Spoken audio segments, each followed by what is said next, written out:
So when he wants to leave, he will look for somebody. Before he leave, he will look for somebody to come and replace it. Except the father, the son, the daughter business, like what just happened in one of the banks. I don't want to mention. Like what also happened in one of the churches that we know, that the son took over from the mother to the father, from the father to the son. When people say that, so those are succession plan, which of course they have. But of course, how are they truly prepared for that? Succession plan require prepared. There's one article I wrote. How prepared are you for the future? If somebody has contested 4 times, then you should be able to know that when I step into this position, these are the things I want to do. But it took him more than 6 to 7 months to appoint the ministers. So you said something about life being dynamic. Yes. Government style being dynamic. Yes. Now, if you say because someone has contested 4 or 5 times, you know that the people he meets there, policies would have changed in those 5 years, 4 years, tenure that has passed. Yes. So he might get there and then it's a whole. No, governance is a continuum. Okay. The major crisis that we have is infrastructure, electricity, what's it called? Education, insecurity. These are the key factors. So any government, look at what happened in US, for instance. Look at Britain, for instance. Germany, another part of the world. When they come, they don't stop the project that somebody has done before. So government is a continuum. It's a continuous thing. So when you are coming in, not because it's not from one particular party, and then this person is because it's not from the party, you want to, no. So when I said that somebody who has, let's look at somebody you have been preparing to go to university, and you have written your JAM 4 times, and at the 4th time you got admission. What is expected of you? The expectation is that you should do well. You will not go there and gallivant because you took a while, but you have also planned for it. That is why succession plan does not hold in this part of the country. Look at the succession plan they have. Rivers State, for instance, it's a tug of war between the former governor and I'm sorry that we're talking politics. It's a tug of war. So how does that, that second, how would it affect the people? It's going to affect the people negatively. It's going to affect the people, the state negatively, because the man will be thinking of how to survive in the governance. Then he will be thinking of how to, and all that. Look at what also happened in Edo. So these are some of the things that succession plan in Africa. Like you said, I want to agree with what you said about policies. So the policies is what drives every economy. And then before we go, you talked about books. Books. Right? Yes. Yes. You write. How many books have you written? Yes, I have written some, but they are not published. But I have written, apart from books, I'm a poet. Yes. I will mention some of the poems that I have written. I wrote for Fela. Really? Yes. How can we find these things? Yes, I will send them. I wrote for Fela. I wrote for late Fela. I wrote for this man, one elderly man. I call him the grey hair of wisdom from the east. No, not Chinachebe. No, I've forgotten. So I wrote for Fela. I also wrote for my father, my late father. I call him. I titled it Mina and the Ivory Horn. Okay. I also wrote for Africa. Come Back Home Africa. Rejoice Africa. Arise Africa. During the Liberian War, let's not talk about that. During the Liberian War, because I was in Liberia during the Liberian War, so I wrote what is called Arise Africa, because we are looking at the Western world manipulating Africa, to our own detriment, using Africa to fight against ourselves. So I wrote about it. I wrote about Come Back Home Africa. I look at people in diaspora. They should come back, because if you go to US, just take the statistics of Nigerians, Africans in US doing well. You see they are more doing well in health, in education, all that. Why not come back home? But of course, presently they cannot come home because of the insecurity. One man came from Benin. He came from US or UK. So rich, he was kidnapped and killed. So when people hear of these ones, they don't want to come back home. Of course, we still encourage them to come back home. So I wrote about come back home. I wrote the Evo belt. I also wrote the theater of war during the Abacha time. I wrote the theater of war because they were killing and all that. So I wrote theater of war. I have so many of them like that. So we have a program where we say that good Nigeria must be good. Any last words? Yes, Nigeria must be good. Nigeria must be good. But for Nigeria to be good, it must start from the head. What is killing this nation is corruption. For Nigeria to be good, it must start from the head. If you see fish that is rotten, fish starts rotting from the head and not from the tail. We are the tail. So if Nigeria to be good, what I mean is yes, one of the APC shifter recently said. He said the people that will change this nation they are not born yet. That gives a very, very great impression of the system because you understand the system.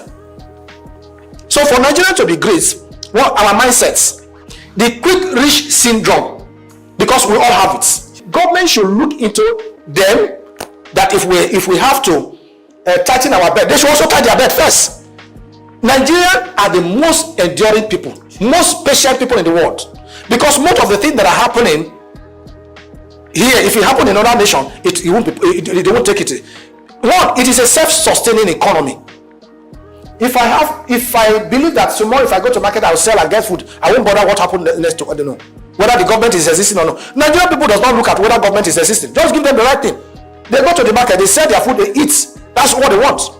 So the government should look at that for Nigeria to be great. Then for Nigeria to be great, our educational level, our educational sector should be looked into properly. Do you think what they're doing is not enough? It is not enough.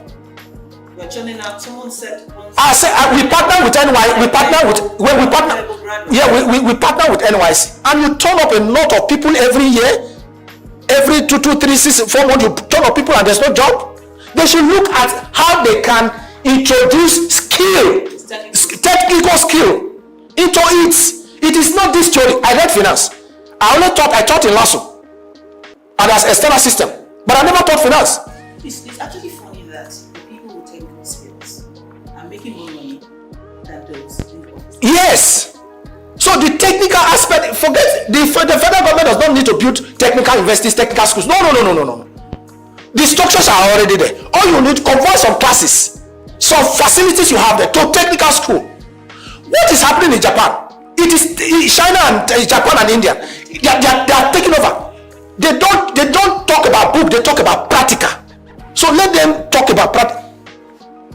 Everybody wants to work in an office. It is because the federal made provision for an office.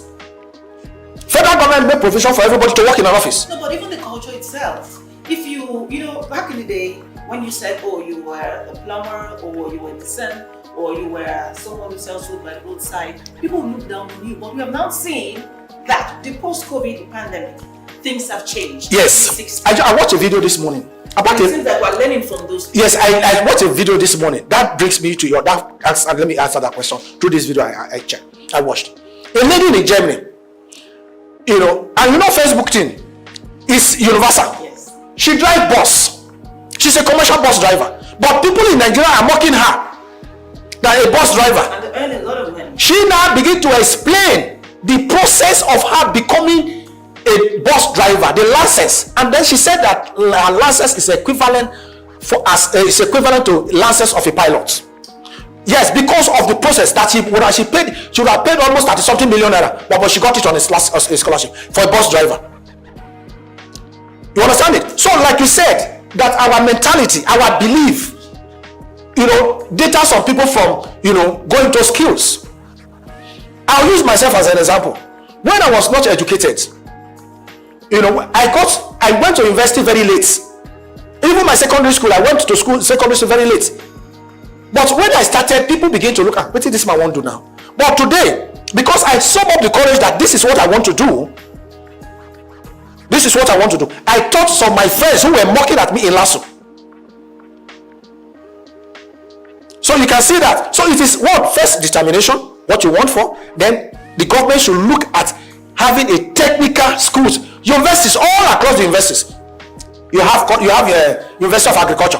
Go there. Whether the University of Agriculture, they are teaching elect. What I have a friend who graduated from one of the universities University of Agriculture. They teach, what does elect got to do with the University of Agriculture? So these are the policies that the government should strategically look at and put the right people in place and put the right structure in place, and you will see that the economy will drive on its own. Thank you very much, Dr. Abel. It was lovely speaking with you. Insightful points that you have said. We'd love to have you again on more episode, if you permit. Thank you so much for having me. I truly appreciate it. Thank you so much. Thank you. So that brings us to the end of the interview with Dr. Abel Mina. And he is a poet, like he said. It's been a lovely one on Souq Exclusive. My name is Shadi. Bye for now.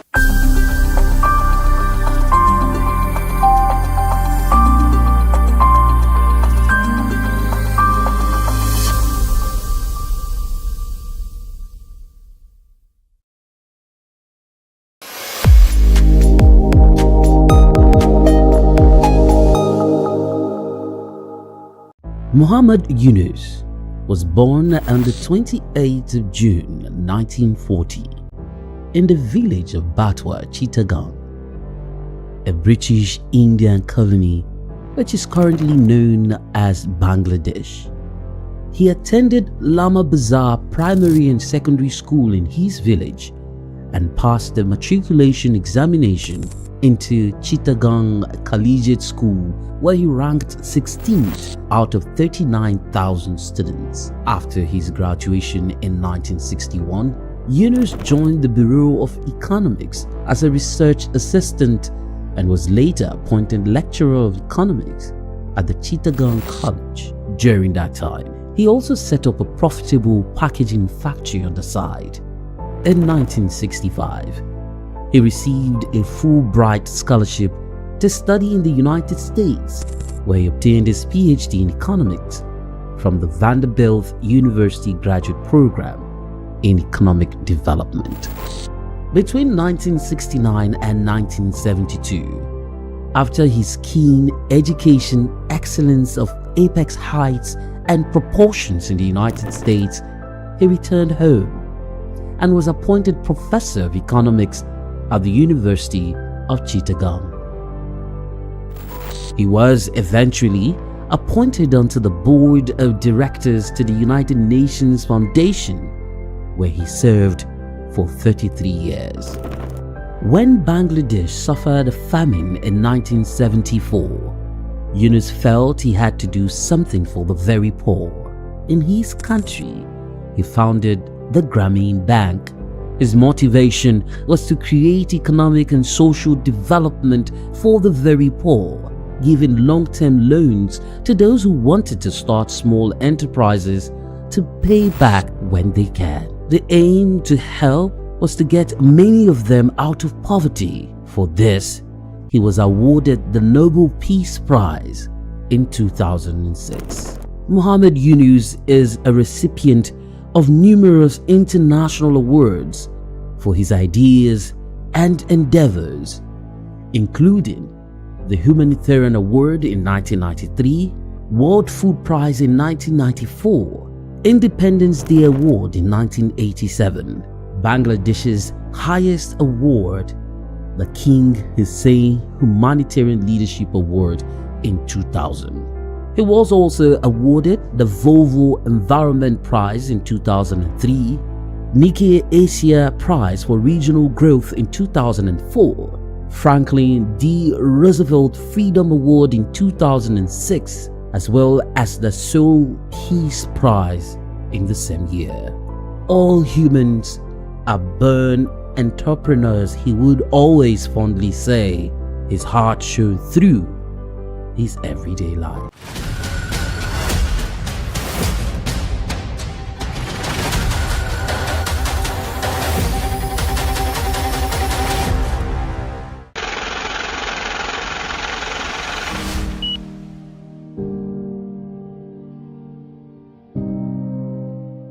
Wole Soyinka, born Akiwande Oluwole Babatunde Soyinka on July 13, 1934, in Abeokuta, Ogun State, southwest Nigeria. stands as one of Africa's most celebrated literary figures and a global icon of resistance against oppression. His life and works reflect an unwavering commitment to justice, culture, and the transformative power of arts. Soyinka was born into a Yoruba family in colonial Nigeria, an environment that exposed him to both traditional African culture and Western education. His father, Samuel Ayodele Soyinka, was a school headmaster, while his mother, Grace Eniola Soyinka, was a devoted Anglican.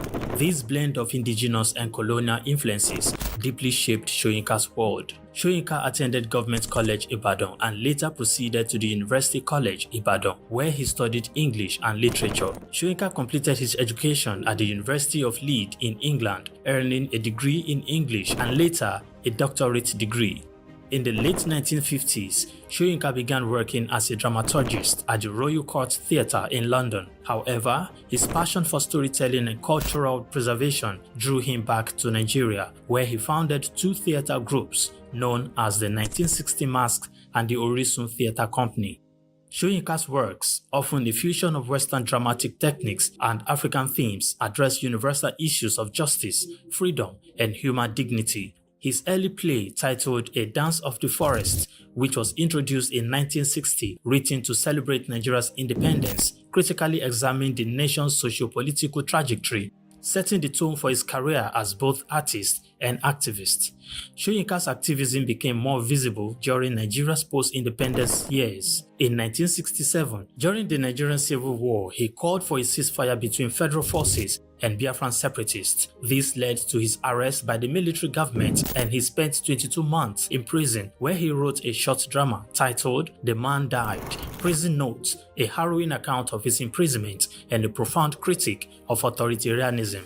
Soyinka has authored more than 20 works, including plays, novels, poetry, and essays. In 1986, Soyinka became the first African to win the Nobel Prize of Literature, an achievement that brought global recognition to African literature. Soyinka remained an outspoken critic of oppressive regimes, often at great personal risk. His activism extended beyond Nigeria, addressing global issues of injustice and human rights. During periods of military rule in Nigeria, he went into exile, continuing to write and speak against tyranny. Today, Soyinka is celebrated not only as a literary giant, but also as a symbol of resilience and moral courage.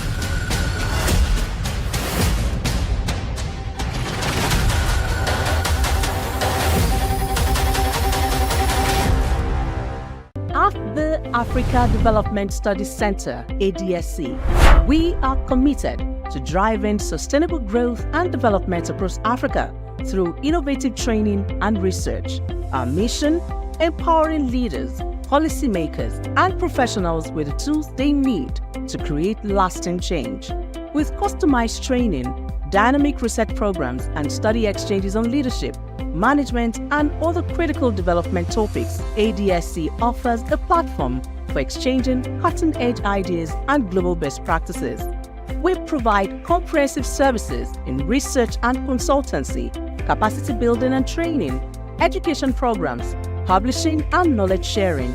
Our esteemed faculty, composed of seasoned experts and researchers, ensures a learning experience that is insightful and practical. We specialize in policy development, implementation strategies, monitoring, and evaluation. At ADSC, learning is engaging and enjoyable.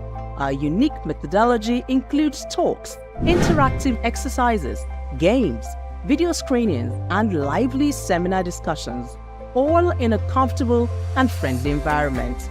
Ready to make an impact?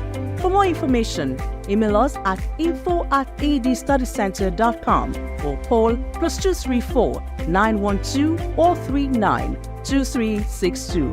Visit us today at www.adstudycenter.com to explore our programs and upcoming events.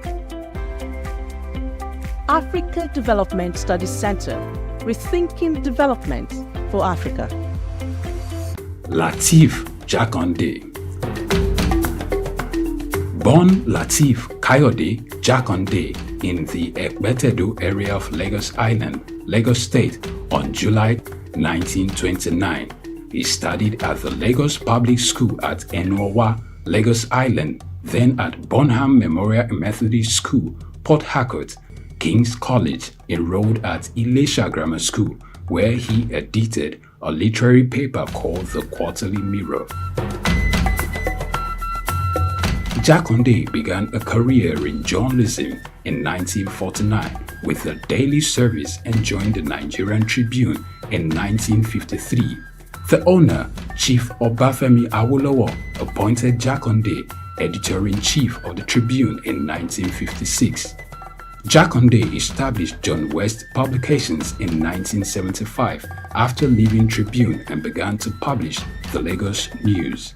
He served as the first president of the Newspaper Proprietors Association of Nigeria, NPAN.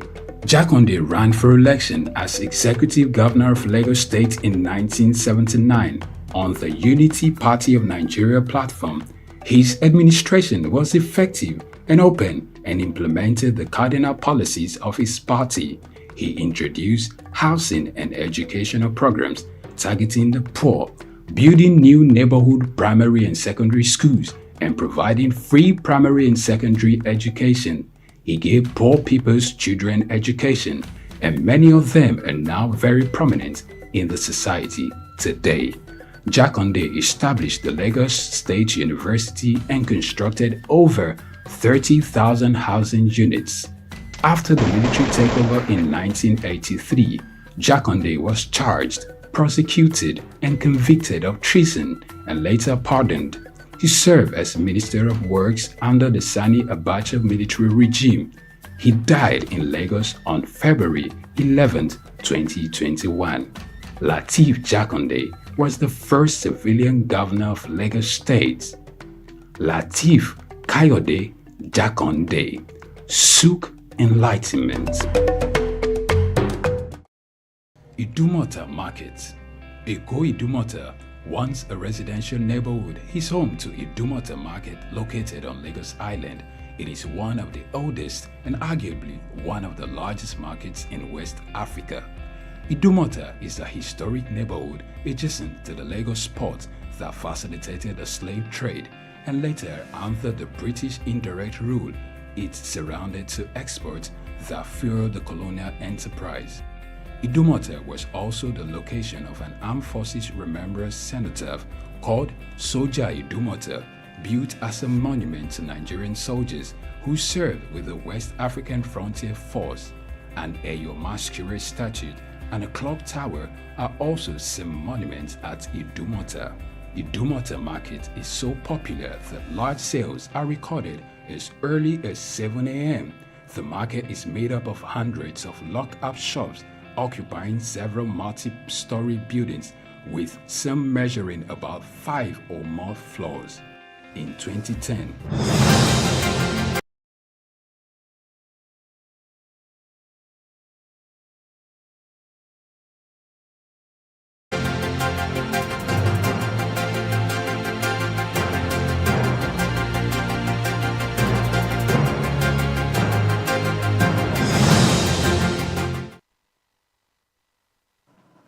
Hello there, good afternoon, and welcome to the news on Souq News Television. I am David Chidu. First, the headlines. Tinubu pledges administration's commitment to peace in Ogoniland. Kenya drops pre-authorization for African visitors. Europe ready for trade talks with President Donald Trump. And to sports, UEFA Champions League, Borussia Dortmund sack coach. Paris Saint-Germain, Arsenal and Manchester City in action today. And now the news in detail. President Bola Tinubu has called on the people of Ogoniland to embrace mutual trust, expand consultations and work collaboratively to foster peace, sustainable development and environmental restoration in the region. Speaking after a meeting held behind closed doors at the State House, Abuja, on Tuesday, Tinubu emphasized his administration's commitment to peace and justice in addressing the long-standing challenges in Ogoniland. The president highlighted the importance of reconciliation and collective efforts to move beyond historical grievances and work towards embracing consultations to bring peace, development, and a clean environment to Ogoniland. Tinubu also directed the National Security Advisor, Nuhu Ribadu, to oversee inclusive negotiations while calling for collaboration among the Rivers State government, the federal ministries, and the Nigerian National Petroleum Company Limited. The meeting was attended by a delegation led by the Rivers State Governor, Siminalayi Fubara. And meanwhile, the Vice President Kashim Shettima has said that Nigeria is a destination of business with robust investment and modernization initiatives. Shettima, who made this known at the ongoing World Economic Forum 2025 in Davos, Switzerland, said that serious investors can now leverage Nigeria's growing investment climate to tap from the limitless opportunities in the country and the African continent. Speaking during a WEF 2025 forum titled Roadmap to Co-Create Investment Opportunities for Africa's Frontier Markets, Shettima said that the tales told about the country and the African continent as a whole were really not that of doom and gloom as being painted by doomsday proponents. While acknowledging the fact that the country might still have certain deficits, Shettima pointed out that Nigeria was looking up to the African Continental Free Trade Area, AFCFTA, to address the challenges. And Minister of Communications, Innovation and Digital Economy, Bosun Tijani, has said that the 50% tariff hike for telecom services was driven by broader economic pressures, including rising inflation and the cost of imported goods. Tijani, who made this known when he appeared before lawmakers to defend the ministry's budget, explained that rising operational costs and other socio-economic factors necessitated the increase. He stressed the fact that the country had left investment in telecommunications infrastructure to private companies, as such companies are bound to invest in places that are conducive for business growth and development. The minister also used the occasion to discuss the ministry's 90,000-kilometer fiber project, which he said will boost the country's communications sector. And to state matters, Lagos residents have expressed displeasure over the recent increase in pump price of petrol by the Nigerian National Petroleum Company Limited, NNPCL. While the price per litre in Abuja rose to 965 naira to 990 naira, it increased from 925 naira to 960 naira per litre in Lagos. The increase in price has been attributed to rise in the international price of crude oil, which has recently risen beyond $80 per barrel.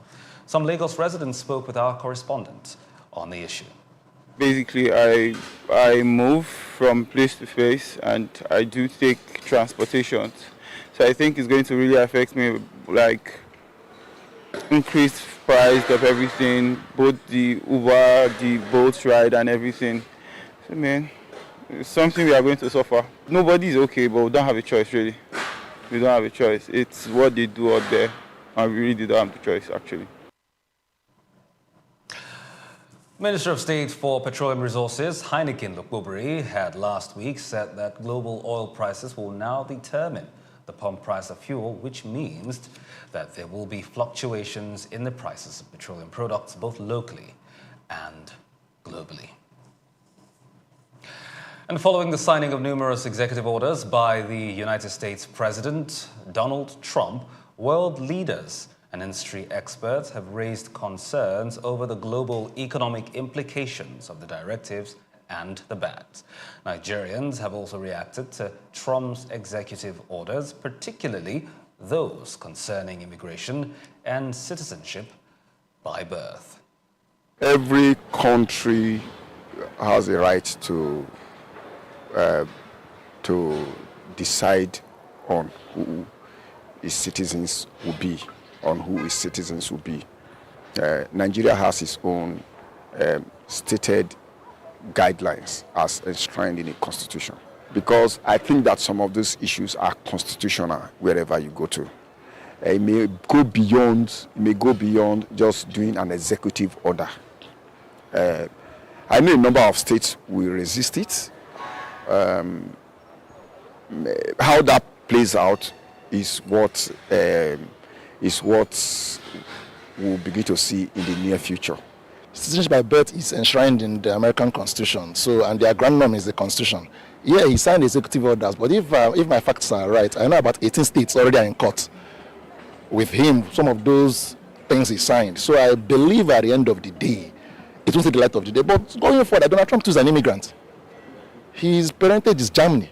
Well, he can sign in now, but that there is not here. They have a more robust judiciary. So I'm sure that at the end of the day, it will be dealt with. But currently, I think it's a bit brash for him to take that decision, because I shouldn't be throwing stones in the market where I was purchased from. So why saying that somebody who has stayed his life and give birth to a child in America should not get that? That's brass to me. I don't think that's, I wouldn't know, but I will leave them to decide that. But I'm sure it won't hold at the end of the day. Constitutionally, I think what you have just said is just a mere creating awareness that this is what I want to do. But constitutionally, it doesn't affect what he has just mentioned. There are immigrants who immigrated to America who are already citizens. I don't know whether you can do that to them. The people who are going to be adversely affected are going to be undocumented immigrants. And most of those people, to be honest, if you look at them, they are really not even comfortable there. They are not really comfortable there. But as regards those who already have their papers, I don't think there will be anything there. Well, some of them actually, they are not new. These are things, the young man in his first region, these are things he's always, and he's not, I think he's a bit straightforward. During his campaigns, he told us, these are things I'm going to do. So really, nobody should be surprised when he was signing those orders on Monday. It's actually who he is. The US president has, within 36 hours of his assumption of office, signed a number of executive orders which have dealt major blows to certain sectors of the US economy and international organizations. One of such is the executive order that initiated the process to withdraw the United States of America from the World Health Organization, WHO. And still to come, Kenya drops pre-authorization for African visitors. Details of this and more in a moment. Stay with us.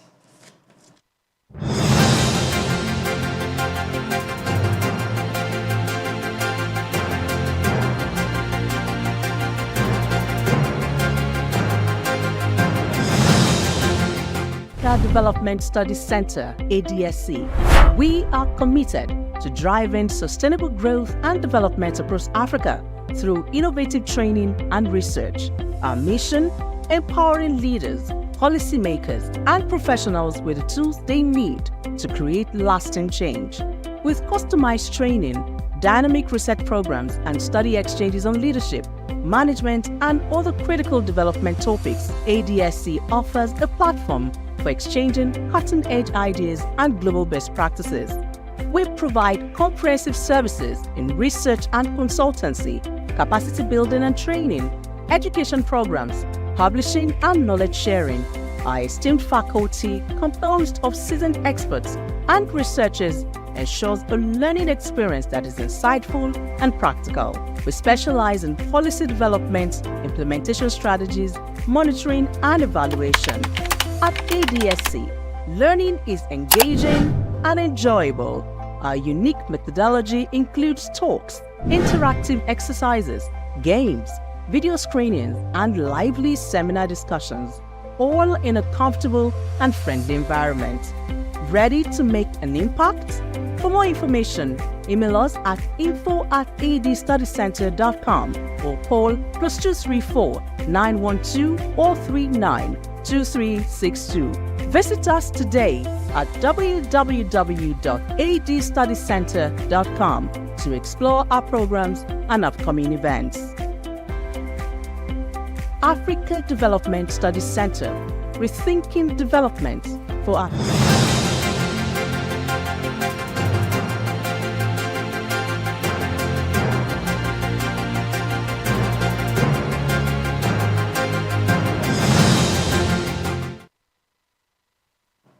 Many thanks for staying with us. You're still watching Souq News on Souq News Television. And it's the news. Kenya has announced the removal of pre-travel authorization for citizens from nearly all African countries in a bid to simplify entry and promote regional integration.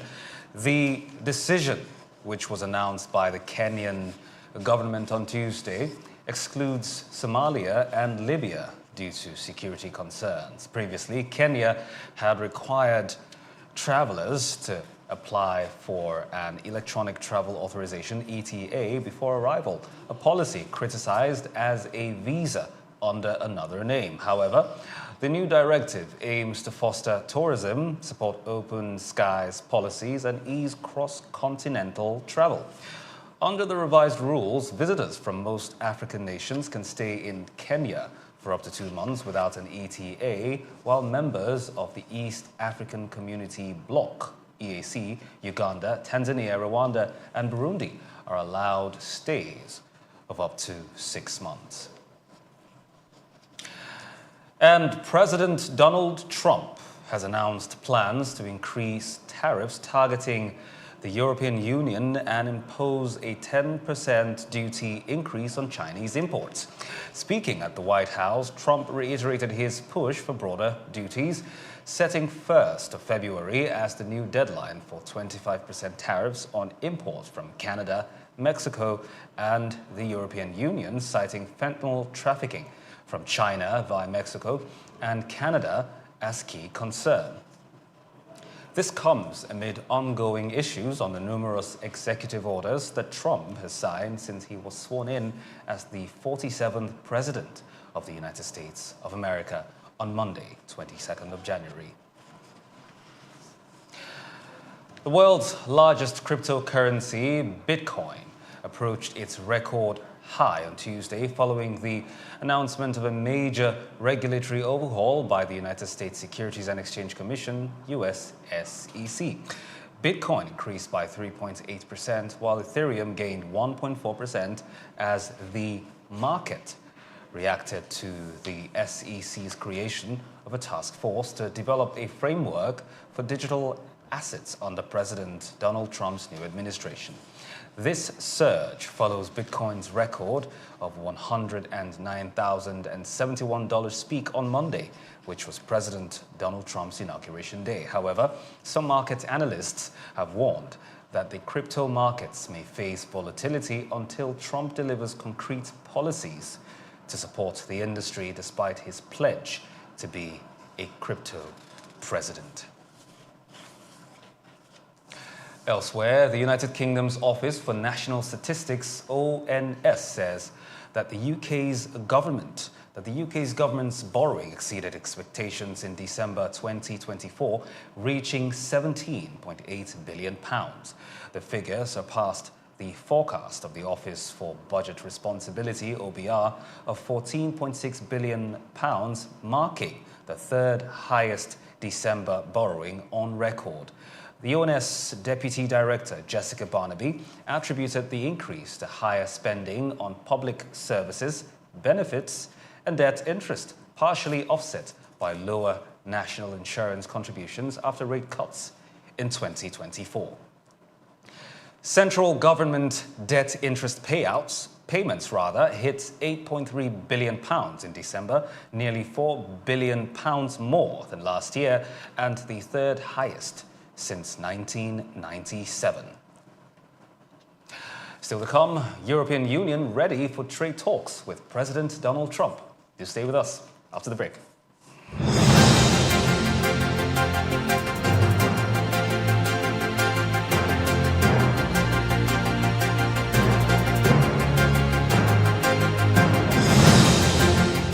Just what you need right here at Femi Wash Media. Call it the Midas Touch and you wouldn't be wrong. Let us record, produce, mix and master your audio like nobody does. Reach us on our contact today for the best quality job.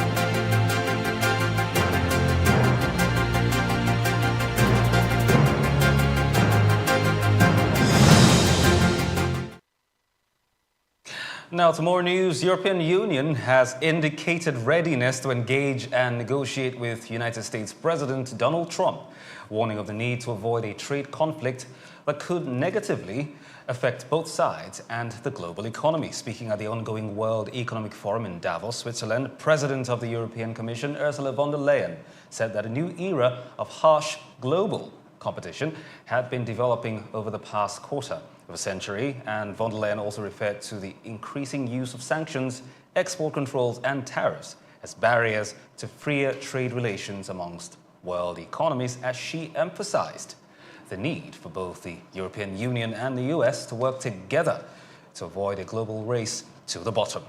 US President Donald Trump had on Monday, 20th January, indicated moves of reversing the US trade deficit with the European Union, either with tariffs or more energy exports, directing the federal agencies to investigate persistent US trade deficits and unfair trade practices, as well as alleged currency manipulation by other countries. And elsewhere, Indonesia's government is set to introduce a new rule that requires commodity firms to keep earning in the country for 1 year. The rule, which will take effect from the 1st of March, is meant to strengthen Indonesia's economy, stabilize its currency, and increase foreign exchange reserves. Before now, companies were required to keep only 30% of earnings in Indonesia for 3 months. However, company executives have raised concerns about the new rule, worrying that it might impact negatively on cash flow and encourage more external borrowing to cover operational expenses.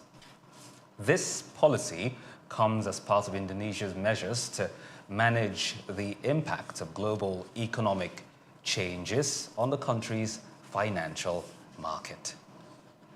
And elsewhere, Pakistan's Finance Minister Mohammed Aurangzeb says that the country has finalized terms for a $1 billion loan with 2 Middle Eastern banks at an interest rate of 6 to 7%. Aurangzeb, who made the announcement on Tuesday at the ongoing World Economic Forum in Davos, Switzerland, said the deal includes bilateral and trade financing agreements as the country seeks to bolster its financial reserves. Pakistan's central bank had, since August last year, revealed plans to raise $4 billion from the Middle Eastern banks by this year, a move that came shortly after Pakistan secured a $7 billion IMF bailout in September 2024, with the first review scheduled for late February this year. And now to sports. At least 2 teams have successfully secured their positions in the knockout stages of this season's UEFA Champions League. Liverpool and Barcelona became the first teams to qualify for the knockout stage of the competition following a 2-1 victory over Lille and 5-4 win against Benfica, respectively. Meanwhile, Borussia Dortmund has dismissed head coach Nuri Sahin following the team's 2-1 defeat to Bologna in the Champions League on Tuesday. The German team will now be on the lookout for a suitable replacement for Sahin. Games continue today with RB Leipzig playing host to Sporting Lisbon and Paris Saint-Germain in a highly anticipated match with Manchester City, while Arsenal take on GNK Dynamo, among other fixtures.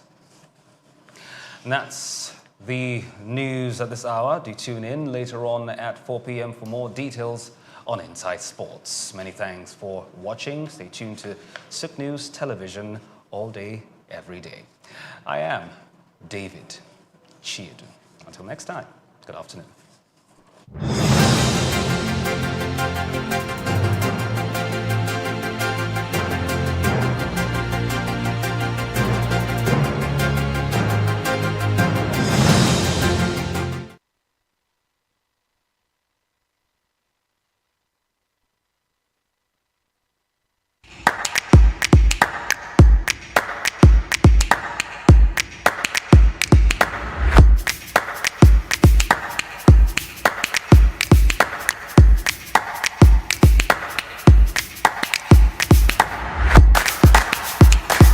Welcome again. It's that time of the week. We are on our book review show. We talk about the intricacies of specially written books that help mankind and give you the best of life, to add to the best of life for you. As we take on this break, when we return, we'll be introducing our guest author and CEO of a bookshop. Stay with us. We'll be right back.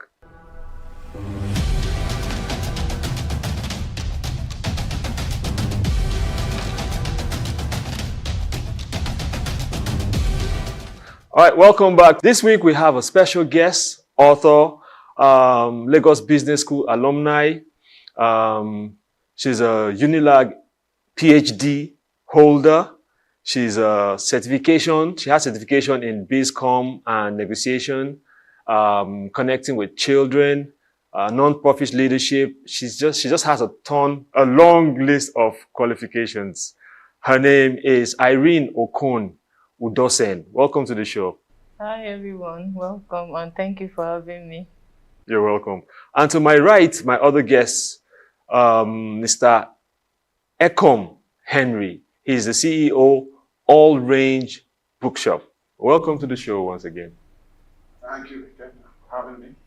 Yes. So today we're looking at the book Lead Out, a special book. I've looked at it myself and it's quite impressive. But we invited the author today here to shed some more light on what the book is about, what influenced the book, what got behind her to put pen to paper on such an important book, especially in this time. So without further ado, may I call you Irene? That's fine. So please talk to us. What's the inspiration? Let's start from the inspiration behind such a literature. Okay. Lead Out is an education reorientation handbook that was written to be a complementary text for students because we realized that many students go to school without, being prepared to go through academic rigorousness. They want to acquire education, right? But they are more focused on certification than getting knowledge. So at the end of the day, after school, you realize that there is a knowledge gap while they graduate with a mind-blowing certificate. And if we allow things to continue like this, the labor market suffers. For instance, I was with someone who works in a media house a few days ago, and this person has an intern under him, and he was telling me about the difficulty of working with young people. Because after graduation, you see that they are not really, or they don't seem ready to fit into the system in terms of delivery. Yes, capacity. So Lead Out book is a text that is intended to foster academic responsibility among students, to develop readership, and also inspire students to read and be part of their own education. Because we believe that no matter the reforms, if students or learners are not part of their education, there won't be quality education. And if there's no quality education, how do we expect to produce graduates that would in turn drive development in our society? The knowledge will not be there, both the knowledge to transform Nigeria or even compete, or to produce something that they can use to compete in the global market will not be there. So if a child says, I'm going to school, you have to help that child realize that it's responsibility, right? I'm not sure how many parents tell their children the purpose of education. All we were told was to go to school and, of course, for the purpose of a better future. But we were not taught how to acquire that future, So there's the likeliness that, not even the likeliness, there is I think there is negligence towards knowledge, right? We've over time emphasized certificate, excuse me, we've emphasized certificate to the point that people can do anything, to acquire a degree, even if they don't have use for it, just because they want to go to school. But at the end of that, do they have the knowledge to function? I think that's key. And any education that is not functional will not be a useful one. So I think this is the book that raises that consciousness for every student. Awesome. You see, you mentioned it twice. I was going to ask you, but I said, let me let you finish the flow of your thoughts. Why is it so important today to show off certificates? Okay, I think certificate is important, right? We're not demeaning certificate, but we're saying that in spite of its significance, there should be a balance, right? For instance, if I have a first class and I walk into an organization and I'm given a responsibility and I end up disappointing, I think my certificate will be viewed as a sham, right? But certificate is actually the first proof of knowledge, because that is what people can see until you're given the opportunity to prove the education in you. But if you cannot prove the education in you, then I think it creates more embarrassment than the embarrassment that is associated with not being learned. Because if I'm not learned, there's a level of accountability that I won't be held to. So much you're expected of. Sorry? So much you're expected of. When they know, okay, you don't have it. Yes. When you don't have it, people don't expect much. But when you have it, they want to see it. Correct. Yes. So, Mr. Ekom, let me come to you. Posing that same question, maybe I have to break it down further. In Nigeria today, we see the importance of the show-off, underlined show-off, of certificates, BSc, MSc, PhDs. People want to, appear like they know or they're learned. Why do you think that problem is? Thank you. I think that is part of the societal malaise and expectations from governments and institutions, employers of labors,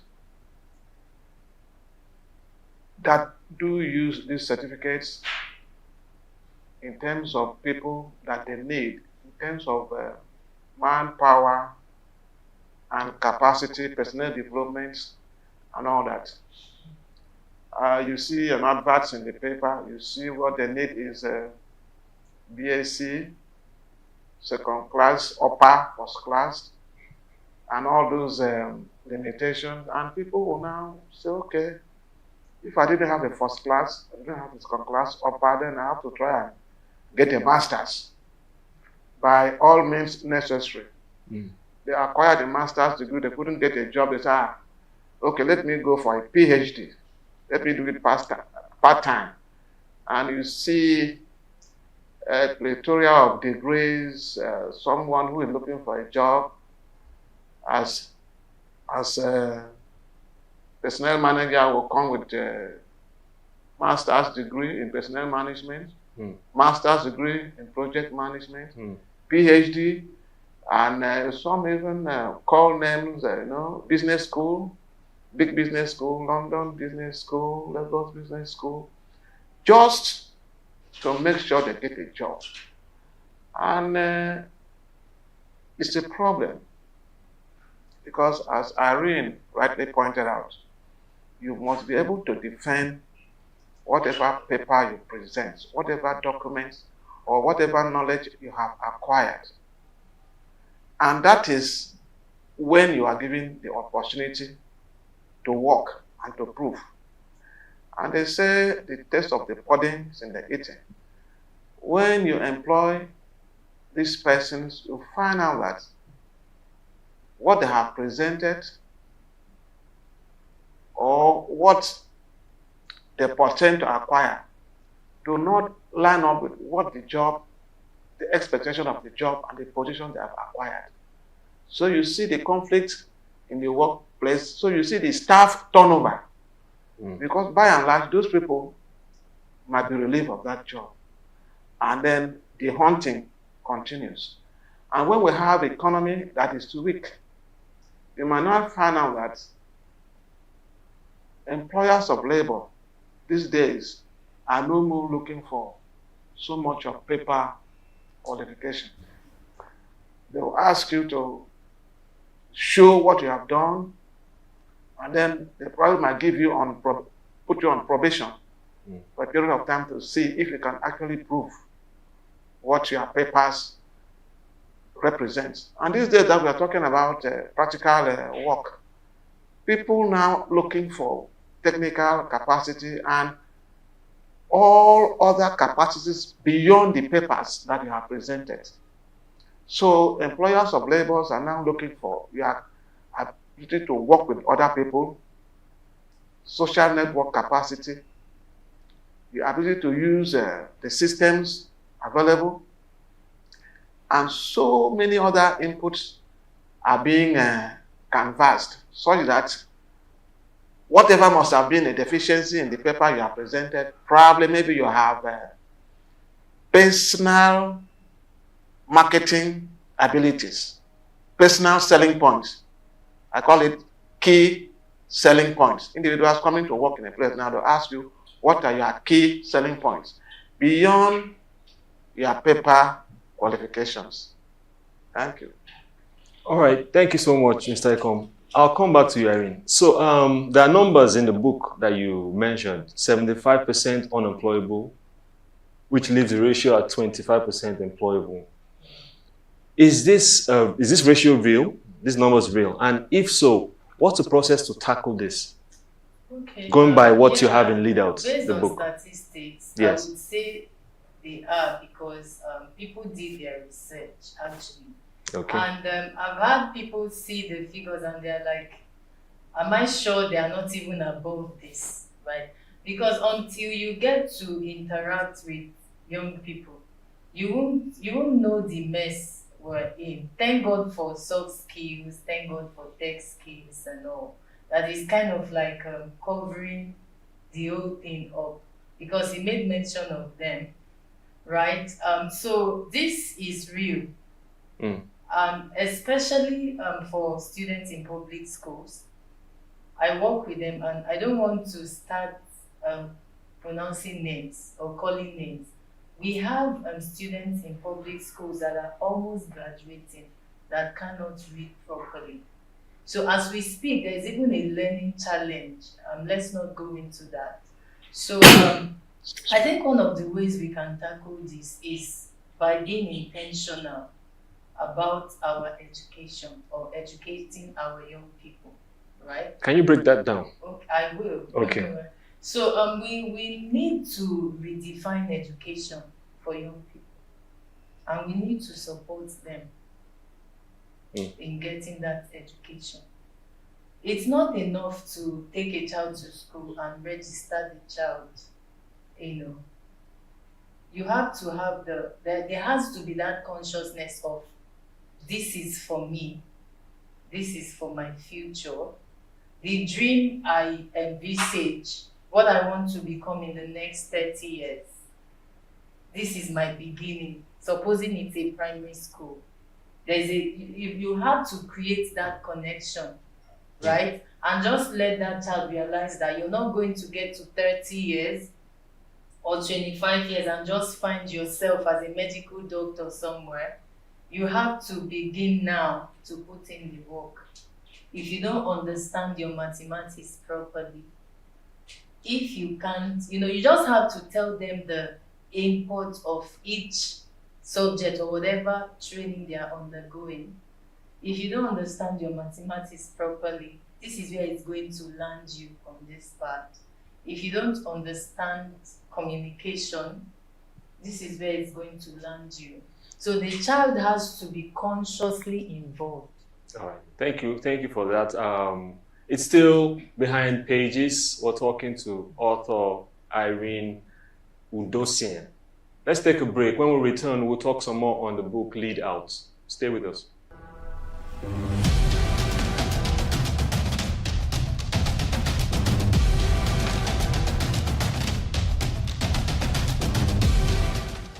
Welcome back. It's still Behind Pages.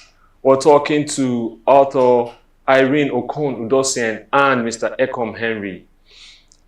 We're looking at the book Lead Out, an education reorientation handbook. And it brings me to my next question.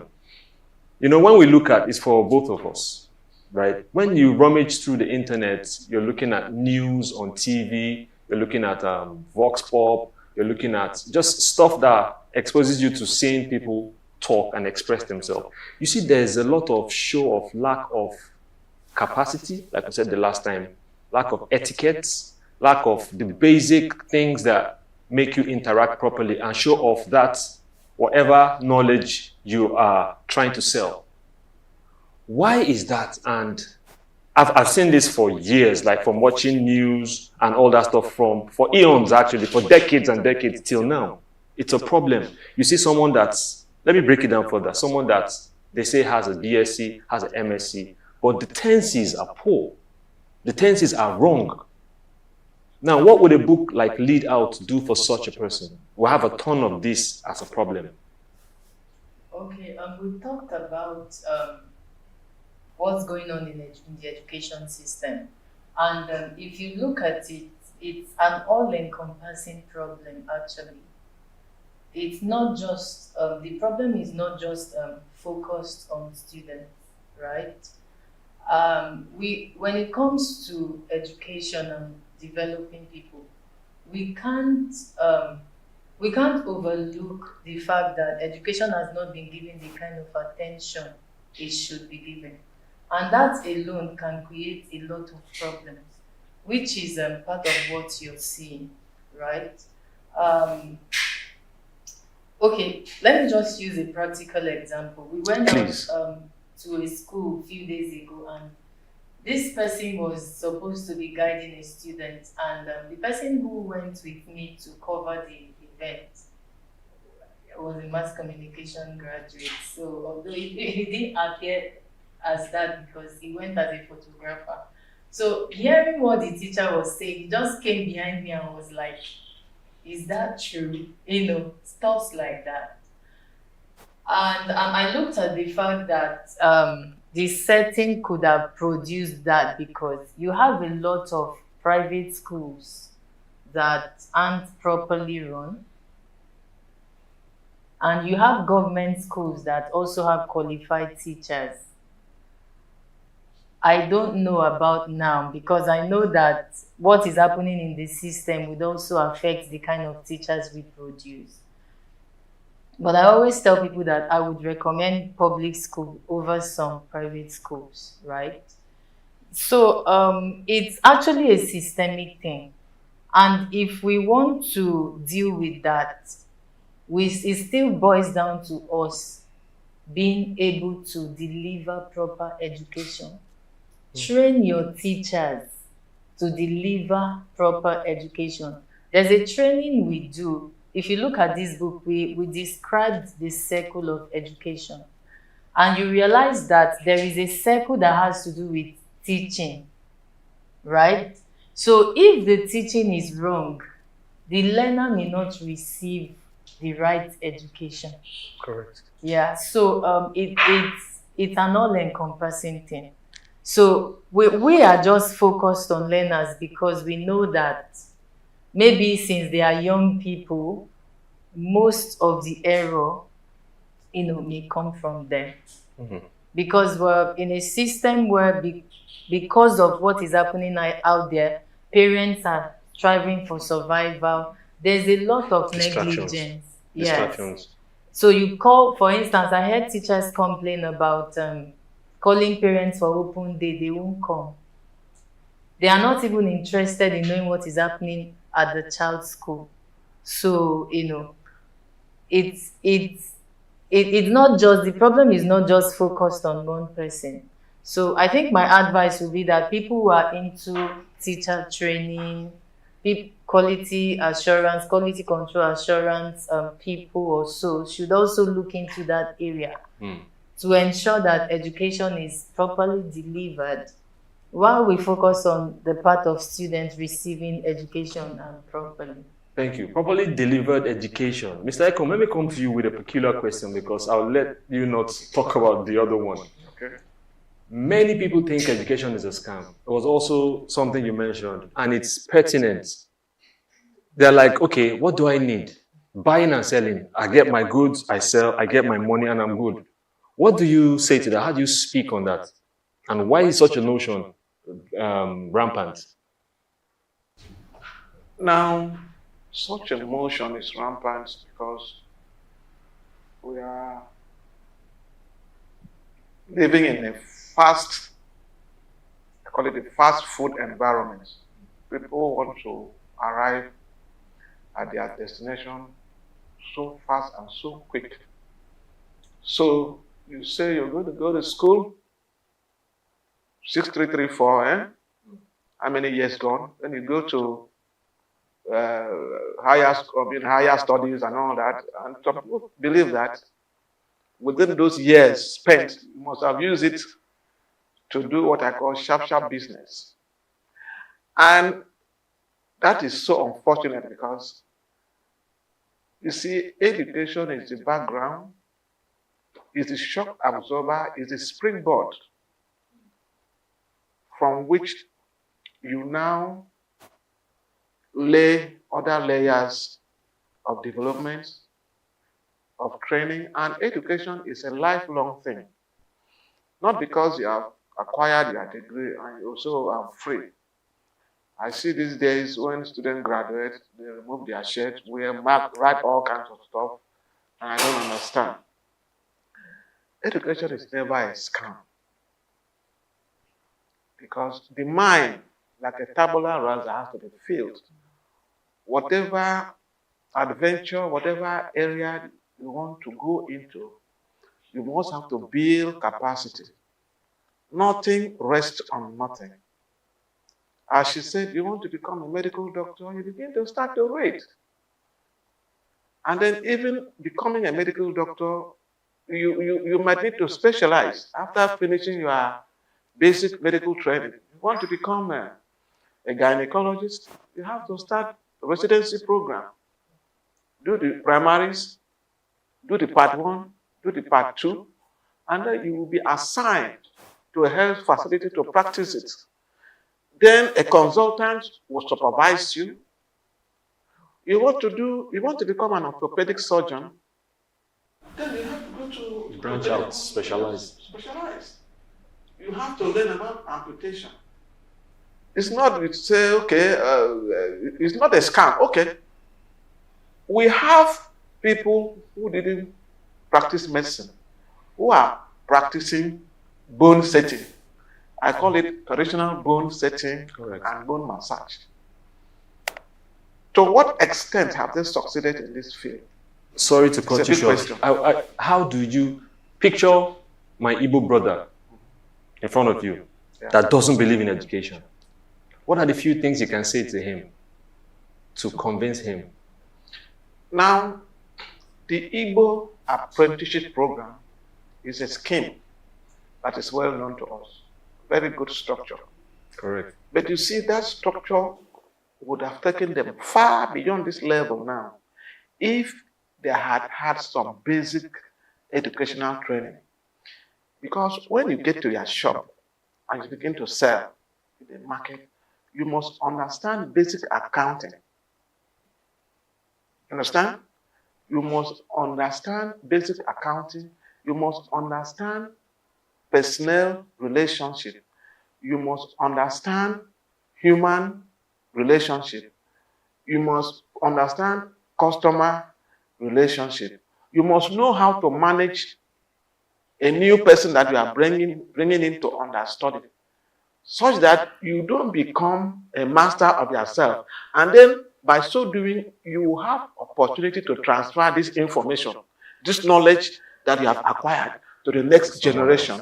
Because now these guys have made money, they are in Toyota, selling paper and all that. Sometimes By the time they go, that whole knowledge is gone. Thank you so much for that. Sorry to cut you short. We could go on and on. I have my right of questions. But for the author, Irene Okon Udonse, give us in a few words, last words, few words. Tell us about Lead Out and what you expect from Lead Out.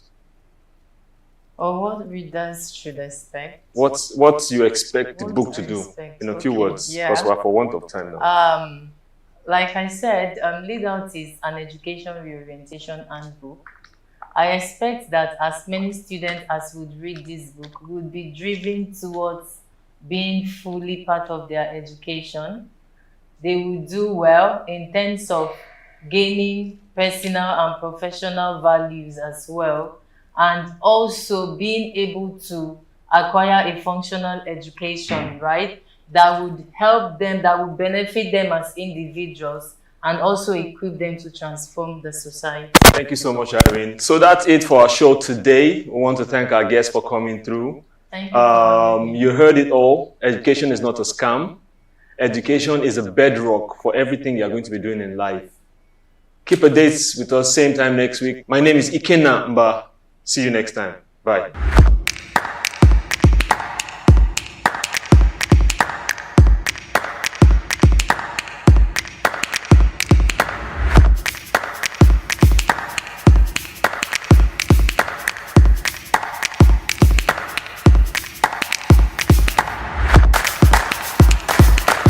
Afrobeats is a classic overnight success story, except it didn't happen overnight. I'm happy to be here. One of the key things about the Omniverse is that it's designed to go beyond an event and designed to be fully something that people can engage beyond the summit. The point being that Nigeria has so much to bring to the world in terms of these things, but we will be bringing fresh energy, fresh ideas, a fresh engagement, and we're obviously open to collaboration. But hip-hop, it's never dies. What's the difference between Thor and Shango?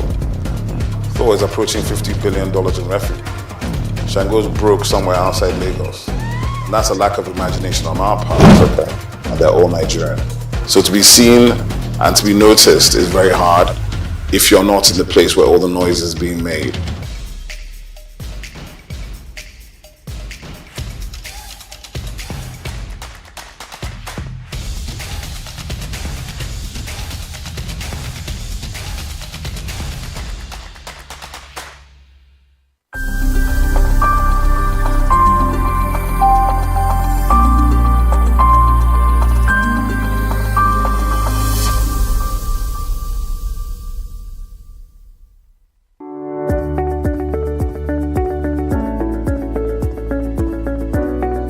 My name is Ali Young. I'm with the Gamehers, which is a social media tech platform for women in video games. And we're here in Nigeria today. Glad to be here.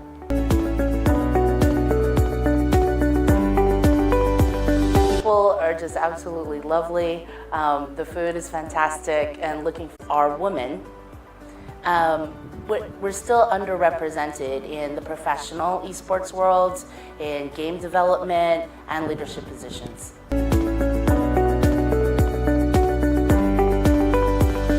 So it was New Year's Eve, and I had busted my knee. I was living in Colorado. I busted my knee skiing. And so there I was, at home for the very first time, doing nothing on New Year's Eve. And I thought to myself, maybe I'll go check out this game, right? And so I jumped on this video game and had my knee propped up, having a drink and just relaxing. And I see online chat that there was this giveaway for an online New Year's Eve party. And I thought to myself, this is the lamest thing I have ever seen in my life. I will never share this story out loud. And I went to this online New Year's Eve party where they were giving away free stuff and in-game free stuff, right? And so I'm in there, and it was player versus player games, so people could attack each other and kill each other in the game. And so as I was standing there, this guy jumped this other guy, slayed him in the game, and the dead player dropped gear, and you could rename it. And so this guy picks up the gear like a serial killer, brands it so-and-so's Baldric, and I thought it was hilarious, and that was my husband, now husband. So he's not a serial killer though, so that's good.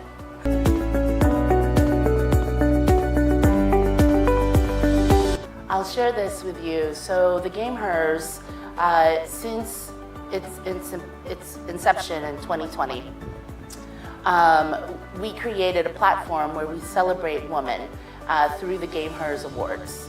And we had our first, it had been virtual through COVID, and we had our first live Game Hers Awards in Atlanta in March 1 to kick off Women's History Month.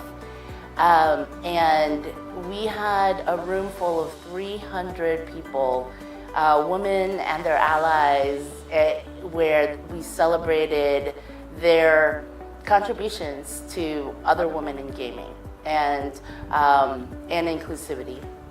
And it was incredible to just see people who haven't met in person.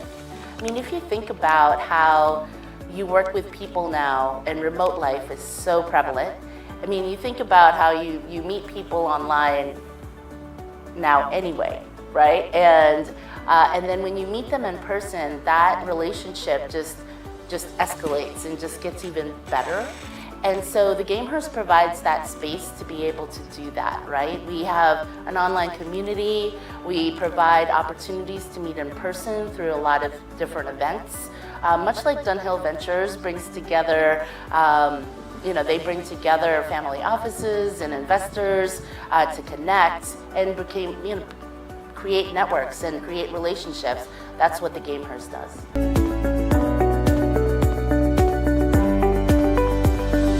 Video games has become the new media. I mean, when you look at live streaming, you look at content creation, there's such a big piece of that's entertainment.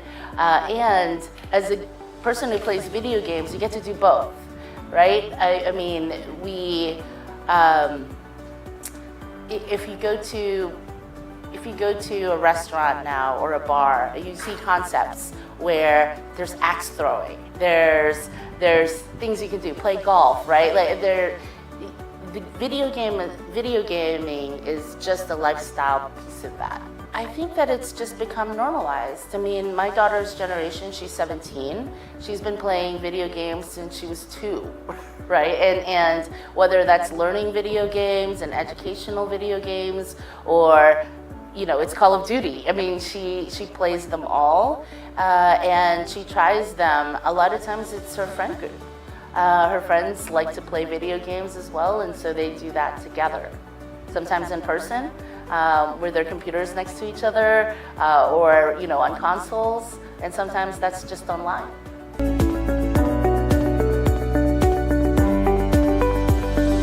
So I think we all play games. I mean, if you played soccer when you were younger, or football, right? If you played basketball or sports, we compete all the time, right? Leaderboards, points, things like that. I mean, everything is a game. And so I think that the Game Hers provides a place where women who play video games can connect. And that's the beauty of it.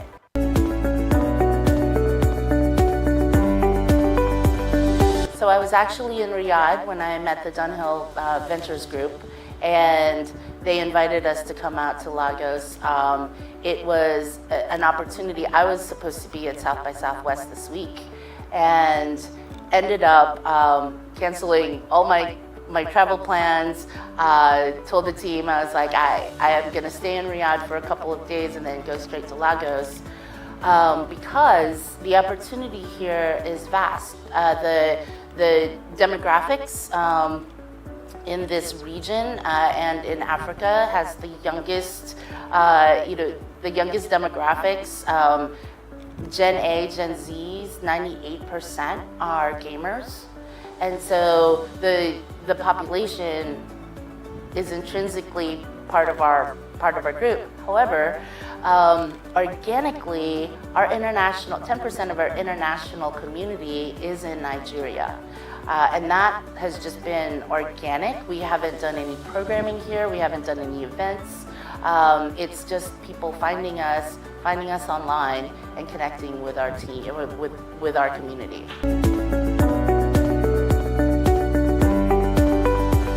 So we are the Gamehers.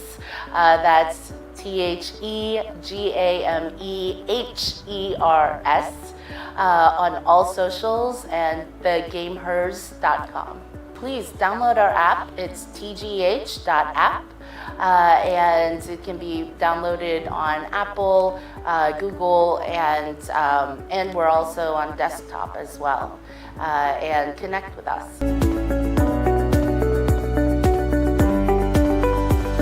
Our community, surprisingly, well, not surprisingly, is very inclusive. While we focus on women and we are femme-based, we do have non-binaries and femme-identifying peoples, and also our allies who are men and male.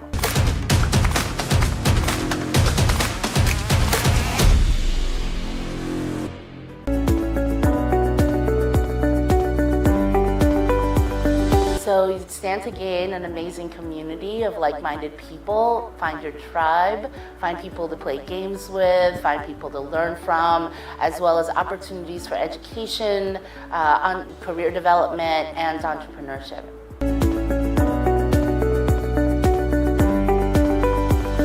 Absolutely. So we partner with a lot of game developers. We are not a game developer, but we provide opportunities for women in game development, as well as Riot Games is one of our early investors and a big partner. Also, I play a lot of their games too. It's a big perk to get in the alpha stages and get to try out different games. But we have opportunities for women to even, our Discord channel, for example, has game nights, right? Where women get to try out different games, whether that's a mobile game or even a party game from Jackbox Games. You know, there are different things that we use to connect and leverage through video games.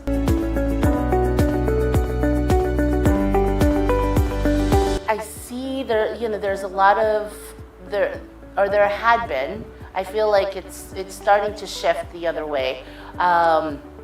There had been, you hear stories about gamers who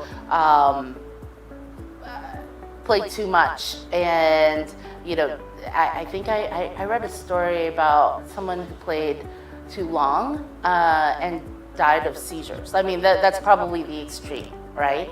And let's be transparent and talk about it, because I think that as a parent myself, balance is everything. But however, in order to get good at anything, I mean, you have to spend the 10,000 hours, right? And so I actually told my daughter that I wanted her to play at least 2 hours a day because, I mean, to me, if you're actually going to get good, then why would you limit yourself, right? But you have to do it in a healthy manner. You have to take breaks, you have to stretch, you have to eat, you have to do all these things and keep your health going. I mean, just like in any sport.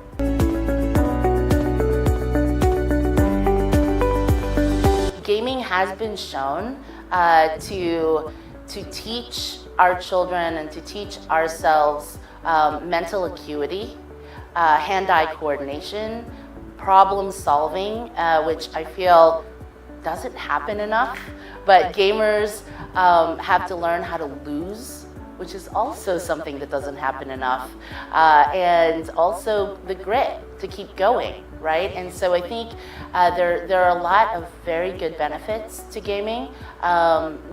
just as well as negative things, just as well as anything else.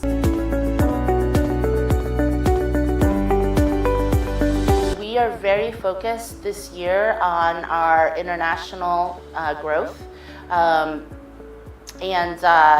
this is part of it.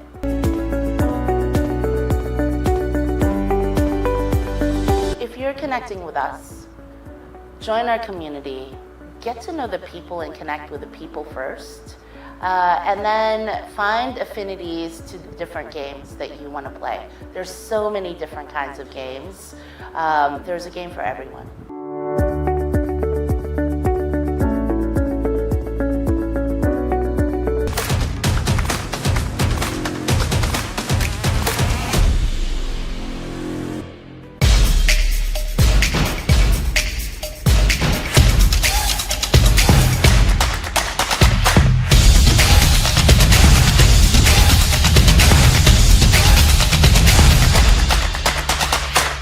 You don't have to be like an household name, like a big superstar before you make ends meet through music.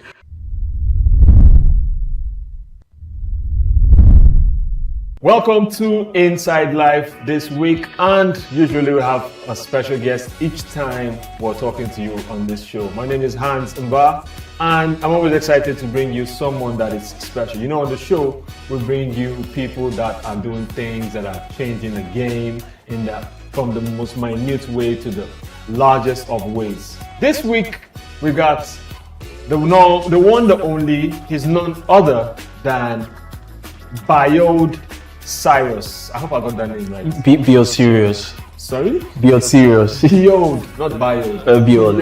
Biode Serious. Serious, yeah. What kind of name is that?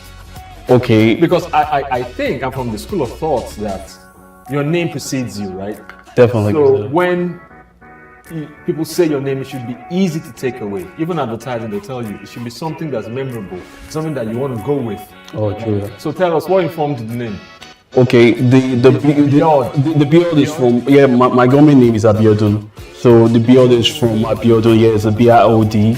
Then serious among, if you like familiar with astrology and astronomy, amongst the stars, the brightest of the star, the dog star, it's called Sirius. So that's why So how do you spell that? S-I-R-I-U-S.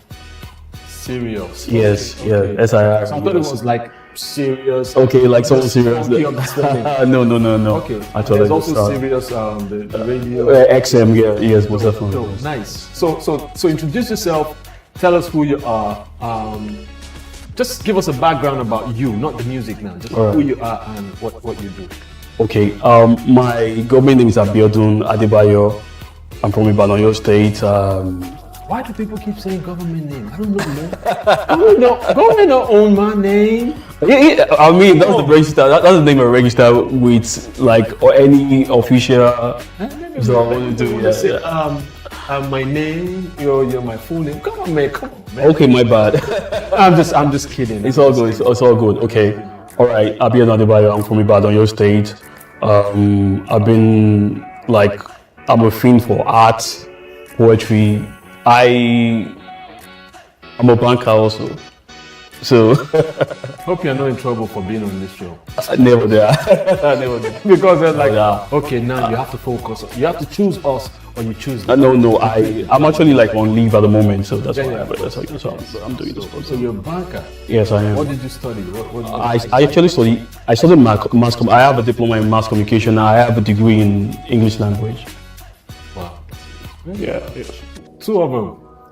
Yeah, pretty much. Okay, so tell us about what's new with you. What's up? What's going on? Okay, I have an EP that's going to be out. New music. Yes, new music. Like yes, so it's a body of work. Yes, it's a body of work. So what is it called?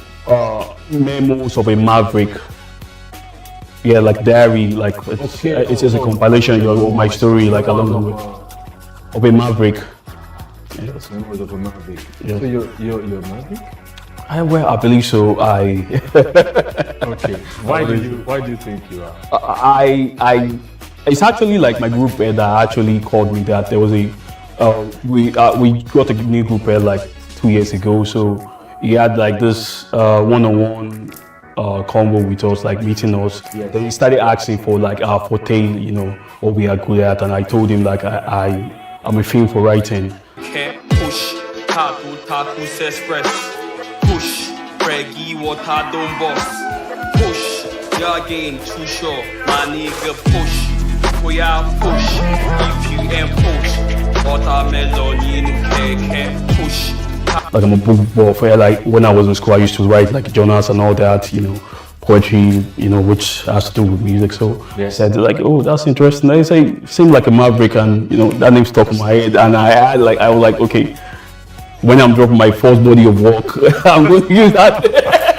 No, I know about Dallas You see why you shouldn't have said that? You know why? Because you owe him some money now. Probably. Because when you blow up, he's going to come for you. Yeah, no problem. Right? It's something I can afford. Yeah. All right. So, are you selling, or you just streaming and just let streaming platforms just do whatever they want with your money? I'm actually selling. There's a platform called. When is it coming? Sorry. When is it coming? First? Okay, the one you can purchase. Or is it out now? No, it's not out yet. Actually, you can just pre-order and pre-save. So for you to procure the EP, you can go to Bandcamp. It's going to be out on the 26th of October. That's this Saturday. It's coming Saturday. But on the streaming platforms, it's actually distributed by Rock Nation. It's going to be out on the 1st of November. Yes. Do you have a deal with them? It's just a distribution deal. No, not at all. Yes. So that sounds like Rock Nation. So who are you working with on Rock Nation? Rock Nation, it's just the management. It's just the distribution company. No. Like who reached out to you, or you reached out to them? How did that come back? Because I usually ask these questions because we want one of the reasons for the show is we want artists, we want people to learn. Not just artists, but what did this person do differently from what I have been doing. Okay. Even activists, what are things, what are ways to step, what are ways not to step. Okay. Or many times people are in a rut, or people are in a there's writer's block and all that stuff. Yeah. How do I proceed from there? So when they hear the other person's story, they know how to, proceed. Yes, so that's why. I get you. Okay, I follow them on social media, Rock Nation as a label and all that. So I learned that they just started a distro. So I wanted to choose United Masters. You know, United Masters is headed by Steve Stout. Affiliates, Steve Stout. Yes. So yes, then Jay-Z like owns Rock Nation. So I try to like just suppose I read, look, okay, this is what United Master I have to offer. This is what Rock Nation has to offer. Pardon me. So.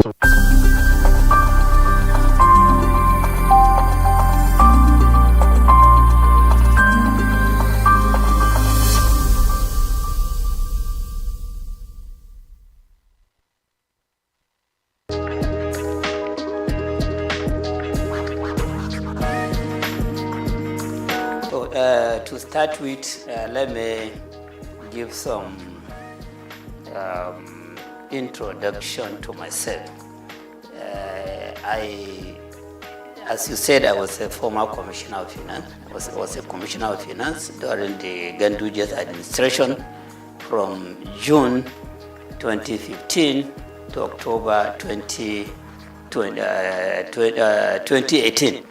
I was there for 28 months, as a commissioner of finance.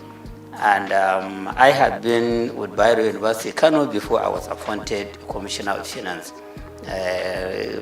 Still, I'm a professor of accounting in the university, but I double as a commissioner of taxation because at the Prince Abubakar Audu University, Ayumba, Kogi State, there was a chair that had been vested there by the Federal Revenue Service in 2011. And they invited applicant for that chair, and I was the successful applicant. So I still occupy that chair, even though the chair is not functioning. But I got the privilege of serving as the elected or selected professor of taxation in that university. So I am in the area of taxation. I have done a lot of researches in that. And then I serve as the Federal Commissioner of the Tax Appeal Tribunal. So it was on 15th November that our tenure came to an end. from 2018 to 2024 November. So you can see that I have been involved at various levels on the issue of fiscal policy, tax revenue generation, tax revenue utilization. So this reform that we are talking about was brought about by the president with a view to maybe perfecting the tax system in the country. So he formed a committee to advise him as to how to go about coming up with very good national fiscal policy, not just tax policy, and then how to reform the taxes in the country to make them better so that Nigeria can compete with other economies that are advanced in the area of utilization of taxation as a means of growing up the economy and achieving sustainable development. So this I know, the process and all that have gone into this project of reform. So bills were developed out of the report of that committee appointed by the president under the chairmanship of Mr. Tayo Oyedele. And for the first time in the history of forming a committee in Nigeria, we had a committee that the president has given the power of implementation. So it's not just about recommending something to him. It is about coming up with a report which will be convincing to him, and if he's convinced, he will ask them to be involved in the implementation of the recommendation of the report. So I think that is why the committee just presented the proposed bill to him without taking this bill to the public domain. Because of the trust that he has on the committee, he just sent the bill to the National Assembly for consideration, for passage into law. And in the bill, they even gave deadline as to when the bill to be passed into law.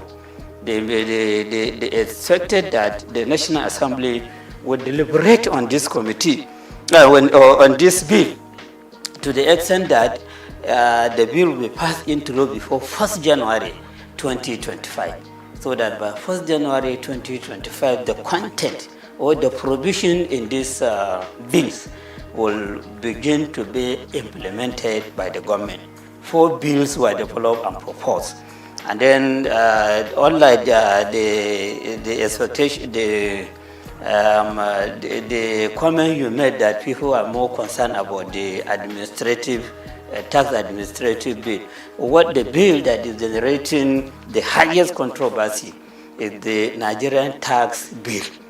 That is the bill that has made provision for repealing about 11 taxes that are currently existing, including the VAT itself, including petroleum profit tax, including personal income tax, including companies income tax, and other taxes like capital gain tax, casino tax, etc., etc. And then about 14 laws that are related to taxation, including laws that are designed to exercise control over consumption, over production.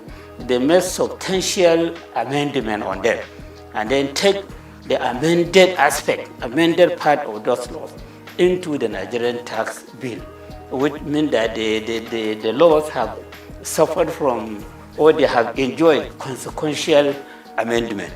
So this bill, which is expected to become an act by 1st January, is now becoming an amalgamation of most of the taxes that Nigeria is using now. Most of the taxes, those that have been repealed, part of them, part of the provision in them have been injected into the Nigerian tax bill. Those that have been considered for consequential amendment, they are also captured in the Nigerian tax bill. And then the made a lot of paragraphing, creating part, creating section, etc., to the extent that the content of that bill is about 220 pages. So you have to develop the stamina, you have to be used to reading before you read everything from the beginning to the end. And if you don't do that, you may miss a lot of things. And you may be talking ignorantly about the content of the bill. And unfortunately, that is what is happening in the public domain. You hear people talking ignorantly about the content of the bill. They just listen to news, radio, television. When they hear the comment of somebody, then they will amplify that comment ignorantly without reading the bill and understanding the content of the bill. So that is the one that is enjoying the greatest controversy. Of course, others too are enjoying some controversy. The Nigerian tax administration bill, because it is in that bill that the new sharing formula for VAT was stated. VAT have been extensively explained or described in the Nigerian tax bill. But how to share the proceeds of VAT have not been captured there. That provision could only be seen when you go to Nigerian Tax Administration Bill, which is the bill that has been designed to show how the tax authorities in the country at the federal level, state level, and local government should be relating with one another so as to avoid conflict, so as to avoid a situation whereby all of them may go to a taxpayer with different dimension of claim. The bill was designed to achieve this main objective, to resolve the conflict that have been happening between tax authorities or even revenue generating agencies. Because when you talk about the revenue, we shouldn't be talking just about the tax revenue. You have revenue that custom is collecting. That bill, second bill, is saying that customs should no longer be involved in collecting revenue. It is the Nigerian revenue service that should be collected. Customs, let them take care of their responsibility of checking item coming in, item going out, which is another area of clash. These custom people, they are used to collecting money. Okay, and they are used to, many of them, a lot of allegations are there as to how they are collecting this money, how they are not remitting the correct amount. So now, collection of custom duty will no longer be the responsibility of custom official, custom service. It's the Nigerian Revenue Service that should be collecting. The same thing with all other agencies of government that are considered as revenue centers. So that bill has made adequate provision to show that they know the moment this bill was passed into law, they don't have any power to collect revenue. It is the Nigerian Revenue Service that should collect. Let them deal with their own responsibilities of stabilizing the economy, ensuring control over consumption, over production, over whatever. But then collection of revenue is not their own. And then between the state internal revenue service and the Nigerian Revenue Service, there should be harmony.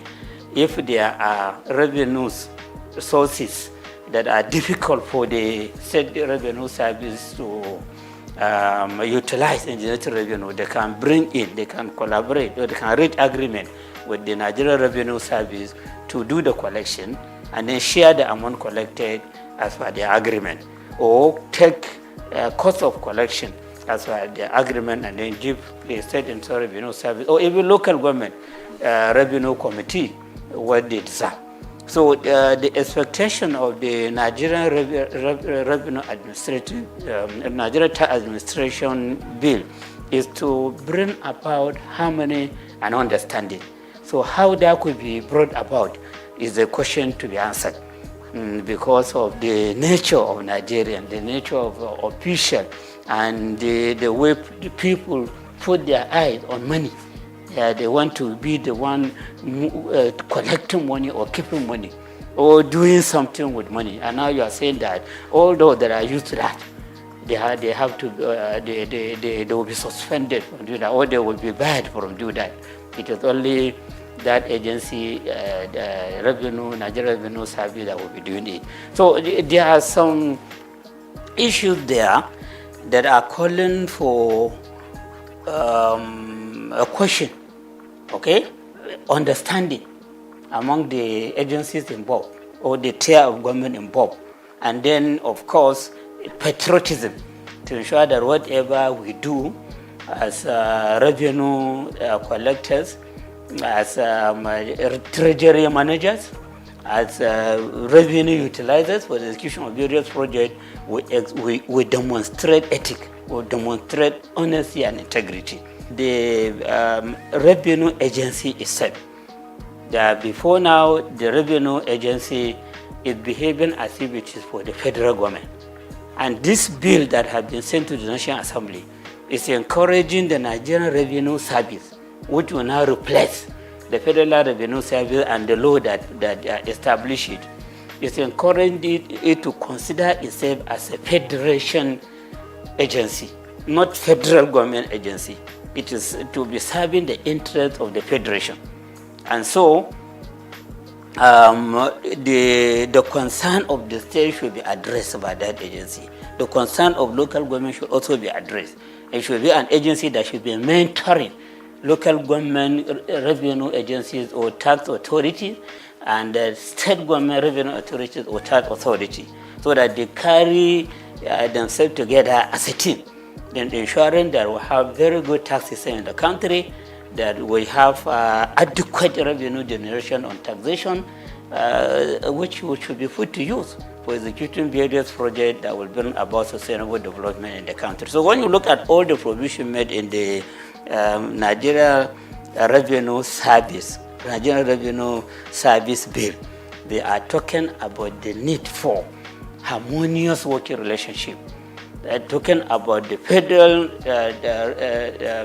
Nigeria Revenue Service to serve as the model to state revenue service and local government revenue committee, so that they have very good understanding in implementing the provision in the Nigerian tax bill and the Nigerian tax administration bill. So all the provisions are like that.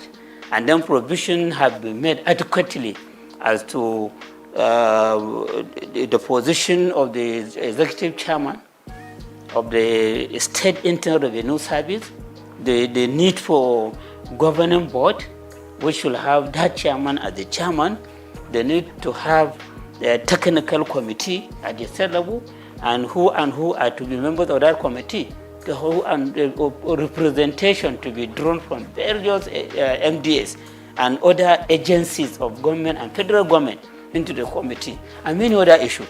And even at the local government level, there is a need for revenue, local government revenue committee, which should be chaired by the councillor in charge of revenue or finance at the local government level, and who the members are and their function. So when you look at all the provisions there shouldn't be any controversy. Even if there will be controversy, it should be less, and it should be something that could be resolved. For example, personally, I will not support a situation whereby the chairman of the State Internal Revenue Service should also be the chairman of the board. This is against corporate governance system. And then the same person will be the chairman of the technical committee. The same person will be the chairman of the revenue joint committee, where all the representatives for local government will be members and other agencies. So it will be as if the chairman of the Internal Revenue Service at the state level will become the alpha and omega on all revenue issues in the state. And that person may even be seen himself to be more powerful than Commissioner of Finance. When I was Commissioner of Finance, I was serving as the supervisory person on all the activity in the Internal Revenue Service. The chairman of Internal Revenue Service should be reporting to me, should be taking orders to me. He shouldn't be going directly to the governor. But the provision is showing that the chairman of the Revenue Service is equal to the commissioner. And in fact, they were even saying that governor is just to nominate him and has to go to the House of Assembly for clearance. Just as commissioner will go to House of Assembly for clearance, and there is no provision to show that this person should be answerable to the Commissioner of Finance. So something like this, I think many people may not see it, but with my own experience as a Commissioner of Finance, who have been intimately related to the Minister of Finance that time, I know the problem many states were facing as they empower the chairman of the Internal Revenue Service, they empower too much the Accountant General against the Commissioner of Finance, who should be the supervisor to all these agencies of government. So issues like this are there, and appropriate action need to be taken by the National Assembly in correcting the lapses in the bill. Then the last one, which is about institutionalizing revenue board. Okay, a revenue board. Before we have joint revenue board. Before we have joint tax board. So now that joint tax board is an appendix of the personal income tax. It's just under personal income tax. So now the drafters of the bill, they will want joint revenue board to be on its own, have a law supporting it, so that at the federal level where we have the chairman of the Federal Revenue Service, he will now serve as the chairman of the joint revenue board. Then all the chairmen of the Internal Revenue Service at the state level will be members. Ministry of Finance will have a representative, Ministry of Budget and Planning will have a representative, and you have some other agencies of federal government that may send representatives into that board. So that board will be taking decision on monthly basis on where improvement should be made, how to solve problems between one tier of government and another, and many other things, which will be very, very beneficial to the president or the Federal Executive Council, and then beneficial to governors and the various state executive council on fiscal policy and on utilization of taxation to generate revenue and on utilization of the revenue being generated by these agencies. Because many people are having the feeling that the agency, they collect this money and they spend the money. But in real sense, they only collect, but they remit to the government, into the treasury of government. So while they collect, they have the responsibility of collection, they don't have the power to spend a kobo from the amount generated. It is the government that takes care of that. So the joint revenue board has been given a lot of responsibilities in that bill. So when it becomes act, become a law of itself, so the joint revenue board will now be more powerful than what we know before as a joint tax board. So this is just the summary of the bill that have been sent to the National Assembly for passage into law.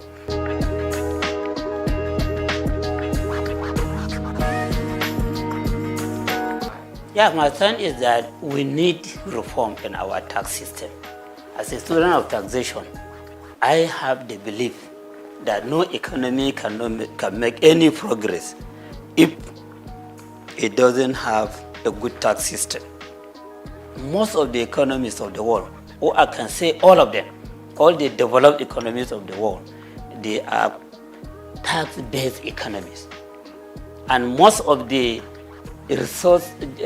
natural resource-based economies, they are among the backward economies in the world. Look at it. All the members of OPEC, none of them is part of the G20. They have the revenue, they have the oil, they are producing it in great quantity, but they are still being considered as developing economies.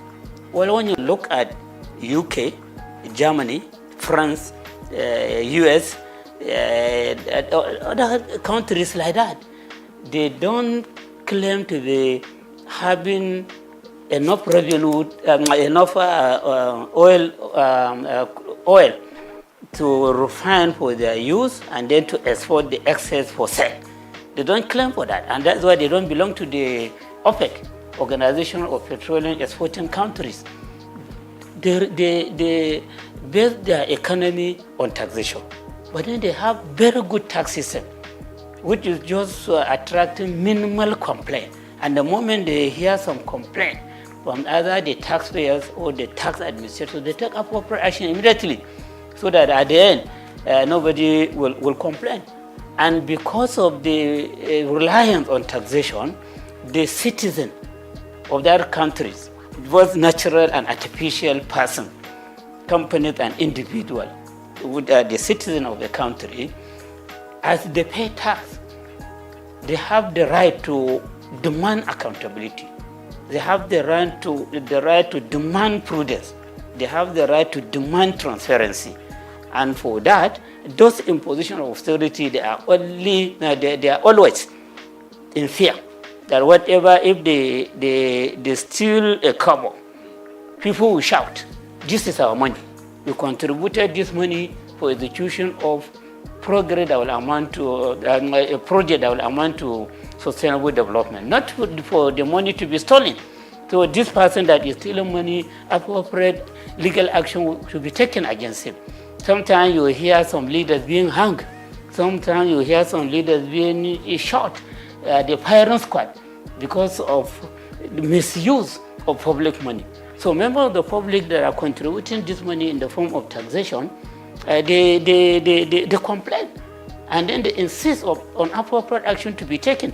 So before you come out and claim that you want people to vote for you to go to the parliament or to be the governor or the president or whatever, you will have it in your mind that when you go there, you touch public money, that may be the end of your life, because that the contributors of that money will be, their eyes and attention will be on the money, and the moment you misuse it, they will take appropriate action against you.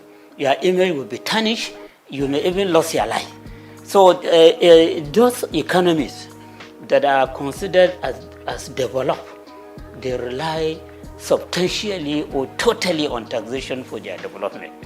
And then those economies that are reliant on natural resources, oil, cocoa, solid mineral, whatever, as they use the money from this to execute projects, the members of the citizens of that country, both natural and artificial, they don't care if they see them stealing the money and abusing the money, because it's not their money. It's not their own contribution to the economy. Number one, the prohibition on VAT, which you said earlier has attracted a lot of attention from leaders in the northern part of the country, but could be addressed in two ways. Okay, the first way affect everybody, and then the second way is what the leaders in the north are complaining about. The first way is on the increase in the VAT rate. Increase in the VAT rate. We have never had a situation whereby progressive increase will be brought to VAT rate in any country in the world. From my reading, I have never experienced it. But this is being brought about in Nigeria through these laws. They said VAT rate now, which is 7.5%, as per the Content of Finance Act 2020, will be increased to 10% from January 2025. Just about a month away. If the bills are passing to law, VAT will be increased to 10% of all VATable goods and services. And then just 1 year after, 2026, it will be increased to 12.5%. Then you have a small raise for 3 years. By 2030, the rate will be increased to 15%. So you can see the progression in the increase of VAT. And the moment you increase VAT rate, inflation will come up very powerfully, especially as you are increasing from 20 to 2025, 2026, you are increasing 2.5%. So the goods and services throughout the country you see their prices going up. And there is no separate market for battable goods and services and non-battable goods and services. No separate market. Don't just feel that when you increase VAT rate, the increase in prices will be on battable goods only. All other goods and services, their prices will go up. And how do you survive that?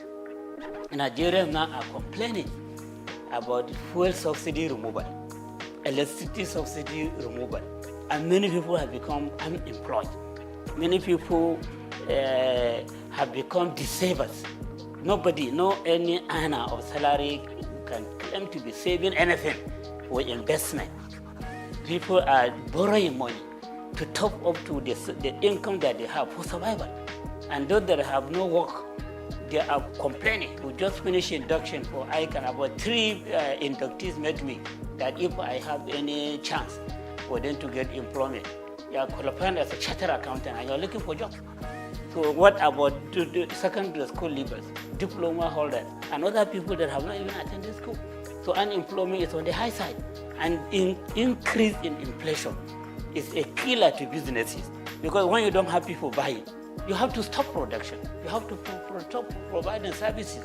And when you stop production, you sack your employees. And then you have more people go into the employment market and labor market. So increase in the VAT rate is a very big killer to an economy. And this is a problem that affects all the states in Nigeria. And our president himself in 2020, I could remember, when they are trying to increase VAT rate from 5% to 7.5%, he came up and warned the government that this increase in VAT rate will be harmful to the economy because of the inflation that it will ignite. That was during his, I think, 68 or 69 birthday lecture. When he was to comment, he talked harshly against the increase in VAT rate. And now the same government is accepting the bill to go to the National Assembly for increase in VAT rate on a continuous basis. So I see this as a very big mistake. The timing is very wrong. And then the policy, the idea of progressively increasing VAT rate, especially as Nigerians are complaining about subsidy, fuel subsidy removal, electricity subsidy removal. So this is one thing that needs to be looked into. And as we are interested in generating more revenue through taxes, particularly consumption tax, we have to be very careful about the consequences of the increase. And this is for the whole country. So that is one part. The second part is about the sharing of the amount that will be generated. Yes, right now, when VAT is generated internally, and of course the one for custom, they put it together and share it using vertical formula and horizontal formula. Vertical formula between federal government, state government, and local government. So federal government takes 15%, state government 50%, local government 35%. That's how they share it vertically. And then for local government and state, since they are not at the same level in terms of population, in terms of level of economic development, in terms of weight for industrial development, so they have to use the separate formula. And they agreed that 50% of whatever belongs to state government should be shared equally. 30% should be shared on the basis of population. And then 20% should be shared on the basis of derivation. And that derivation, in the simple language, is about the contribution of every state to the VAT that has been generated. And at the local government level, they are to consider the contribution of each local government to the VAT that has been generated.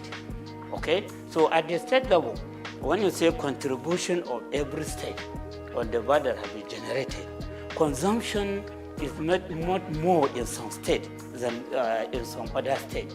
But then the formula, the derivation, the term derivation, this date, that is being applied now, is giving priority to states where the head offices of companies providing services and goods are located. You do consumption in Adamawa on services, maybe recharge card and other communication or telecommunication services. or bank services or insurance services or whatever. So since you are just dealing with the branches there, the head office of the bank producing these services is in Lagos or in Rivers or wherever. So it will be deemed as if you do the consumption there. And so the credit will go to Lagos or Rivers or Ogun or wherever, where the headquarters of it is located. Not where you do the consumption. So at the end of the day, you see that states like Lagos, its own contribution may be 50% or 60% or more every month. At the state like Rivers, its contribution will be about 15% or 20%. Abuja may be about 10% or 50%. And then the heavy consumers, the northern state, like Kano, which is a commercial center, its own contribution may be 1% or 2%, because it doesn't have the head offices of the companies providing these goods and services that are being consumed there. So at the end of the day, you see that 20%, if it is 6 billion, for example, if it is 6 billion, for example, so 60% of that 6 billion will be about 3.6 billion. That may go to Lagos. And then 10% of that 60% may be about 600 million. It may go to this. And then you, that are the consumers, you may get 1% of that. So you can see that particular 20% is the crux of the matter. That is the basis of the controversy. So now that this bill has been submitted to the National Assembly, then these people are so that this derivation has been increased to 60%. 60% instead of 20%. Now, not previously, right now, 20%. Not right now, 20%. And it has been jacked up. It has been jacked up. And the deflation has been jacked up. And then in the law, derivation has not been defined. But then people have to go by what is happening now. As they go against it. Since now the derivation is about contribution of state that are producing these goods and services being consumed. So they have the right to just say that, oh, so now instead of 20%, it will now be 60%. And then you hear the government functionaries, including members of the committee, saying that no, that's not what they mean. They mean area of consumption. This 60% graduation is about consumption area, not location of the headquarters of company that produce the good or services. You should have defined that in the law. When you say the issue of derivation has been increased to 60%, but what we mean by derivation is this and that. So that controversy will have been avoided. Or you go under the interpretation section. And so as you are interpreting this, and then you say derivation. By derivation, we mean this, and that. That has not been done in both the Nigerian Tax Act and the Nigerian Tax Administration Act. So you can sympathize with the people complaining. And then if it goes like that, if they don't correct it at the National Assembly before passing into law, the moment it is passed into law, they will go back to this issue. The suspicion that they will just go back to a pleasing state where the headquarters of the companies are located, because there is no definition that says that it is about consumption. So everything needs to be documented. Yeah, in a society that is well informed, you should always talk on the basis of evidence. And evidence in accounting, we said you prioritize when you are to prioritize between two evidence, verbal and written. Written is more important than verbal evidence. Okay, and that is why in court, even if you say you give verbal evidence, they want to write it down and read it for you. Then you sign or you put your thumbprint that yes, this is your comment. Because written evidence will continue to remain. Verbal evidence could be denied in a later date. So these are two issues, all based on that. And then you can appreciate why people are talking too much on this matter. to the extent that they don't even care to notice other lapses that in the act. But they, as student of taxation, I have to read and try to pinpoint lapses that need to be corrected so that we have a perfect reform on taxation or on revenue generation in our dear country.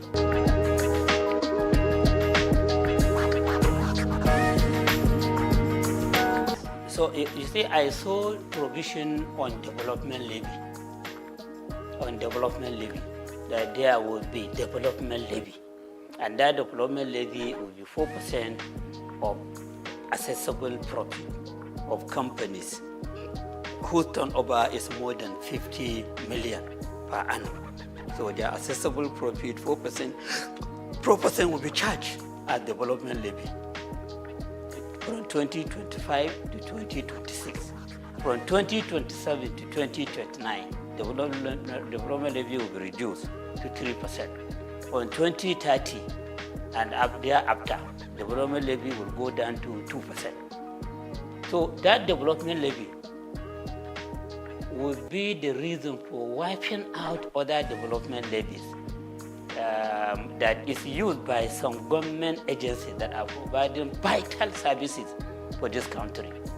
You have TED Fund, Tertiary Education Trust Fund. Now they are relying on 3% of accessible profit of companies for all the projects that they are executing across the country. TED Fund, as I hope you know it very well. So it's the one that is most of the infrastructure development in federal university, federal polytechnic, federal college education have been executed by TED Fund. They sponsor lecturers of various institutions to go for further study, to attend conferences. And they have what they call National Research Fund. They take care of all the researches that are being conducted by all these tertiary education institutions using that money. So TED Fund will now get some share from this new development levy.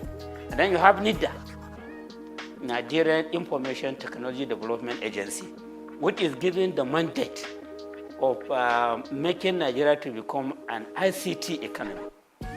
And that agency is relying on 1%. 1% of the profit before tax of GSM companies, banks, insurance companies, etc. These are companies that are pushing for ICT technology development.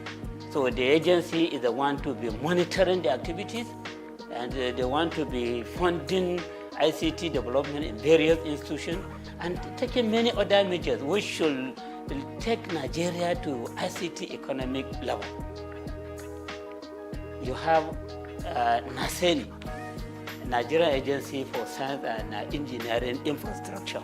So that is an agency that has been given the mandate to make Nigeria become science and technology economy, to promote local manufacture of cars, local manufacture of motorcycle, and many other things that we show that we have grown up as an economy that can compete with all these developed economies. So that agency is also relying on a particular share, I cannot remember, from what internal, I think, Federal Revenue Service is collecting. And now the government has introduced NEL Fund. So NEL Fund is collecting 1% of the total taxes, levies, etc. that are passing through the Federal Revenue Service. So these are 4 agencies of government that are relying on levies, charges, etc. for them to take care of the mandate given to them. So this development levy is designed to ensure that 3 of them are phased out systematically. Only NEL Fund, which is for giving loan to students, will survive. By 2030, that 2% that we are talking about, from 4% to 3% to 2%, the whole of that 2% will be for the NEL Fund. While all these have been put aside, it's up to the government to decide whether to disband them or to put them into the mainstream budgeting system. So in 2025 to 2026, TED Fund will get 50% of that 4%. And NEL Fund will get 25%. NIDA will get 20%, and SEMI will get 2%. So by the end of 2026, NASENI, NIDA will no longer get anything from that development levy. So they will be on their own. It's up to the government to decide whether to cut them out or to continue to fund them through the budgeting system. And then by the end of 2029, TED Fund will not be getting anything. But from that 27 to 29, they said TED Fund will be getting 66 and 2 over 3%. And NELDA will get 33 and 1 over 3%. That is what will happen for 2028 and 2029. By the end of 2029, forget about TED Fund. It is only NEL Fund that will be getting that 2% development levy that will be charged. So you can see that by 2029, all these three agencies that have clear mandate for moving the Nigerian economy forward, they may either be passed out or they may be taken back into the mainstream federal government budget. And agencies that are used to being independent, are being to working on target, how can they survive under the mainstream government budget? So the other implication is that as you have only NEL Fund, even before transferring everything to NEL Fund is there to give loan to students. All this money that will be coming to you just for giving loan to students. So this shows that a Nigerian student will mainly become debtors. And when they become debtors, will they have the mouth to complain about the government being a debtor nation? Nigeria as a whole becoming a debtor nation. Every day loan is increasing. So students too will now become debtors. Secondly, the federal institution, all these federal universities, they are not charging tuition fee up to now. They only charge registration fee. University of Lagos, University of Ibadan, Bayero University, Kano, ABU, all these federal universities, and many of the state universities, they don't charge tuition fee, just to encourage children of the poor to attend university or polytechnic or colleges of education. So as TED Fund is put in place, nobody can claim that he or she cannot pay tuition fee. And then no university or polytechnic should be going to government asking for money. In fact, government may even give them target of the amount that they should be remitting to the government. Because you are charging tuition fee, you are charging registration fee, you are having enough money to take care of yourself. And then we want you to remit something to us because we own the federal university college education polytechnic.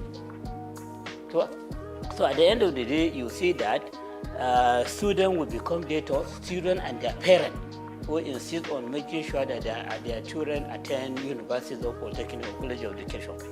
And then the universities will no longer be complaining about insufficiency of funds. Because private universities are not complaining of it. They have their founders who are funding them and they are charging fee. Some are even charging 2.something million per semester in Nigeria here. Some are charging 2 million, some are charging 1.5 million per semester, and some per session. And so they have a lot of money to execute various projects, to pay high salary to their staff. And then the private universities, they are complaining that no money. When you go to go, they say no money.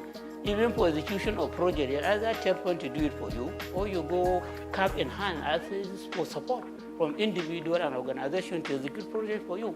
But now that you are allowed to charge fees, and the student, if they don't have money to pay, or their parents don't have money to pay, to go to NEL Fund to collect loan for the payment of the tuition fee and the registration fee, and even for living costs. And they made it very clear that when you borrow such kind of money, you will start making repayment 2 years after graduation, and even 2 years after graduation until you get a job to do. And then from the job that you are doing, you'll be paying 10% annually up to when you finish paying the loan.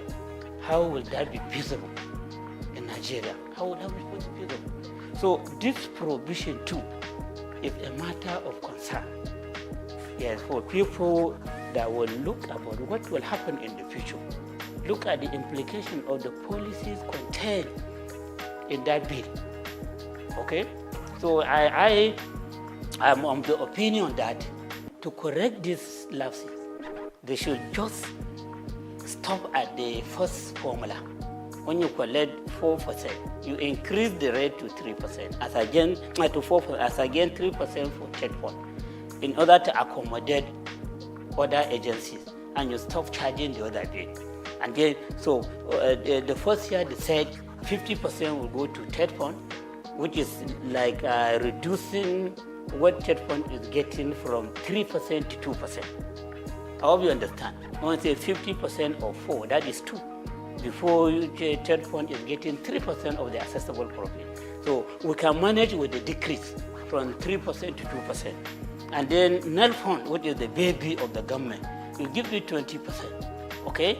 Then NISDA, which is having very clear mandate of making the Nigerian economy an ICT economy, 20%. Then NASENI, 5%, saying we don't care much about the technological development that may come to manufacturing cars, motorcycle, etc. We give them 5%. And then allow them to look for means of further funding themselves.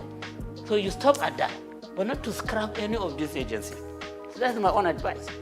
Okay? So that is another important area that need to be addressed in this bill before they are passed into law.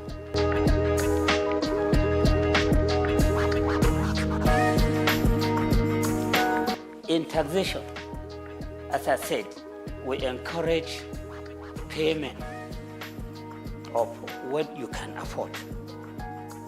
A situation whereby, this is my own personal opinion, yes, and people may feel that I am in support of taxing the poor. No, I'm not talking about the poor. Anybody that doesn't have income, that doesn't have profit, that doesn't have gain, it should not be considered for taxation.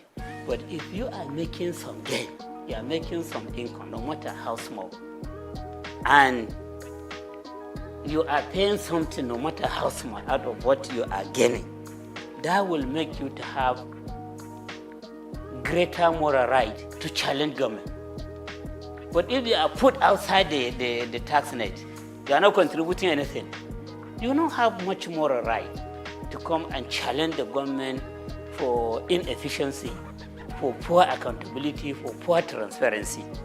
When I was Commissioner of Finance, I had called to be organizing some town hall meeting with small, medium, micro, small, and medium enterprises across the market that we had in Kano.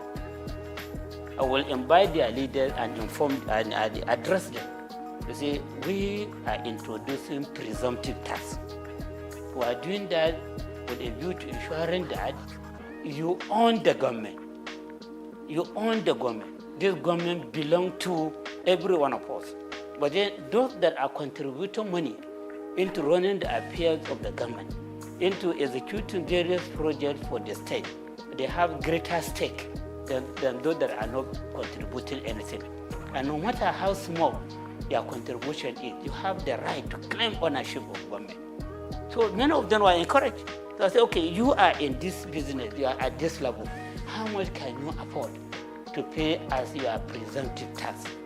So we say they themselves, yeah, they will accept, yeah. Yeah, so there was a time that we had meeting with some of them. I was saying that you are too small, or maybe every month you should be contributing 100 naira. Some say no, if that group of people can contribute 150, we can contribute 200 naira every month. Through engagement, interaction with the micro, small, and medium enterprise, you can arrive at something that they will be contributing in the form of presumptive tax.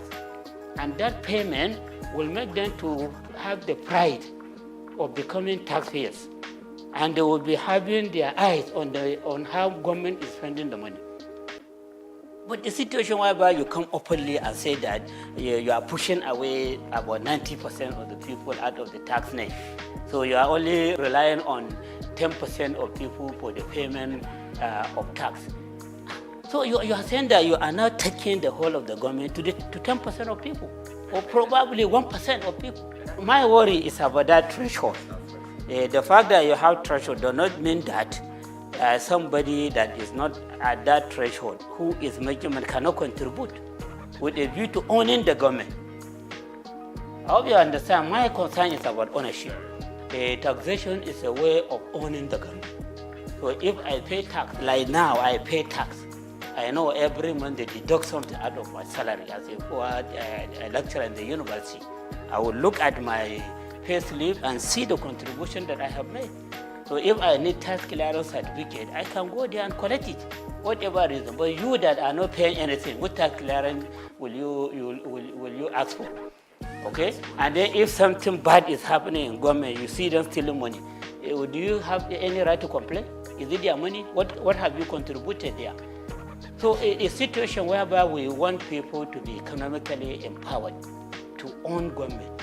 And then we are now having a reform that is saying that, that is even proud to say that about 90% are not taxable, even presumptive tax. So in other words, I am of the view that as we claim for transactional tax to be paid by the rich and luxury asset to be taxed as that are at the lower level, they should also be paying some presumptive tax, even if it is 10 naira per month or 20 naira per month, so that those rich people claim that the government belongs to them, this one too will say, yes, the government belongs to us. So provision like this is not there in the act. All they are just claiming is that they have pushed people away from the tax net. And pushing them away from the tax net, just pushing them away from ownership. So you are just surrendering the whole of the government to very few people who will now be teleguiding those in the position of authority. And you will just be asking for help all the time. Well, you can also claim ownership with pride, or no matter the amount that you are contributing to government.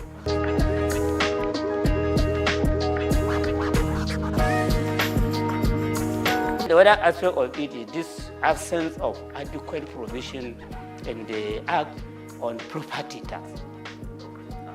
Property tax, yes, property tax. Like I was talking about luxury asset. Those with luxury asset, they need to be taxed on the value of this luxury asset so that we generate more revenue. Those that are doing the transaction of high volume of money, they need to be taxed for this transaction. That's what we call transactional tax. So you can see that as we are talking of relieving the poor or income earners from tax, from this tax rate, we are not talking much about taxing the rich in the bill. It is not clear as to how properties of the rich people in this country, who are very small. Someone was even telling me that in Nigeria, where you say 99% of the wealth of the country is in the hand of 1% of the people in the country. That 99% of the people of this country, they own only about 10% of the wealth of the country. What a gap! If this is true, we have not done any study empirically to ascertain this figure. But you can see some sign of it. And you need taxation to bridge the gap.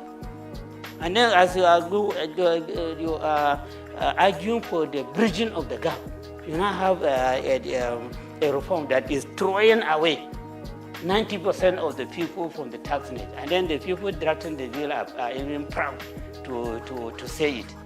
So I have reservation on this. If I found my way, I will agitate for appropriate correction to be done. And that does not mean that I'm agitating for the taxing of the poor. I'm talking about those that can afford.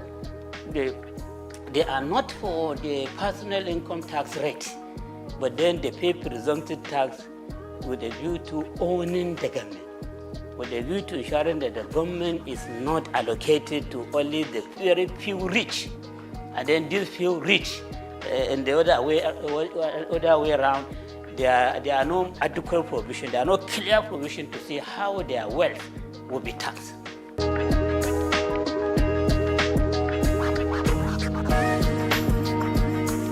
No. If you look at all the statements that I've been making, there's nowhere that I mentioned that the North is having this agitation. I'm just talking to you about areas of concern in the law. Areas of concern. I think I only made reference to the North when it comes to this issue sharing of VAT, that the governors and traditional rulers in the North, they are first to raise alarm, and they raise alarm on this matter only. But all the other matters that I mentioned, they have not said anything. Maybe they have not seen them. They don't have this perspective that I have. Okay, so I am a Nigerian first before becoming a Northerner. So I talk as a Nigerian. My concern is about the Nigerian people. And the Northern people are also part of Nigeria.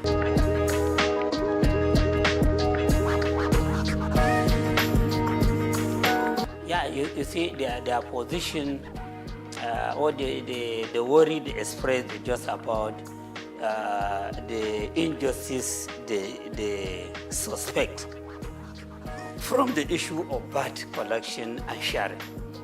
And even that provision has been made perfectly, I doubt very much if they will complain.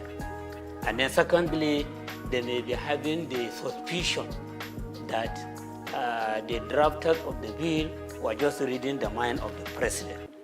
A president who was a governor in Lagos State, who developed, people are just having the feeling that he was the one that developed the Lagos agenda, which is about making the Lagos State to have a special status in Nigeria. And special status is just about maybe putting it in a position higher than other governors, but not up to the level of the federal government. And then when you are targeting that special status position, then a lot of things could be designed that will be favoring Lagos. So those that are attaching the bill, one, they are doing that in view of the formula they discovered, which may not be, will not augur well for them on the VAT allocation. And then secondly, they may be having the feeling that this law was just designed to favor Lagos State in the course of its own effort to become a state that has special status. Okay? It says so that will make it to be seen as if it is a country of its own, even though it's not up to the level of country, but it is higher than all other states in the country. Probably this may be the reason why they are agitating. The one that you can see clearly is on this issue of VAT. And then they have other suspicion. So that is another worry that I have. The issue of trust. Trust, what some experts call trust deficit. Yes, will be promoted greatly by this bill if corrective measures are not taken. All these issues that I mentioned, I did that honestly as a Nigerian. By all standards, I should be accepted as a Nigerian.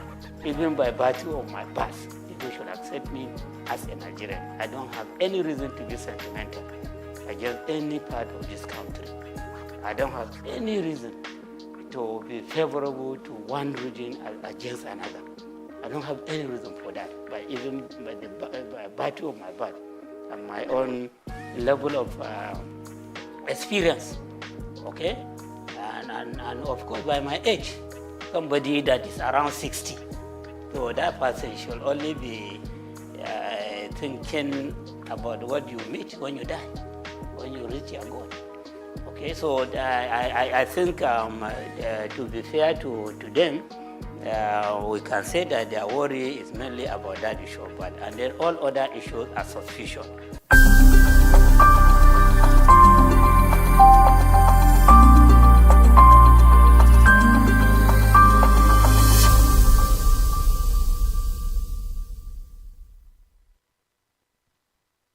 Hey guys, my name is Anna Maria Orlu. I am Miss Nigeria United Nations.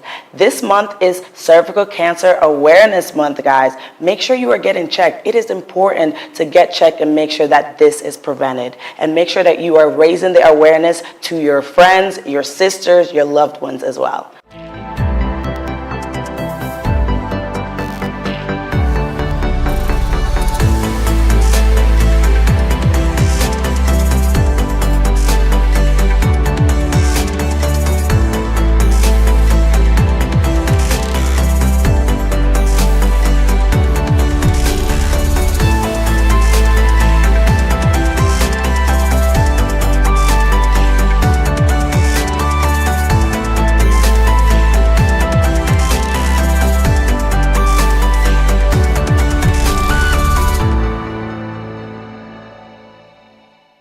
Optimism is a strategy for making a better future because unless you believe that the future can be better, you are unlikely to step up and take responsibility for making it so. Responsibility is the price of greatness. How else can one explain the thought process of a 24-year-old youth leaving the luxurious comforts in the United States to fill in for his incarcerated father in sub-Saharan Africa, Nigeria, and run a family business holding the fort till stability was achieved? This is the story of Abdul Samad Rabiu, an unassuming, silent achiever.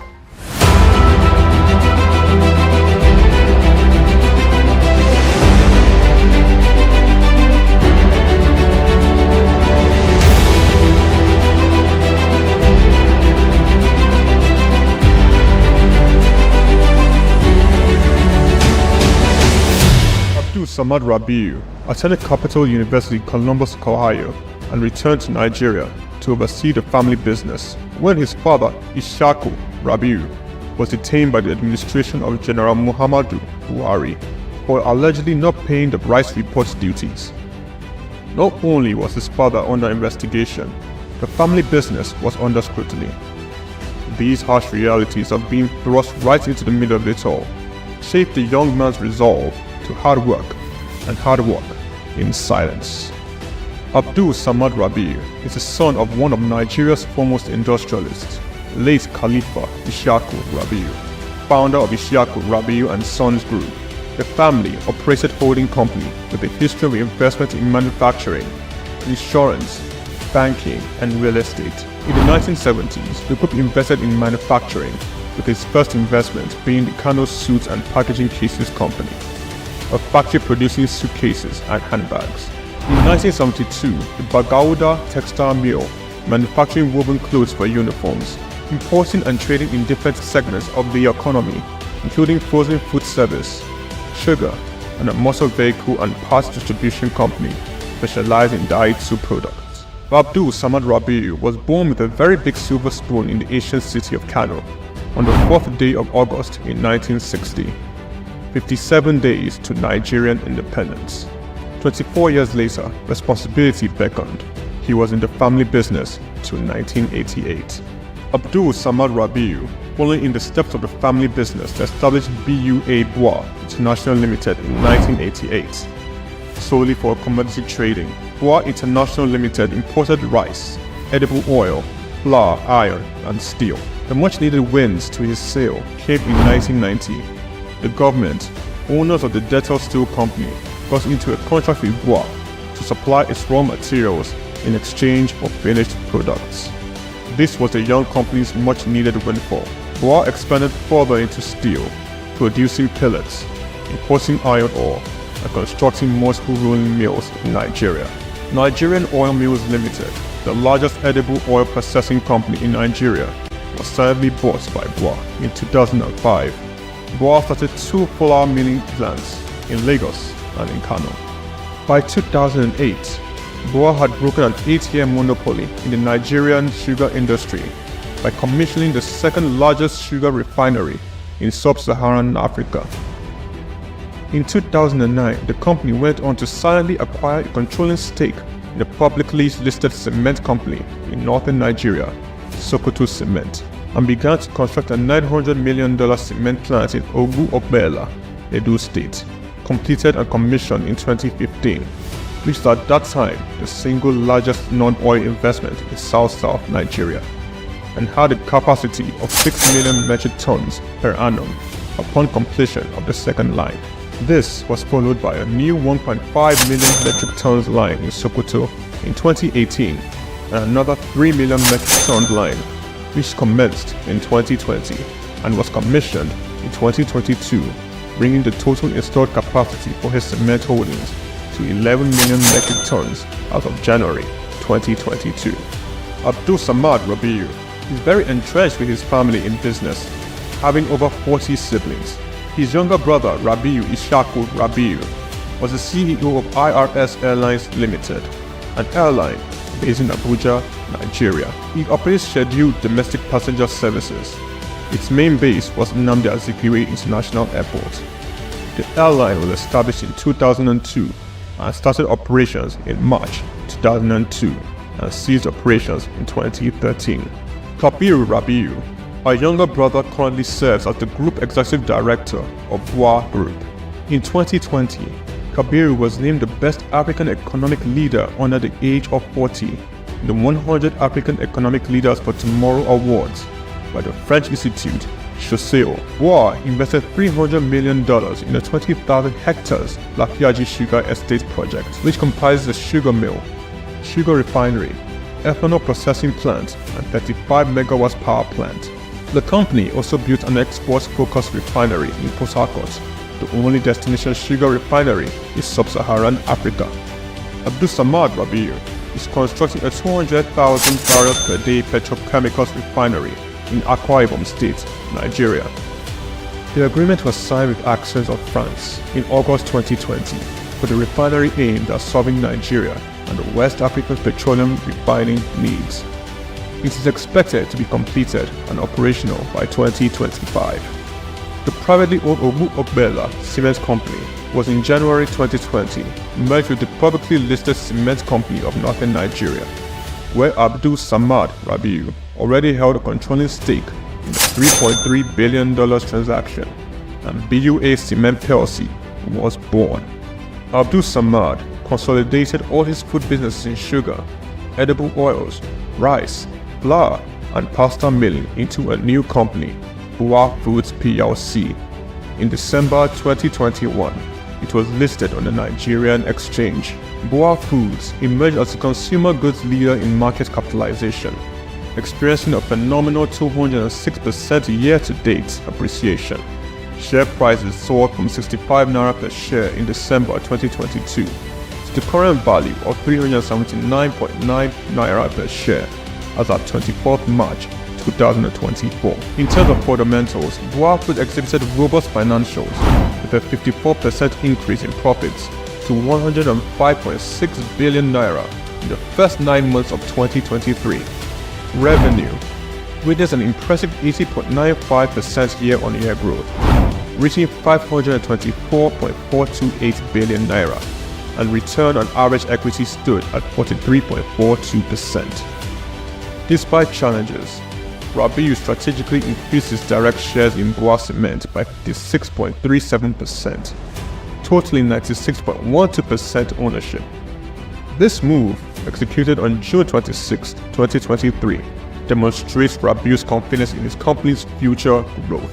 BUA Foods PLC and BUA Cement PLC companies are among the top 10 most valuable publicly listed companies in sub-Saharan Africa.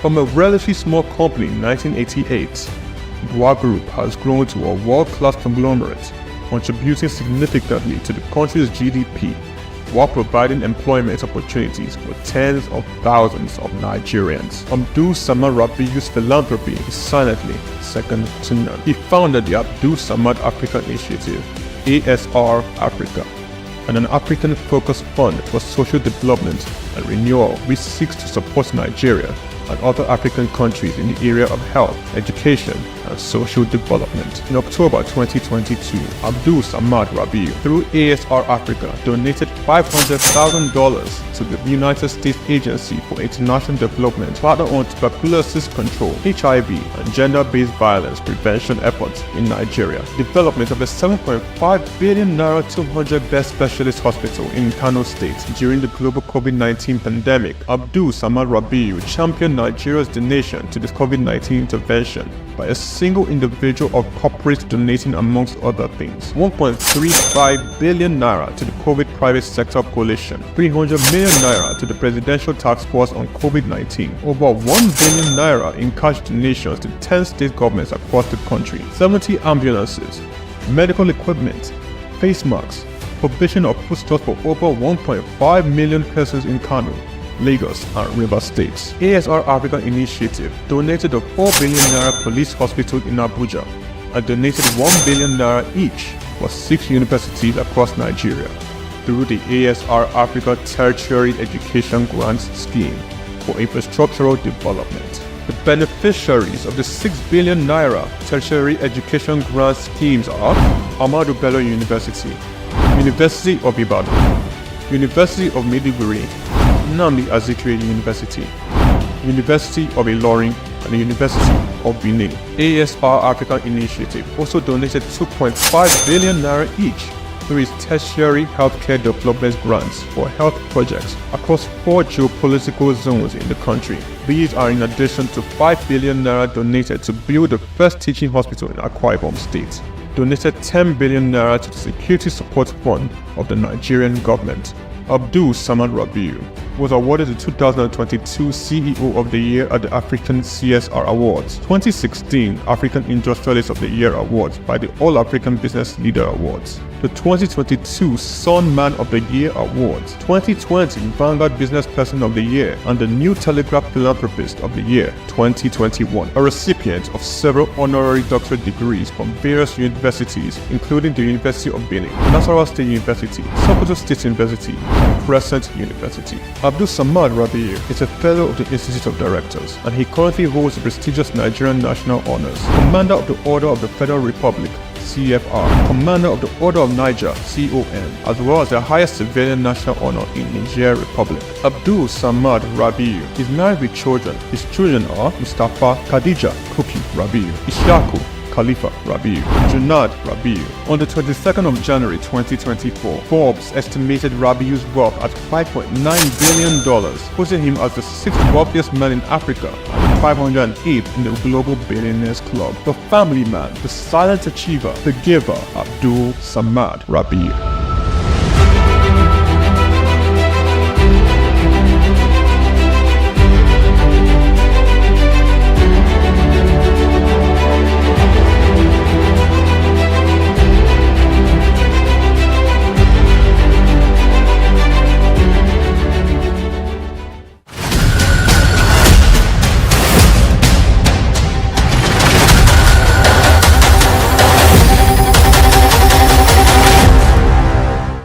Got just what you need right here at Femi Wash Media. Call it the Midas Touch and you wouldn't be wrong. Let us record, produce, mix and master your audio like nobody does. Reach us on our contact today for the best quality job.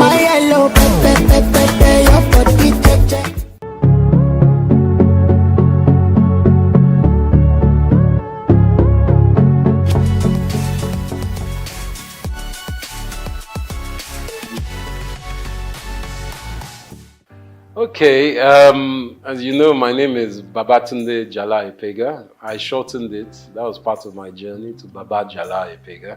I was born here in Lagos, just a stone throw away from here in actually Lagos Hospital here.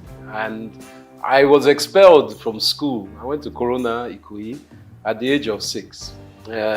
My teacher, who I found to be quite unjust at the time, made us all stand, and I remember this, even though it's like almost 45 years ago. But I remember standing outside Corona School in the heat with all the students in my class because one boy had done something and no one owned up. So I found that quite unjust that all of us had to suffer. So I picked up a stone and I threw that stone at my headmistress's glass and it broke her window. She told my parents, and my parents weren't very happy, of course, but they realized that I wasn't meant to be in school like that here. So the teacher actually asked me to leave, and my parents took me to England. They said, take this child to England. We can't control this child here. He's a wild fellow. So as soon as I got to England, I went to Tunbridge Wells in Kent. I went to school there, and it was the most cold experience I've ever had in my life. I was 6.5 going to 7, and I went to boarding school at that age. And I think that woke me up in life straight away, that even in comfort, you still have steel. And by that I mean that everyone would think, oh, you are lucky, you went to England at 6, 7. But I was very young. I was put in a dormitory with children from England, from Japan, from Saudi Arabia. We were all very young. There was a lot of crying in the dormitory, 12 boys, 6 on each side. And the room was very cold. I remember the cold. But one other thing I got to learn was rugby. And through my life, rugby and learning to deal with my condition and environment has instilled a strength in me. And as we know in Nigeria, you have a lot of things that happen that are out of your control, but you have to find a way to evolve and adapt. And I think from the age of 6, 7, I was very lucky to have that. I went to the oldest school in the world called King's Canterbury, started by St. Augustine in 598 AD. This was the secondary school I went to. And my life seemed pretty, what they say, gold-leafed at the time. Everyone's like, you enjoy, you're in Nigeria, you're in London. I learned to speak Spanish. Unfortunately, I lost my Yoruba, but I'm trying to get that back. I learned to speak Spanish and French. But at the age of 17, my father had a stroke. And he was working too hard, obviously. And sadly, my mom and dad had split up by that time. So my whole life that seemed so rosy stopped because my father's business partners, all of them somehow took the business and it went away. And from that going away, we were left destitute. My dad was in a coma for 3 months, and my mother, who wasn't working, because my sisters and I have 2 lovely older sisters, Yewande and Gigi, we were still in school. So much so that my last year's school fees were not paid. But one of my uncles kindly paid for my school fees, and my mother had to go to work. She started her own business. She too was a journalist, Mrs. Ibiene Epega, but she started a chauffeur driving company and started using cars to drive people with her staff. So from that age where I thought a university was going to be given, I was left floating in the abyss because we didn't have financials. So for 1 year I had to work in a post office in London, and it was quite an eye-opener for me, but it didn't stop me from adapting. And again, adaptation helped me grow. So from being in a very wealthy family as a young man, coming to the age of 17 to become an adolescent, a grown-up, I realized that nothing is given. My father sadly was in a stroke, and when he had that stroke, he became semi-paralyzed. For another 30 years, he was semi-paralyzed. But my mother died quite soon after that time in a car crash on the road to Warri, because my Okrika side and Warri side is where my mom was from, even though my father was Ijebu. So my mother died at the age of, when I was 21, which was 20 actually, when I was starting university. And my father was semi-paralyzed. So I became the father of the family, even though my sisters were older and far more intelligent than me. But being the man, I had to take control of a lot of things. And I think that's what really gave me the tenacity to understand that I really need to be someone who doesn't just walk in one field. I need to spread my risk. From my university, I did mathematical economics and Spanish. I was able to go to University, Queen Mary College, London University. And from there I finished, as I said, I worked again. So I worked before I went to uni, and then I worked afterwards. And for me, life is about collaboration, communication, and tenacity. And I think those were my first 21 years.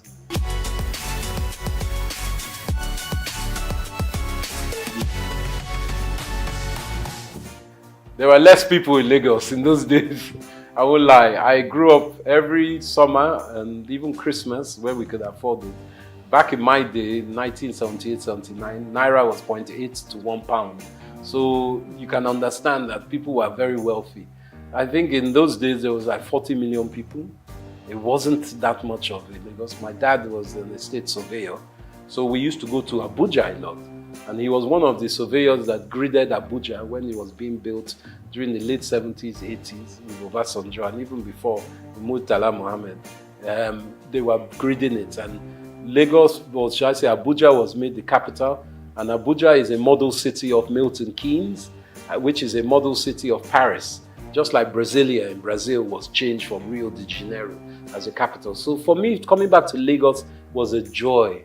I enjoyed it because I was young. We used to just walk, run the streets on our bicycles and cycling, just exploring. Everything was open. There weren't as many cars. It was no big apartments, and there weren't as many people. So I had a beautiful time. There were a lot of lizards on the ground, and we used to throw stones at them. But that was my own youth. We used to go to the beach a lot. Bar Beach was around. It's not around now. Sadly, my dad used to take me to Bar Beach to see the capital punishment killings of armed robbers, and even Dimka, who was one of the leaders of the coup d'etat against Murtala Mohammed. We saw him shot there.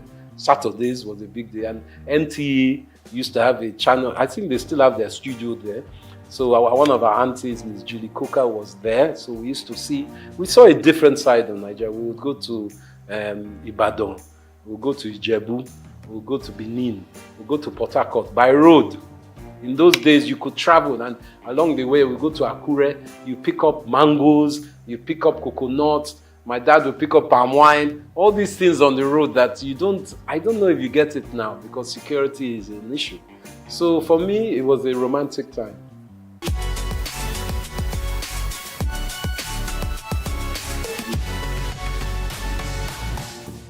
I think fashion evolving through Nigeria has started as a siloed industry. By that I mean every individual was doing their own thing. Whether they were a seamstress, a tailor, a designer, a stitcher, they were doing their own thing. But we are realizing that with the 200 plus million people we have in Nigeria, you can't be an individual alone doing your own thing. So the evolution of fashion that I've seen in my own small way, as someone who's worked in the industry, is that there's more collaboration. The designers are looking for higher specialist artisans to help with their stitching, the styling, and the putting together of clothes and accessories. So I'm also seeing small grassroots shoots, very small at the moment, of the government playing a part in bringing together some kind of foundation so people can articulate their fashion designs to the world, because we have seen it in a lot of music. Obviously, Afrobeat is one of our biggest exports in this country. Obviously, there's oil and all the others, but I'm talking about within this entertainment, luxury, lifestyle industries. So we're trying to learn from that how private sector can play a part to enhance this fashion sector. So now we're seeing a lot of vibrant colors, a lot of styles. Men's fashion is big. It's not just women's fashion. Men's grooming is massive. Hair and beauty as well. So men are taking care of ourselves more and more. And accessories. Accessories, I think, is fundamentally the quick fix of fashion, where we can enhance and create jobs and hyper growth in GDP by focusing on this. And this is where I implore the government with working in mineral resources, our precious metals, semi-precious metals, help those industries to grow. There's a great lady, Janet Adeyemi, who works in Women in Business, and she is working within that. Let's help our fairer sex or the female gender to grow in business as well, because there's a fundamental knowledge that if half your population are women, as ours is roughly, or maybe 51%, 52%, you have to educate the women so they too can add to GDP. It's a simple economist theory. You can't leave them out of it because it's very important. And these industries in fashion are enhanced by women, and we need to push that forward.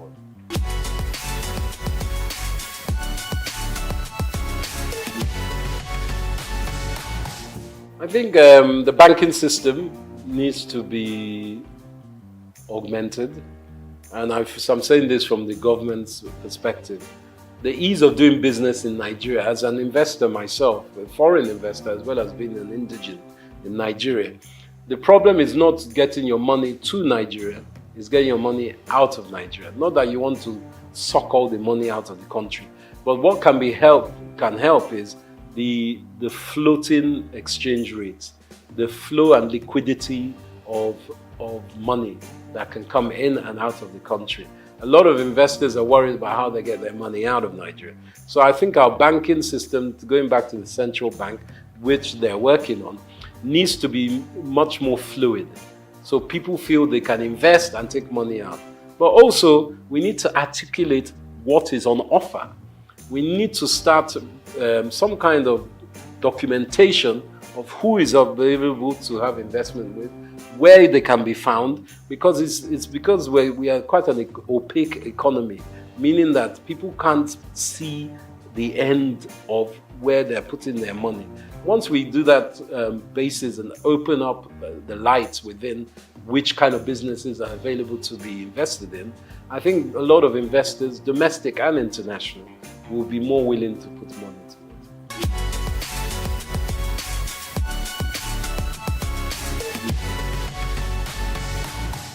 I think content creation for me has been an evolution. I started as an ex-banker, as I said. I used to trade futures and options in Barclays Bank. I was on the Life Exchange, trading bonds, and I found that wasn't my life. I wanted to be more closer to people. Some people can be bankers on the trading desk or trading floor, but not for me. So I started doing events. I was very lucky enough to show that I was quite adept at doing events. So a big company called Richemont, they owned Cartier, Dunhill, Hackett. They were part of British American Tobacco. They took me on to do their events. So I was doing a lot of polo matches, a lot of Christmas parties, a lot of brand activation events in England. So for me, I got a lot of content knowledge from that.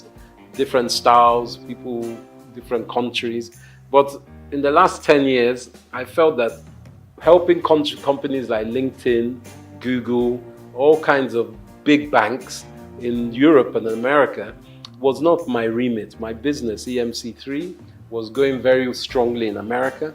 But as a Nigerian man, I didn't feel love in America. I know that everyone says it's the land of opportunity, but being someone of my own African descent, I didn't like the mentality there. People are good, but the infrastructure is racist institutionally, as we know.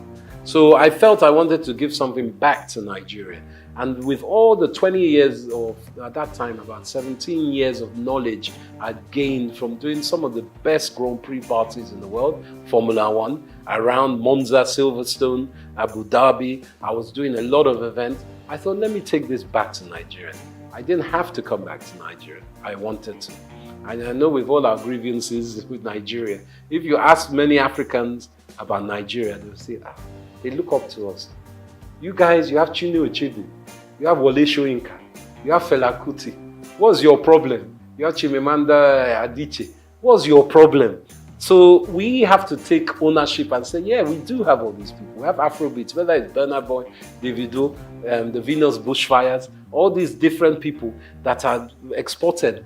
Let us look inside and say, wow, we do have a lot. So I wanted, as a content creator, to show Nigeria in all the different sectors that we do have a lot. And that's why with the marketing and communications company that I've started, my own company, I felt I could touch so many sectors. And finance, as I mentioned, I work with banks. Also government, Nigerian Investment Promotion Commission, a very great entity. I work in fashion, with brand labels and people across the board. There are great shops like Alara here that also promote African fashion and African business. And did you know even Leventis does a lot of research, Nigerian bottling company, to help this country. And do you know Nigeria was blowing glass 1,000 years, almost 1,000 years before Europe knew glass blowing. And it's been found in Oyo State only recently. So it's very important that architecturally we take ownership of our country. The Nok civilization that has been in the mid to, I think it's above Abuja, near Benue, and even Niger River, above those basins. That has a lot of artifacts and a lot of archaeological excavation potential. But we've allowed that just to linger. People have stolen a lot of our artifacts. You know, Nigeria was known for Benin bronzes. We were the best smelters of iron before people were smelting iron. So these are things we have to take stock of. And me as a content creator, I bring all that information together and I make sure that people acknowledge it and are aware of it. So then that will uplift us all.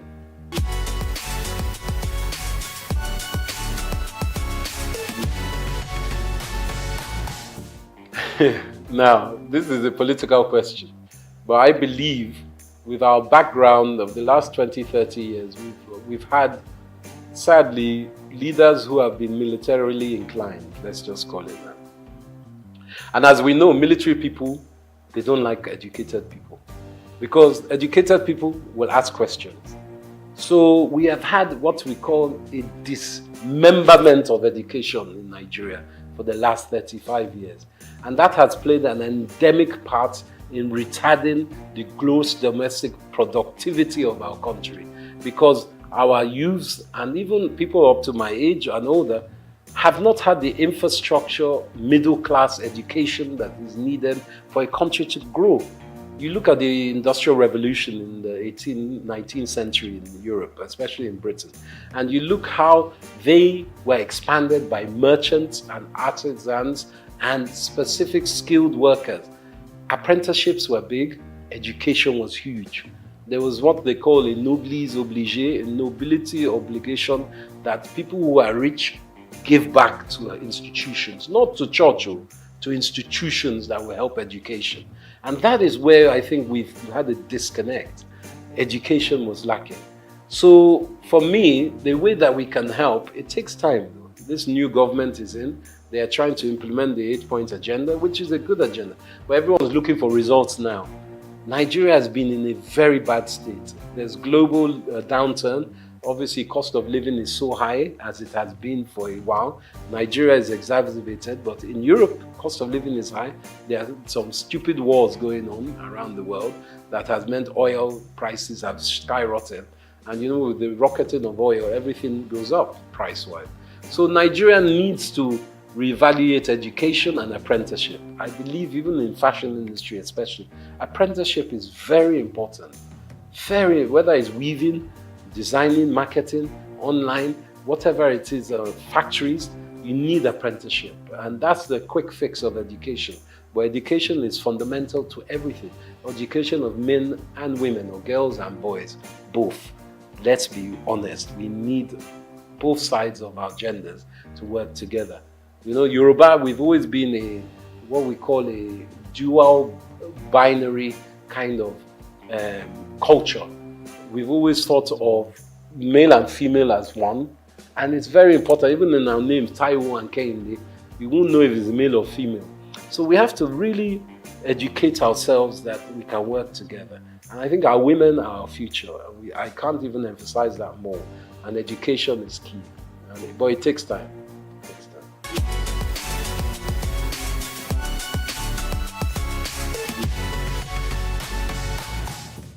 I think Japa syndrome is very real.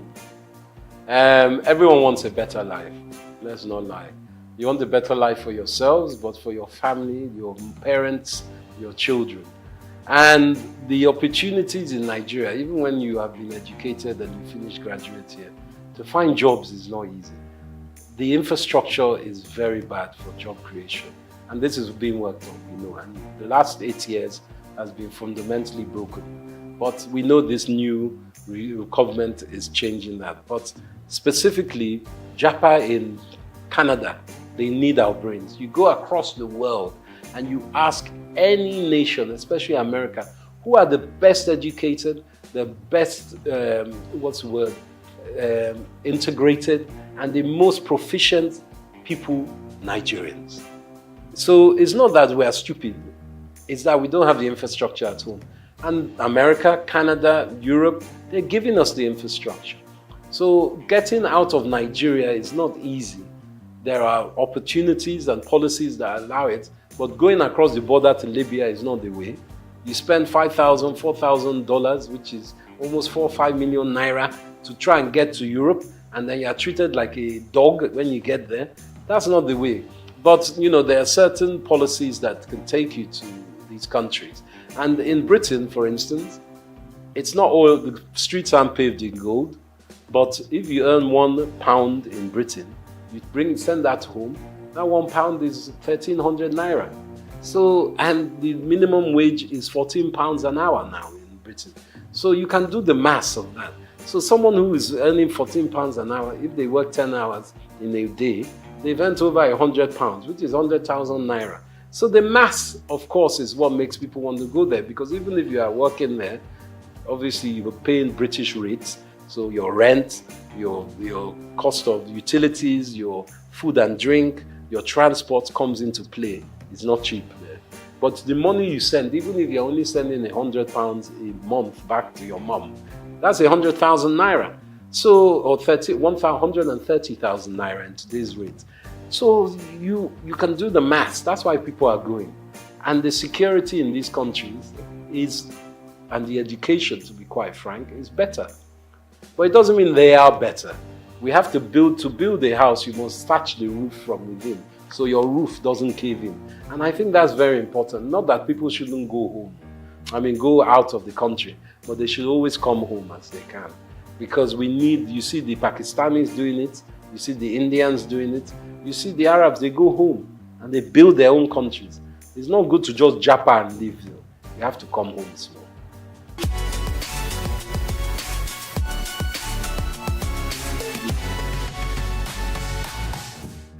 I think my success is down to, as much as I can say a success, because it's still a book that is not finished and the stories are still unwritten, is a tenacity of hard work. It's very important that people understand that it takes a lifetime to look like an overnight success. It doesn't just come. What I'm still doing, I'm not the most successful in my business, but I love my business. And if you can find something that you love and you can make money out of, then you're in heaven on earth, to be quite frank. I think my spirituality and my faith is very important, as is my wife's. My wife, Helen Epega, she wrote the world's first Pidgin English opera. And we've been staging it here in London. We played in Cape Town, in Nairobi, and in Lagos, And we've staged it in London. We're at the Royal Albert Hall next year. I'm executive producer of that. So I think my success, to add to that, is that I don't put all my eggs in one basket. And I work very hard to make sure I research and obtain knowledge of the next thing, or what was the last thing. I'm a historian as well. And I put things in perspective. And I try to add value as I can. But as my momsy used to say, you have 2 ears and 1 mouth for a reason. So I like to listen as well. And from children you can learn, from grandpapa you can learn. So humility is very important. I'm not arrogant with it. And I think that's the most important part. Collaboration, humility, and shared drive. But also knowing that for me, Saturday and Sunday, I'm off. That's my time for the family. I take a break. Sunday, even God rested on the 7th day. Me too, I rest. I'm not 24/7, even though this weekend we have a big fashion event, but that's work. But when I take my tools down, it's tools down. No one can call me on Sunday morning. So you can't be BOing to people. Never let anyone own you like that. That's what I say. Someone calling you on Sunday morning, obviously in journalism, in film, it's a different from projects. I'm not saying every time, but just be aware of yourself and your mental health. That's the most important.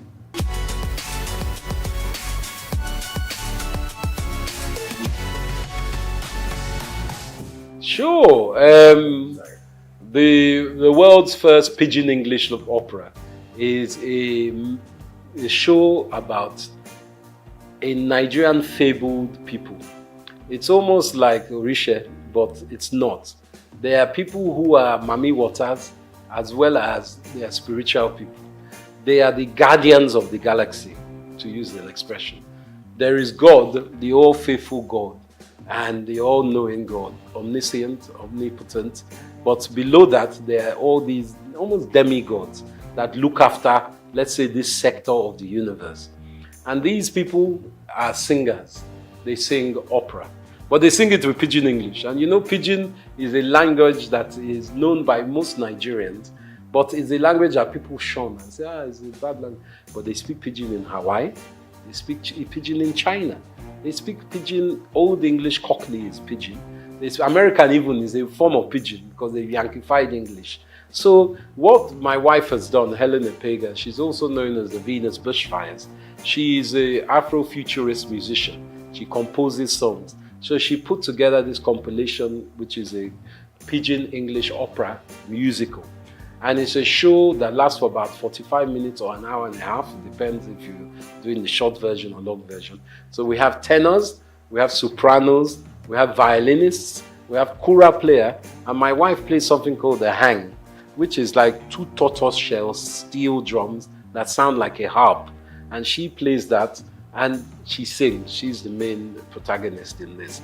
And it's a drama about all these people that have come, the Mene people, who are meant to look after the planet, but they lose their voice. So Earth is, because God is angry with them, Earth, and says these people are rubbish. But the Mene people say to God, please, give them one more chance. They're not that bad. I know they're fighting, there's lots of wars, but give them another chance. So the lead Kanate of these Mene people has to go to the Venus Bushfire, which is the heavenly celestial place, to bring the voice back, to sing Earth back into harmony. So it's a drama, and it kind of plays on our old cultural awareness in Africa and heritage of Nigeria of there are other beings. And you must have faith in your ancestors as well as in the God. And the deities, as we know in Yoruba, I think there are 7 deities.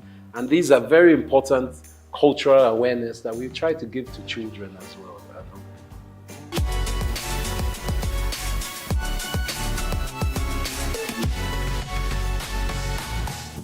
I think the filmmaking in Nigeria is burgeoning.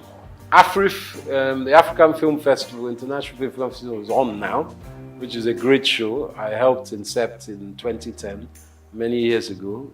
We had it in Port Harcourt. It was Governor Rotimi Amici that started that campaign, but it's going on very strongly now.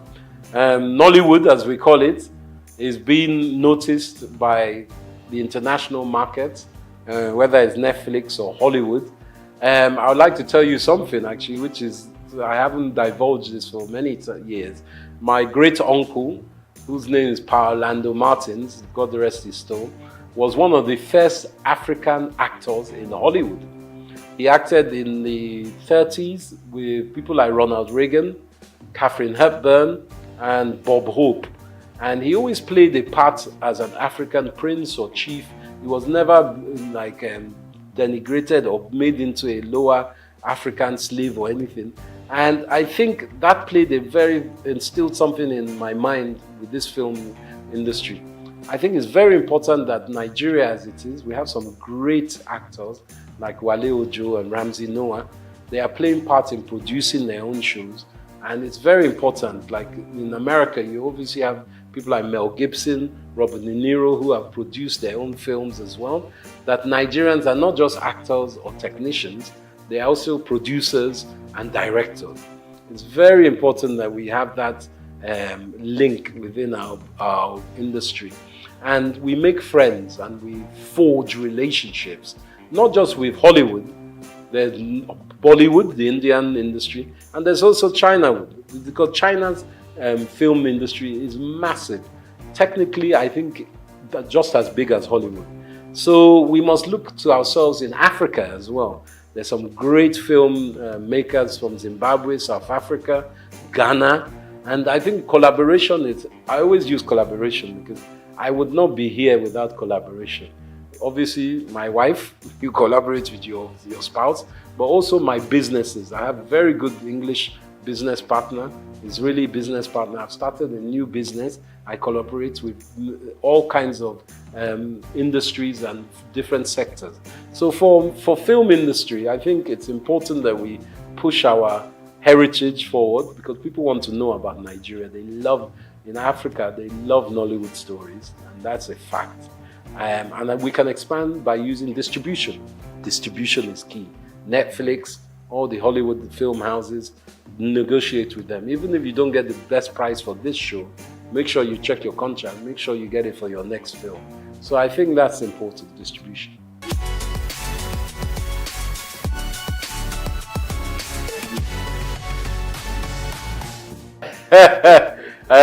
While I'm still alive, that's a very good question. Hope springs eternal with me, and I am optimistic about Nigeria. I think Nigeria is not what we all will think it will be. It's something it's a country that needs to be more fluid. We have in diaspora a lot of powerful individuals and groups. I think we need to connect even more with those individuals and groups who need to invest in Nigeria. Our youth is very talented and is very able, but it's also very abundant. So we need to find a way to link up education, apprenticeship to these youth to give them something that is productive to work in. And that means expanding your mind as parents. It's not just doctors, lawyers, bankers that we need. We need artisans, we need creatives. And that's the most important point. It's a mind block. So for me, if we can work on Nigeria's mind psyche, and the taboos of oh, we don't want our child to marry a musician. You know, even as a musician, you don't just have to be a rapper. You could be a music engineer. You could be a filmmaker. You could be an engineer that works with the technical aspects of editing. You could be a designer. There are so many aspects. So I say to my utopian Nigeria, learn from your brothers and sisters. International research online is very important. And for me, the dream is to see Nigeria as a fluid country of strength in Africa, where we're trading with African countries and we're using what we have as our asset. Technically, of course, we need Europe and America and everything, but we have it in Africa. We have it in Nigeria. So my beauty of Nigeria would be if we become our own Wakanda, working with other African states and enhancing our own GDP as well as our region and our continent's GDP working together.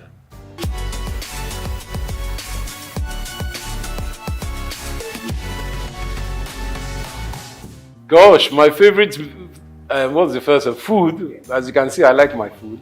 I like a mixture actually. I like amala. I like yams. I swallow very well. Whether it's with ogbono soup, that's very good. But also, from my mother's riverside, there's one okra, seafood okra that my mom used to make.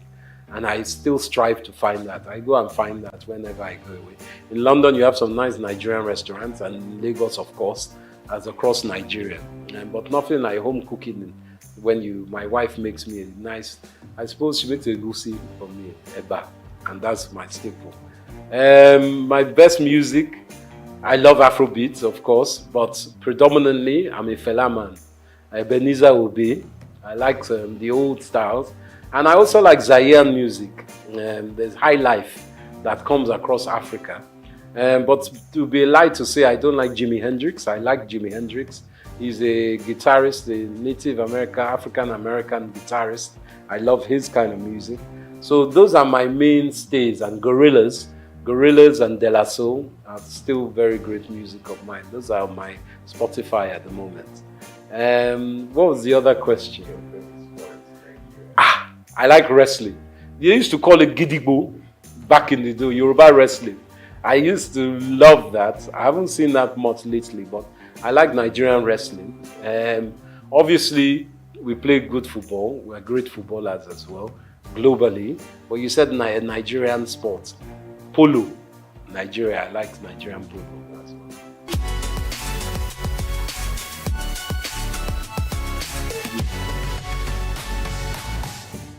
To my young brethren and children of Nigeria, I say it's important hard work. Hard work, research, and belief in yourself. Obviously, times are very tough at the moment and money is tight. But with your own creativity, you can build your empire from there. I always believe that from one's mind, you can make worlds, and you shouldn't give up. Obviously, if you're not very great at one thing, you find what you are great at. But always be honest with yourself and treat others how you want to be treated. And remember, collaboration is the key or the little sister of success. And always have a smile. Very important. That's what I say.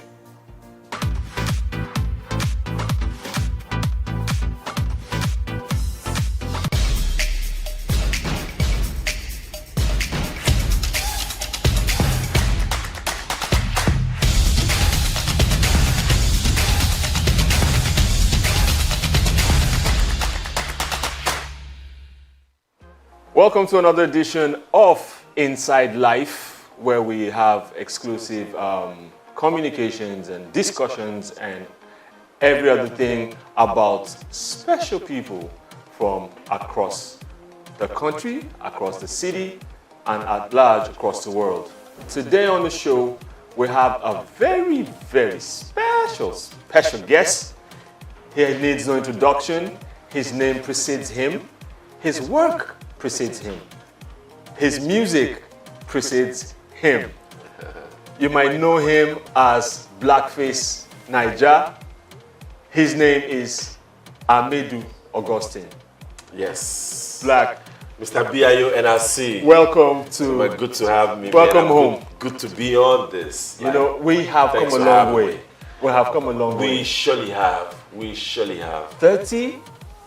Yeah, like 30, 31 years. That's a long time. That's a long time. Since the days of IMT. Right. And I see you doing big things. Congratulations. And likewise, I love how you're looking. Yeah, you too, bro. So, introduce yourself the way you want people to perceive you.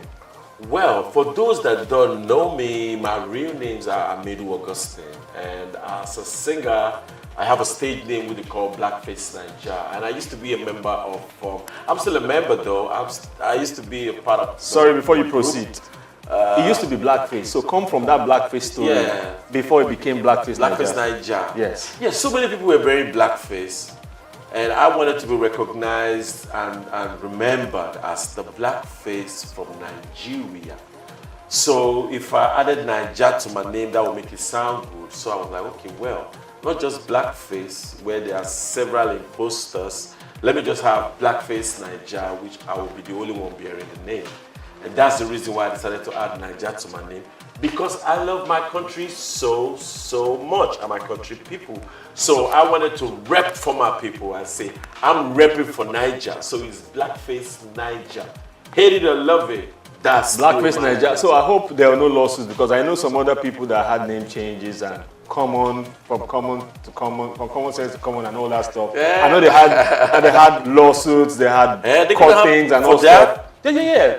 They wrote him and they said, listen, stop using this name. If not, ... you know. Maybe there was a common before. That's what I'm saying. The people that were common sense. They were common sense. Oh, so you say common didn't have that? No, so they had to take out the sense, and he became common. So I hope that's not what happened. That story is just totally different from mine. So you were going on with your introduction, please. Yes, so Blackface Naija, and people know me as the leader of the band Plantation Boys. You know, I started the band from way back, from when I was in school in IMT in Enugu, where I met you, where I met Easy Chi, where I met Don Hill. I met several people, and these people are just musically inclined and creative people, and they're still doing their creative work till date. So me, I've been doing what I've been doing since the time I started, and I'm still on my biz, still doing what I know, or what my passion drives, how my passion drives me, which is making music and trying to impact people's life, one way or the other. You know, that's just my... Blackface Naija, you have done this so long. So I'm going to ask you some pertinent questions about the music. Some intricate questions. Okay, so I'll start with, what is missing in the Nigerian music scene? Is it enough that we have this global attention that our music is making?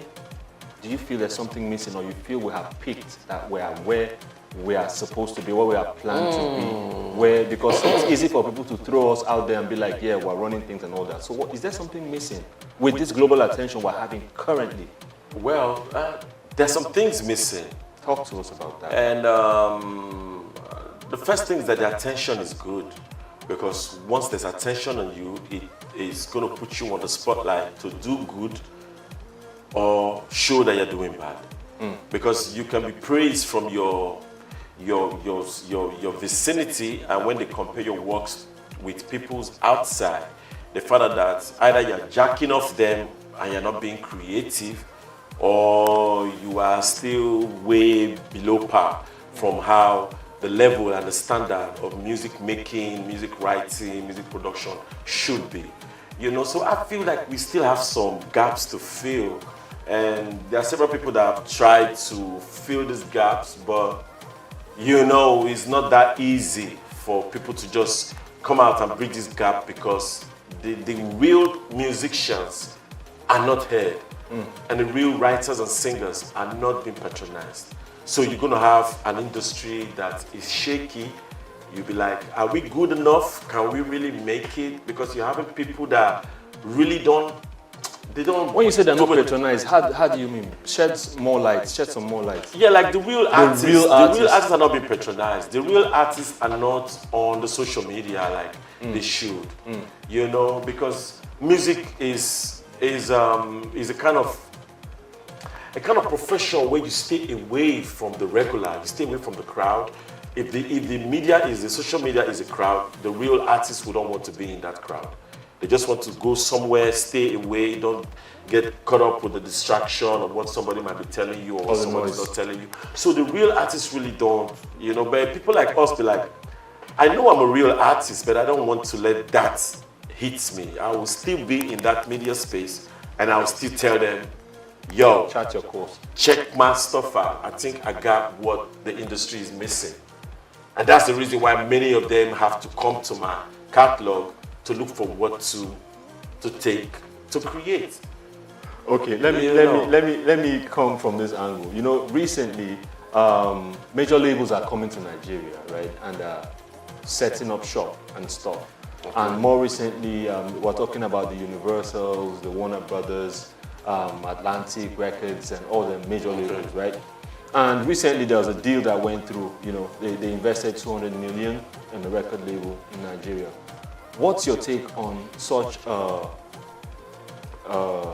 combination, such a collaboration, or such an investment? What do you think about that? Do you think that the West might be colonizing Afrobeats? Let me put it like that. Or make it theirs and stuff. What are your thoughts? Because this has come from several quarters. Well, you know, where there's a fallow land, people tend to, you know, try to look to that side. And our industry is like a fallow land right now, just trying to grow. And we have the populace. And, you know, so these people have seen it that the industry has developed to a level that people are really ready to patronize what the artists are doing. So if it's a fallow land and it's a virgin land, they're definitely going to be thinking about trying to invest in the sector. If the government is not giving the small record labels grants and giving small record labels, you know, or even investing themselves. You know, if they're not doing that for the people, they're going to see that there's a space here, and then they can come with their own orientation and with their own plan. You know, I listened to some big artists who used to sing about liquor, who used to sing about different things. But these people really don't do those liquors. They don't drink and they don't smoke. But they're the ones writing, making music about drinking and about smoking. And when you find out that they don't do these things, it tells you that the labels are probably telling them what to rap or sing about. So if they are coming to invest, I hope they're not going to be telling our people what to sing about, because our people have their own pain and their own plight and their own direction that they should be independent to create. But if they come in and they support the movement and support the heritage of the people, they will understand what I'm saying. But if they are here to make people buy into their own product or buy into their alcohol, buy into their drugs, buy into their stuffs, then they will have the artists in Nigeria or wherever they invest in to promote those things for them. And that's my only fear. Because if these labels are big and independent enough, they'll be able to say, this is what we want from our artists, regardless of who is paying the piper. You understand? So that's just my own take. It's a welcome development, but the artist and the label have to stay on their feet and stay strong on their aims and obligation to give entertainment to the people and educate the society. How many artists actually know that? Well, it's the label's responsibility to pass that to the young artists who are growing When up. you're on the right label.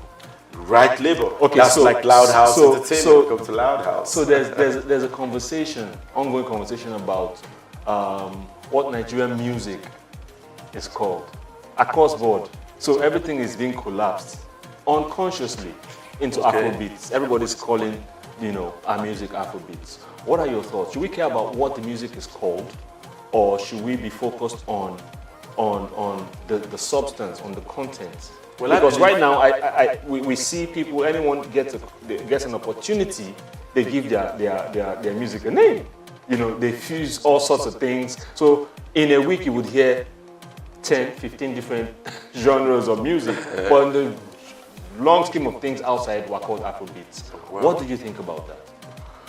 Well, I said this before when I went to one interview and they were talking about Afrobeat, and I was like, the music that people are making these days is not Afrobeat. Like most of the people are making these days is not Afrobeat. But they're using the name Afrobeat to sell it. They're just trying to sell the music by using the name Afrobeat. And then when you go back to how far Afrobeat has come, you get to realize how authentic these guys that have been doing Afrobeat before, these legends like Fela Kuti, Kola Ogunkoya, you have all those people that are Afrobeat artists. You will now see their originality and how they've come. Now, since the new guys didn't come with no originality, they had to take the name Afrobeat and put it as their own for people to... Let's remember to separate it. There's Afrobeat and there's Afrobeats with the S. Okay, if we I'm trying to clear on what you're breaking down, so people that are listening will understand that there's a line. Yeah, of course there's a line. And the music itself separates it. The sound of the music separates the genre aside. You cannot be singing a song and you're what song will I use? And you're telling it Afrobeat. You don't just do that. It is because they want to cash in.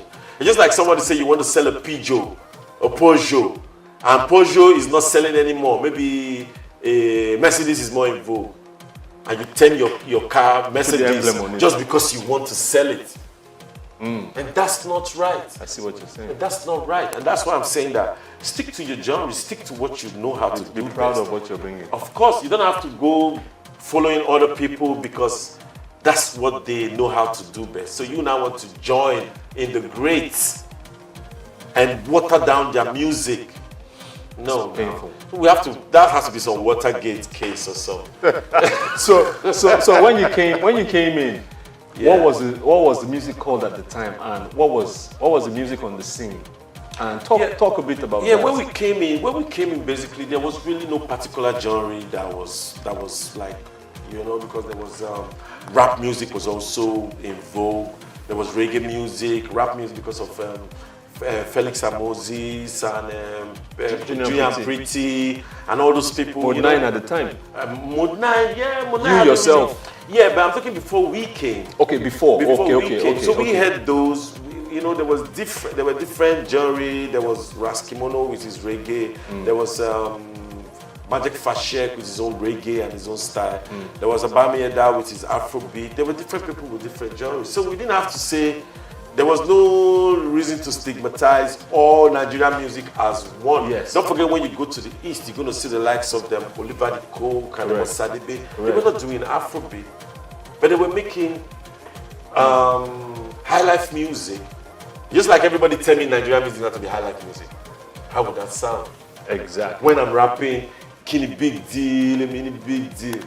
I'm cruising through the hood with big wheels. Is that Afrobeat or high life? I'm doing rap music.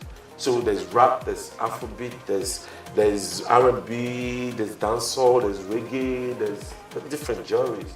So I don't feel good when they try to term all Nigerian artists as Afrobeat artists. Where they don't even make Afrobeat. It's sad. So at the point that you came into the game, so let's backtrack. Okay. A few years back, when did you decide that it was music for you? I'm not talking Plantation Boys now. Yeah. I'm talking pre-Plantation Boys. Yeah. Then tell us the Plantation Boys story and how it went. So when did you decide that, listen, it's music? Yeah, I decided it was music from when I was going to, when I went to Shevu nightclub. Where's that? Shevu nightclub. Shevu is in Onisha. Really? Yes, Shevu nightclub. When was this? Shevu, that was like in 1980.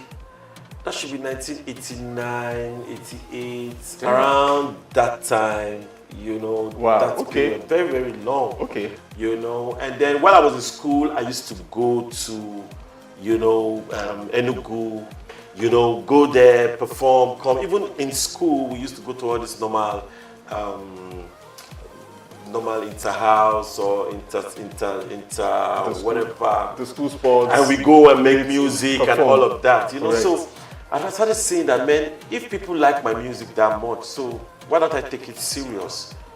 And so I decided to take it serious from that time. And when I also started to take it serious was when I started going to Rap City jams. And with the microphone out, we could rap for hours. I found out that, man, please explain what Rap City Jams is. Well, for those that don't know, I know you know Rap City, but there are people that don't know Rap City Jams. Rap City Jams was a store, a musical store that was in Enugu, and there we all used to go there. And from DOH, definition of hip hop, to adding to NRS, Corporate G, Nigeria and everybody, we used to go there. It was a place where we all used to rap and pass the mic. So then I was like, man, I think I can keep doing this, because what am I going to do again? And I just fell in love with music, and so many people being involved. It was really, really nice, because my friends there, they really gave me encouragement. Yo, I like your rap, I like your flows. And I was like, yeah, you know. And that was how I built my courage from, to say I want to take it as a professional job. And that's what I'm still doing till today. So from that time, segue into Plantation Boys, how did that begin to take shape?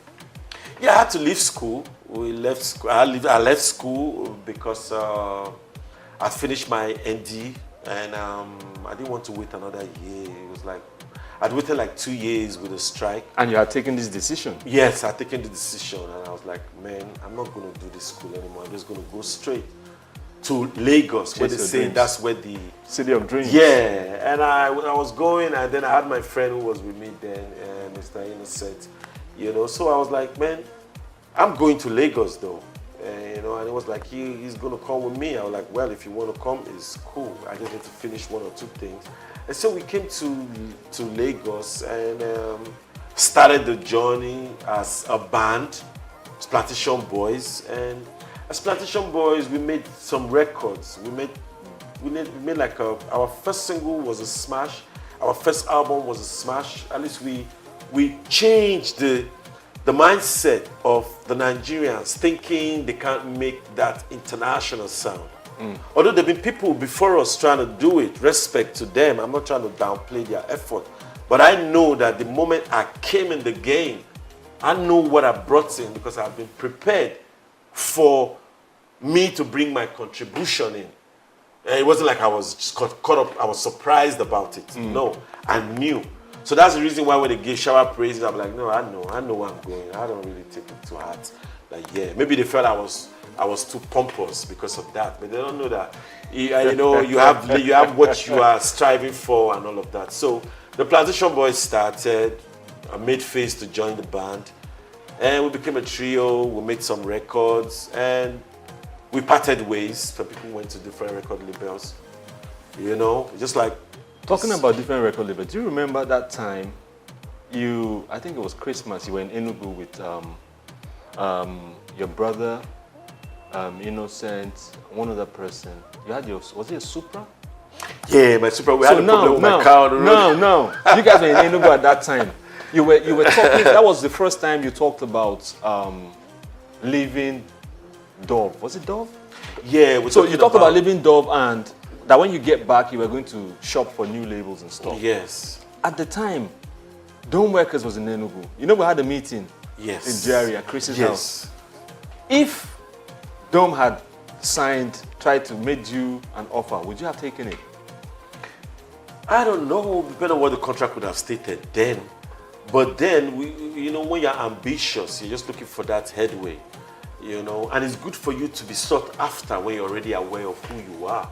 Because sometimes you might not be aware of who you are. It gives you a negotiating power. Yes, because then you can negotiate. But then, there wasn't really total cohesion about what we really wanted to do because there were individual preferences. Some persons wanted to be on the label. I wanted to be independent. I wanted to be independent, like start up my own label, start up my own publishing house.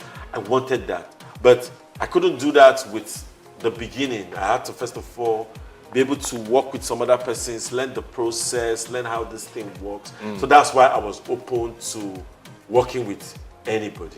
But not just anybody, because I turned some people down to work with them, And can you divulge one of those people?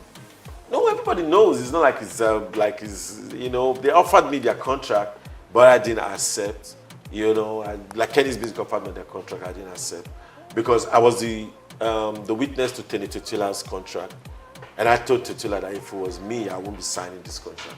But I was his witness on the contract. But he wanted to come out, so let him go out. Yeah, do it. Even though I wrote some songs for him, then it's okay. But let him come out. It's his choice. So I had to let that go. Awesome. Yeah. So, personal question. Your relationship with Innocent, right, is well documented. Everybody knows, right? Well documented, like they did a movie about it or something. Because it's been online. It's been the media the whole back and forth. Yeah. And one other name that has featured in the story is Efeomorbe, right?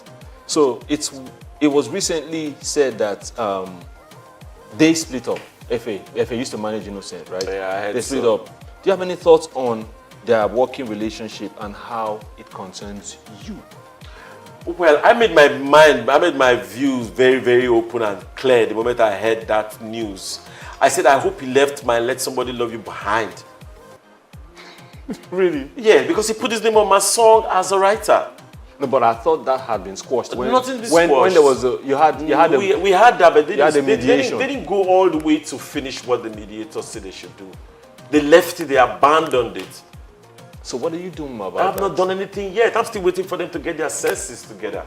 And I'm still waiting. Because I know you both were in courts, you had your lawyer. Yeah, they decided to settle out of court. Then, yes, I know about that meeting. Yeah. So what, are you able to speak about that meeting? Because I know NDAs were passed. Are you able to speak about it? Well, there's nothing to hide about it. It's just the fact that they didn't go to the extent that they were supposed to do. What was said give at the me meeting. credit for what my works were. And it was agreed upon? Yes. But they've not done that. From then till now? How long has that been? That's been some time. That's been some time. 2-3 years? Yes, that's been about 2-3 years. And I'm still patient. Still waiting for them to wake up in the morning and say, I'm supposed to do the right thing. I don't So the question now that this poses for me is, being that they agreed at the mediation to do the needful. Yeah. It's a rhetoric. Why all the hula balu all these years?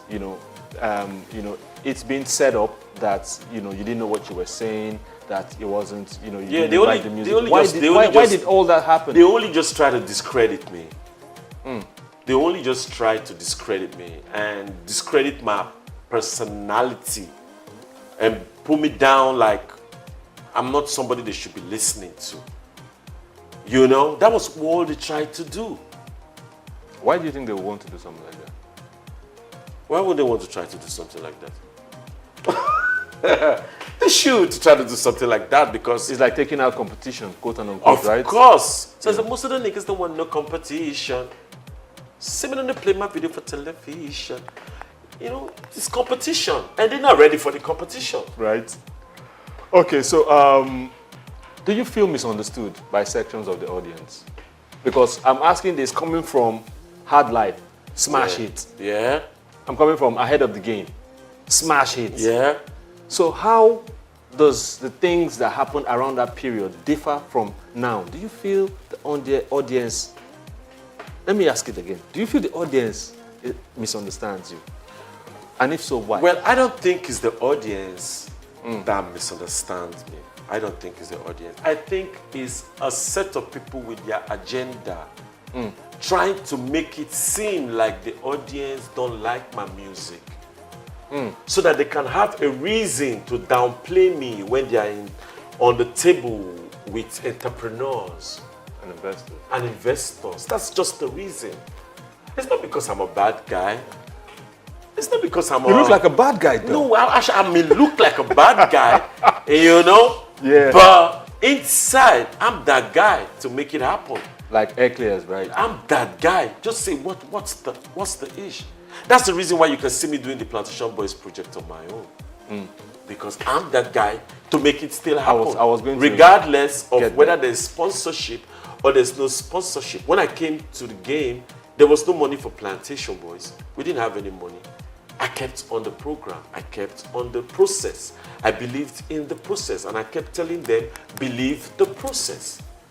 Until the process paid out when we went to the Rothmans Groove and we were able to have money to record our debut album. If I didn't believe in the process, I won't be here today. I won't be here today. I remember Rothmans Groove. Yes. 97, 98? Yes. You guys were big at the time. We were big because the sound was big. We were nobody. Oh my goodness. We were nobody. The Nobody music knew was us. But massive. the moment you heard us on stage, we were sounding like Drew Hill or like New International. Edition. Yeah, because the standard was not all about where we were, but what was upstairs. It wasn't ever about the music. But the music. So that's the reason why people see us that way. We didn't have an album out, but we were big. We didn't have a private house of our own. We were squatting with people, but we're big. We were having people come to our house to come and visit us, plenty people. We didn't have our own personal car or bus to convey all of us, but we were big. Why were we big? It was because of the work we put in. And the people loved the work. So they regard us as our work. So you are as big as your work. You're not as big as how much money you think you have in your bank from last year. You're as big as your presence What you're doing right now. currently. And that's how the people took to us. And they really respected our craft. And they saw the vision about where we were going. And they respected us for that. You know, until, while they were respecting us, until people got to realize that the more they are respecting these people, almost,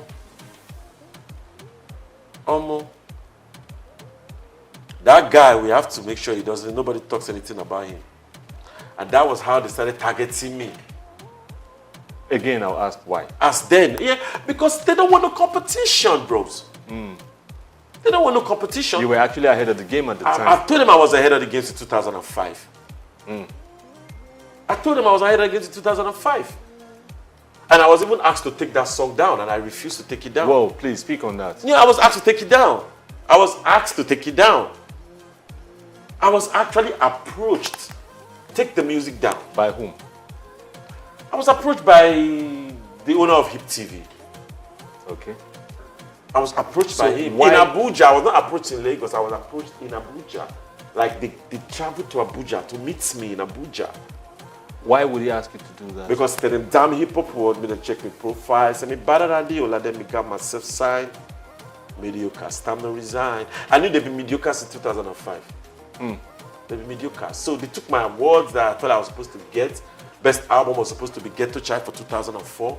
Or best single was supposed to be Hard Life. Or best collaboration was supposed to be The Pain Me, Man and Spicy Rock Steady. Those were supposed to be the awards given to us for the work we put in. Because those songs were big at the time. They were the But biggest they songs gave that it year. to other people because we were not part of the people that they want to promote. That's what I feel. I may be wrong, but that's what I feel.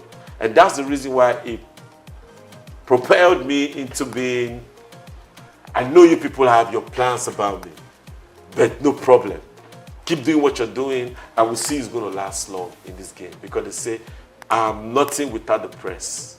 The beginning will be the press and the ending will be the press. I said it's a lie. The press can't press me.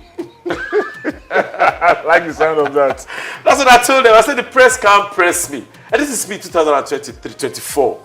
I'm still here, bros. The press have tried to press me for how long? Go to my Facebook page. They're all there. What are they doing there? Just talking about me wrongly. I wear my suit. Oh, this your suit is too hot. Why don't you wear a suit? Do you know the car I drive if I have so much AC in my car? Oh, this your glasses. Why don't you change it? It's my glasses. Oh, you should, because they always say that once they want to cancel you, they always have a reason to complain. And they send people to your page and to complain and complain and complain. Even if I've heard that thing, right? That people are actually engaged to sit in a room and do that and type. Yes. Either to promote a song or promote person, an agenda or a person, yes, or to take or discredit. Yes. I've heard that. Yes, they do that. And see, I got songs for this. Wait till I release it. But I have a line that I said, I've been a victim of it. So many times they try to take my peace.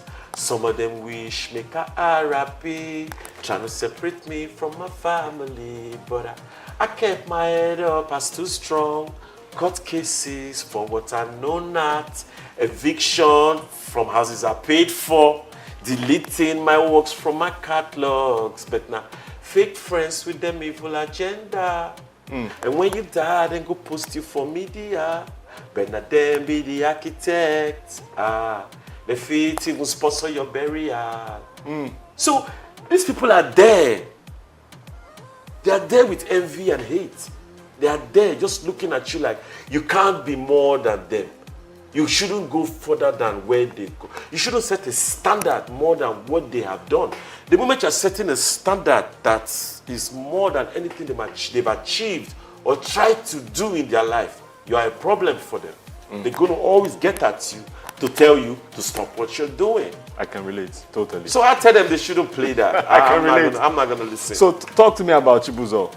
I love Chibuzo. Chibuzo, how did he get? How did he get onto the Plantation Boys? How did he get in? And just tell me Chibuzo's story. Chibuzo, I virtually I heard him. You know, we actually went for. Why did you feel you needed a third member? Harmonies. Harmonies. The more the merrier, right? The more the merrier, bros. Correct. And we had gone to Ray Power. So shout out to Ray Power. We had gone to Ray Power to go and do 10th anniversary for Ray Power.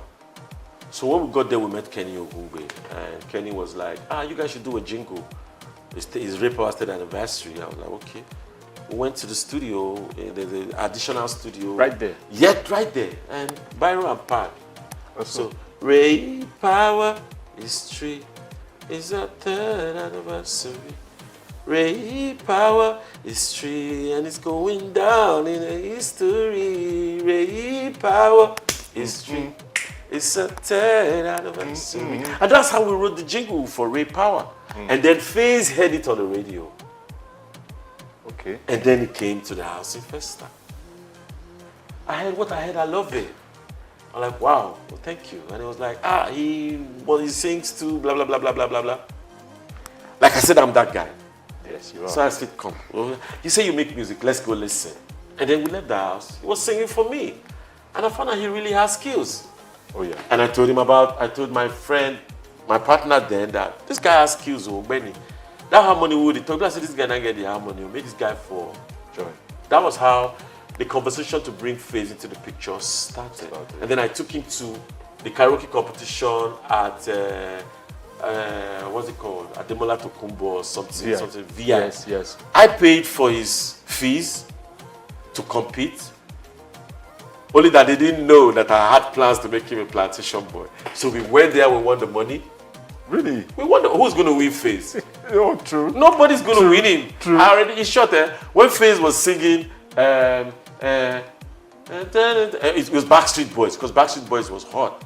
You know, I don't know who you are, where you're from, as long as you love me. When FaZe sang, they said it's a lie. The karaoke is not off. That the voice of the person that sang the song is the one that is still singing.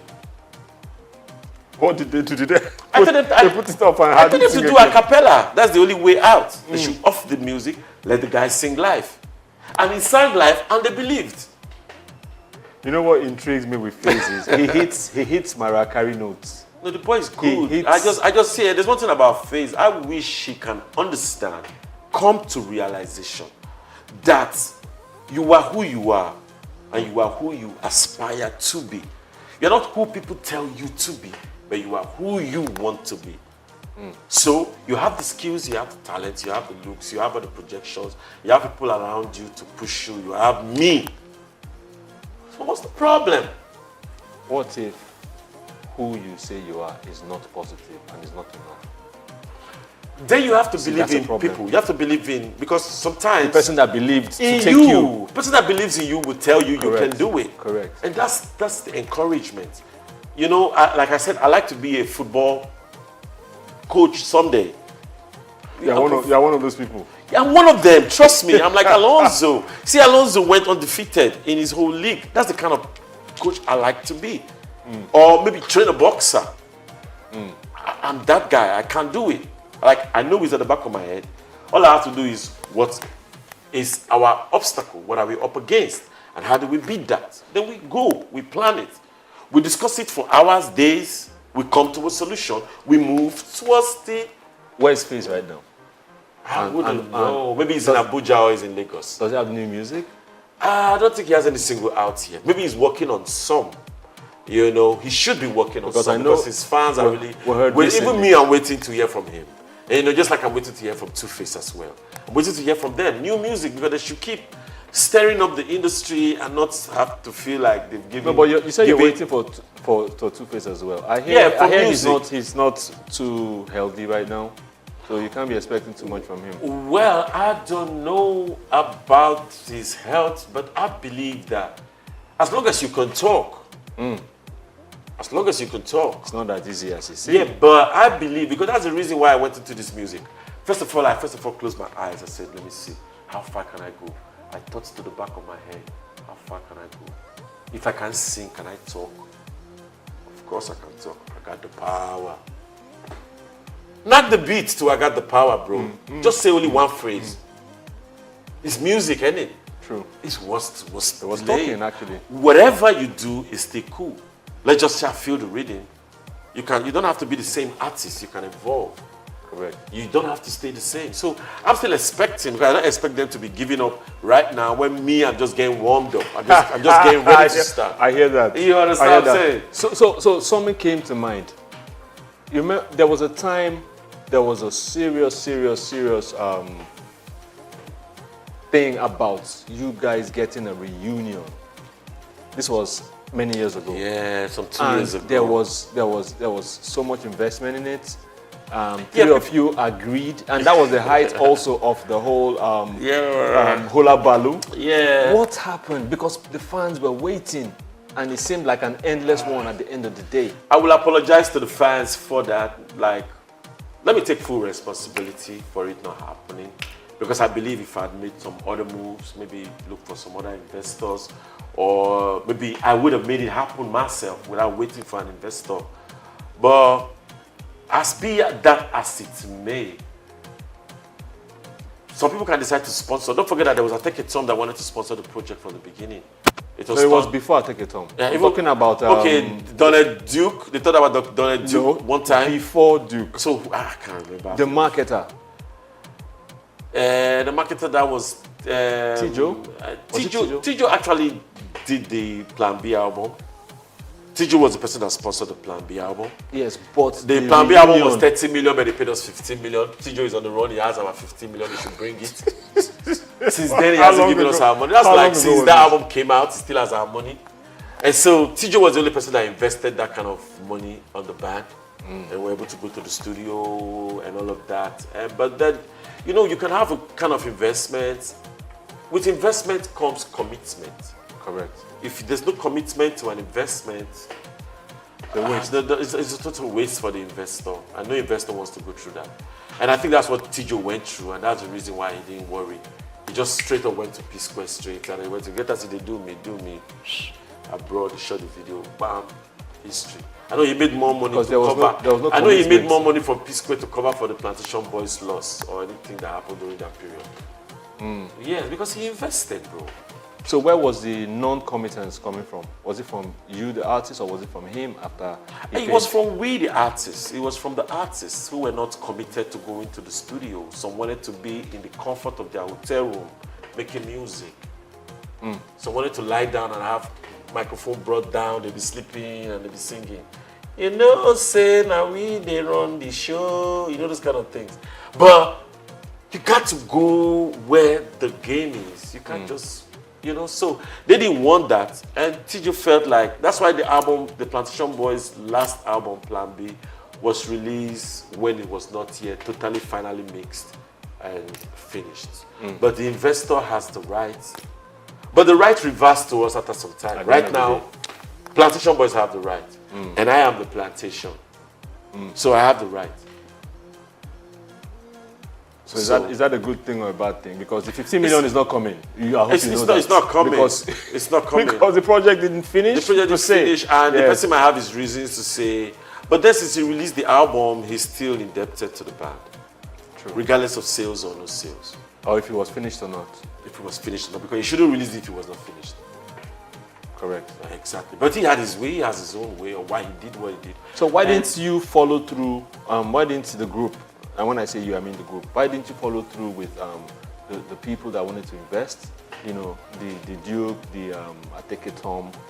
How did that play out? Ateke couldn't continue because the band was not together. Some persons didn't want the project to happen. So we're giving excuses. They don't want to be around. Some were like they want to travel. So we're just giving unnecessary excuses. That was not necessary. So the people that were trying to invest had to be discouraged. Like Ochacho was discouraged, I believe so. You know, so they just be discouraged and they'd be like, man, I don't think these people are together. But then the plantation is working regardless. And I'm going to put the album out. So what's happening with the plantation right now? Because I know there's new music out. New music been out for a while. Yes, some new music coming again. What's the plan for the Plantation Boys? Well, the plan for the Plantation Boys is the name is going to stay. But there'll be features. Different people will come and feature for the band and go. If you write for the band, you get your royalties. If you feature on the song with the band, you know how that pans out.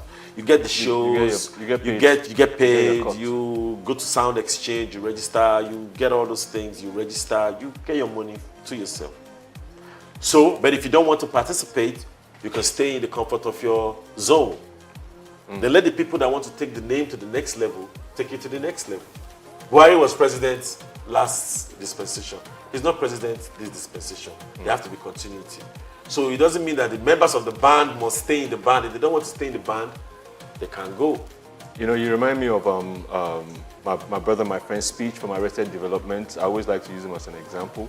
You know, remember Arrested Development from back in the day? Yeah. Mr. Wendo. Everyday people. I wrote a song one of their beats. So Arrested Development are still here.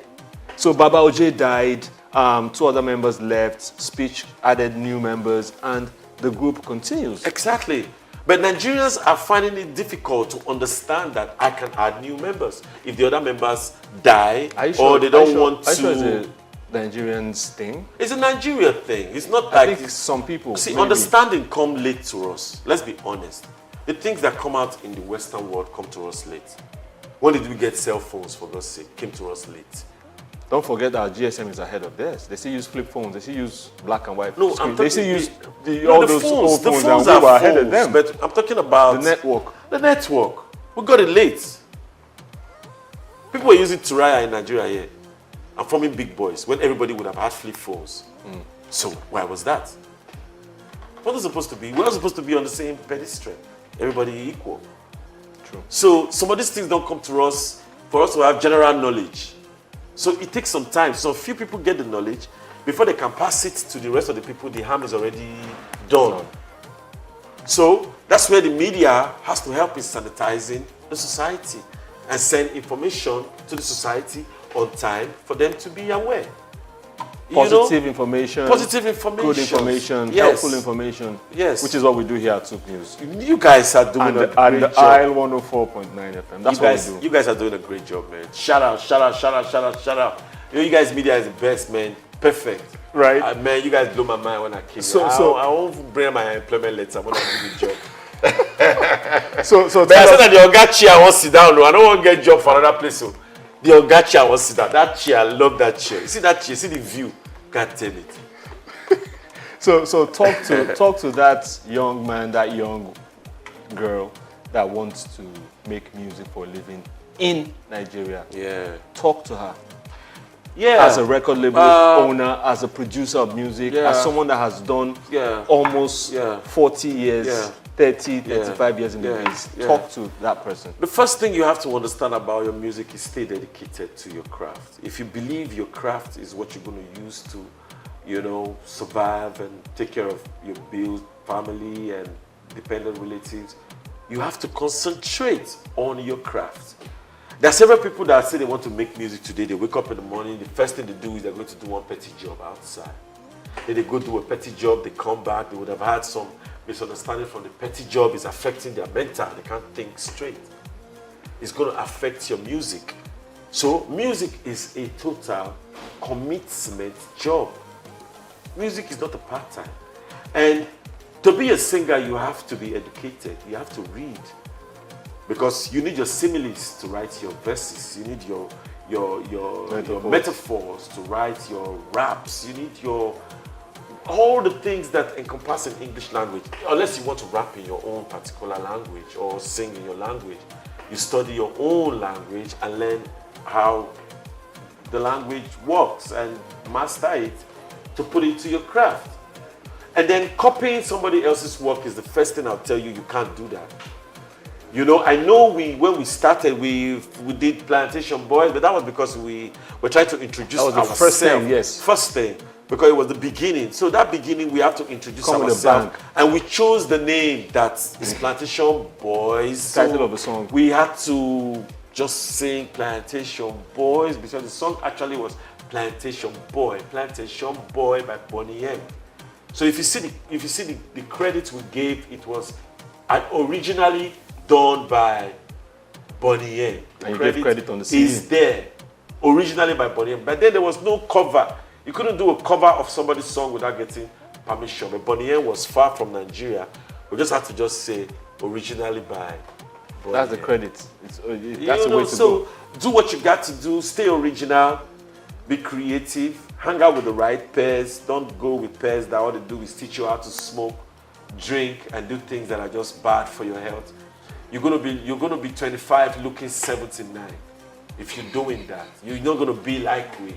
You know what I mean? So stay positive, concentrate on your music, and the rest is just gonna fall in place. Because people are gonna notice your work and they're gonna support you. Trust me. Blackface Niger. Yes. Amedu Augustine. Yes. What's the middle name? Obiabo. Thank you for being on Inside Life, Souq News Television, the Isle 104.9. Thanks for having me, coming man. through. Thanks for having me, man. I Thanks for coming appreciate through. it. Thanks for having me. Big up, Blackface Niger, signing out. So it's the end of a special edition of Inside Life. We had Blackface Niger, Augustine Amedu on the show. My name is Ike Namba. See you same time next time.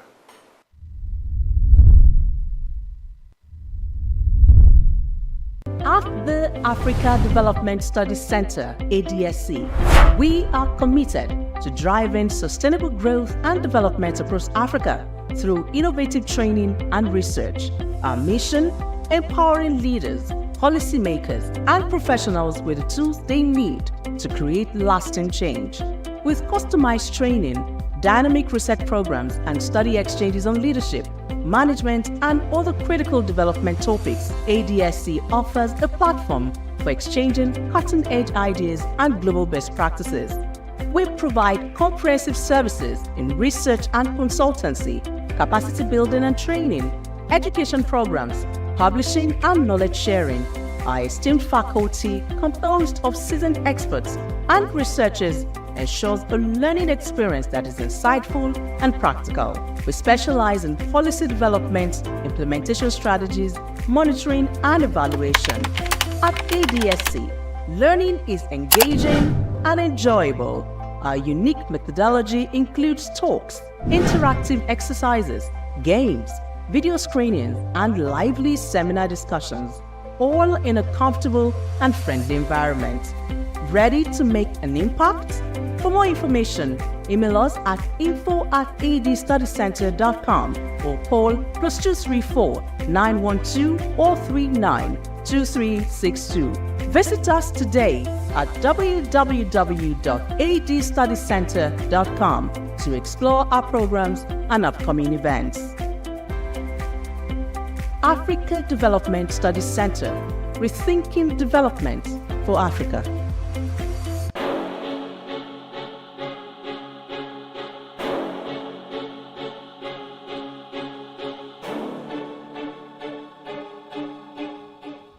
Elon Musk is a visionary entrepreneur leading innovative ventures in technology, space exploration, electric vehicles, and renewable energy.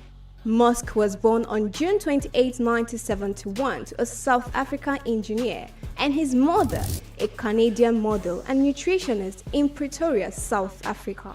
His talents for computers and entrepreneurship emerged early, and at age 12, he created and sold a video game.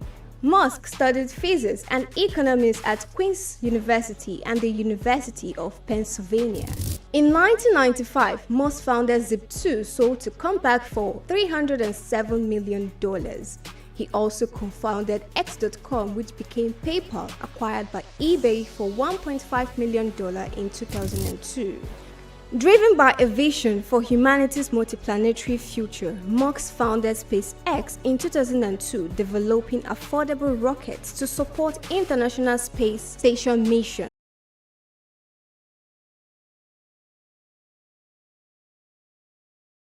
Afrobeats is a classic overnight success story, except it didn't happen overnight. I'm happy to be here. One of the key things about the Omniverse is that it's designed to go beyond an event and designed to be fully something that people can engage beyond the summit. The point being that Nigeria has so much to bring to the world in terms of these things, but we will be bringing fresh energy, fresh ideas, a fresh engagement, and we're obviously open to collaboration. But hip-hop, it never dies. What's the difference between Thor and Shango? Thor is approaching $50 billion in revenue. Shango's broke somewhere outside Lagos. And that's a lack of imagination on our part, Africa, and they're all Nigerian. So to be seen and to be noticed is very hard if you're not in the place where all the noise is being made.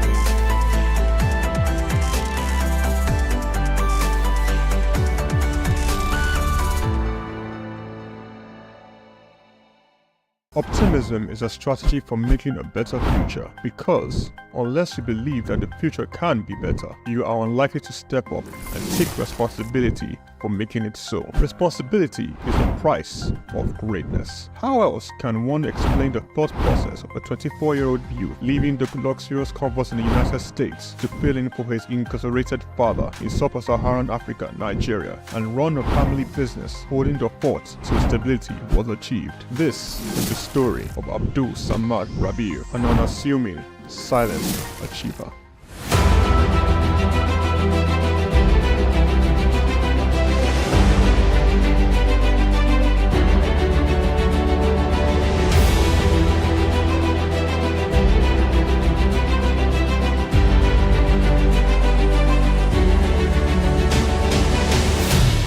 Samad Rabiu attended Capital University, Columbus, Ohio, and returned to Nigeria to oversee the family business when his father, Ishaku Rabiu, was detained by the administration of General Muhammadu Buhari for allegedly not paying the rice report duties. Not only was his father under investigation, the family business was under scrutiny. These harsh realities of being thrust right into the middle of it all shaped the young man's resolve to hard work in silence.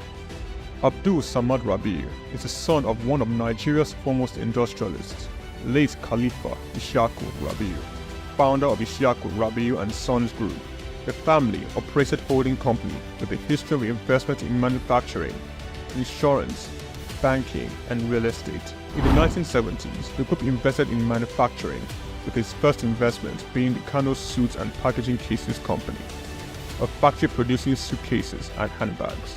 In 1972, the Bagauda Textile Mill, manufacturing woven clothes for uniforms, importing and trading in different segments of the economy, including frozen food service, sugar, and a motor vehicle and parts distribution company specialized in Daihatsu products. Abdul Samad Rabiu was born with a very big silver spoon in the ancient city of Kano on the 4th day of August in 1960, 57 days to Nigerian independence. 24 years later, responsibility beckoned. He was in the family business till 1988.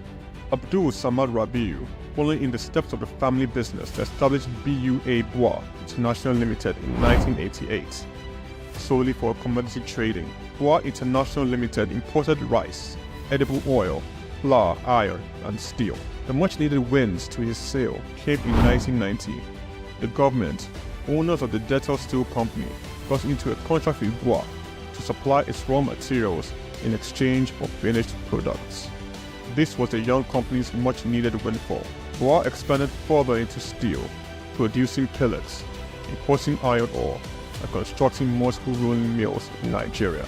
Nigerian Oil Mills Limited, the largest edible oil processing company in Nigeria, was sadly bought by Bois in 2005. Bois started 2 flour milling plants in Lagos and in Kano. By 2008, Bois had broken an 8-year monopoly in the Nigerian sugar industry by commissioning the second largest sugar refinery in sub-Saharan Africa. In 2009, the company went on to silently acquire a controlling stake in a publicly listed cement company in northern Nigeria, Sokoto Cement.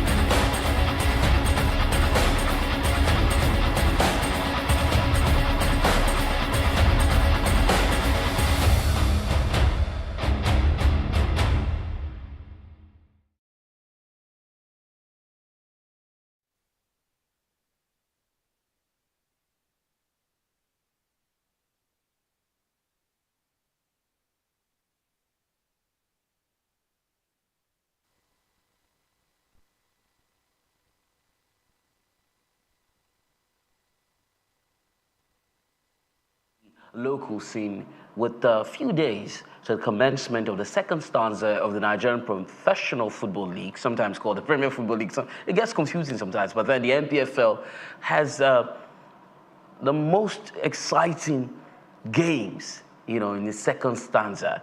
And over the years, it has showcased incredible talents and thrilling matches, drawing in passionate fans from all corners of the country.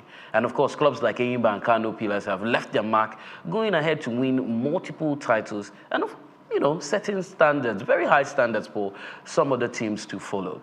And we've also seen recently that Rivers United and Remo Stars have also performed consistently. And of course, betting on MPFL matches has also grown immensely, with sport books covering games more extensively now than it used to be. Nigerian fans can go on to elevate their MPFL experiences by exploring different platforms. As the 2024-2025 season reaches its midway point, we've seen fans are buzzing with excitement to see who will lead the league, who eventually get to lift the trophy at the end of the season. Remo Stars are leading the pack with 36 points from 19 games. They've been very consistent winning 11 matches, boasting a solid defense, and just behind them is Rivers United with 34 points. It's a close battle.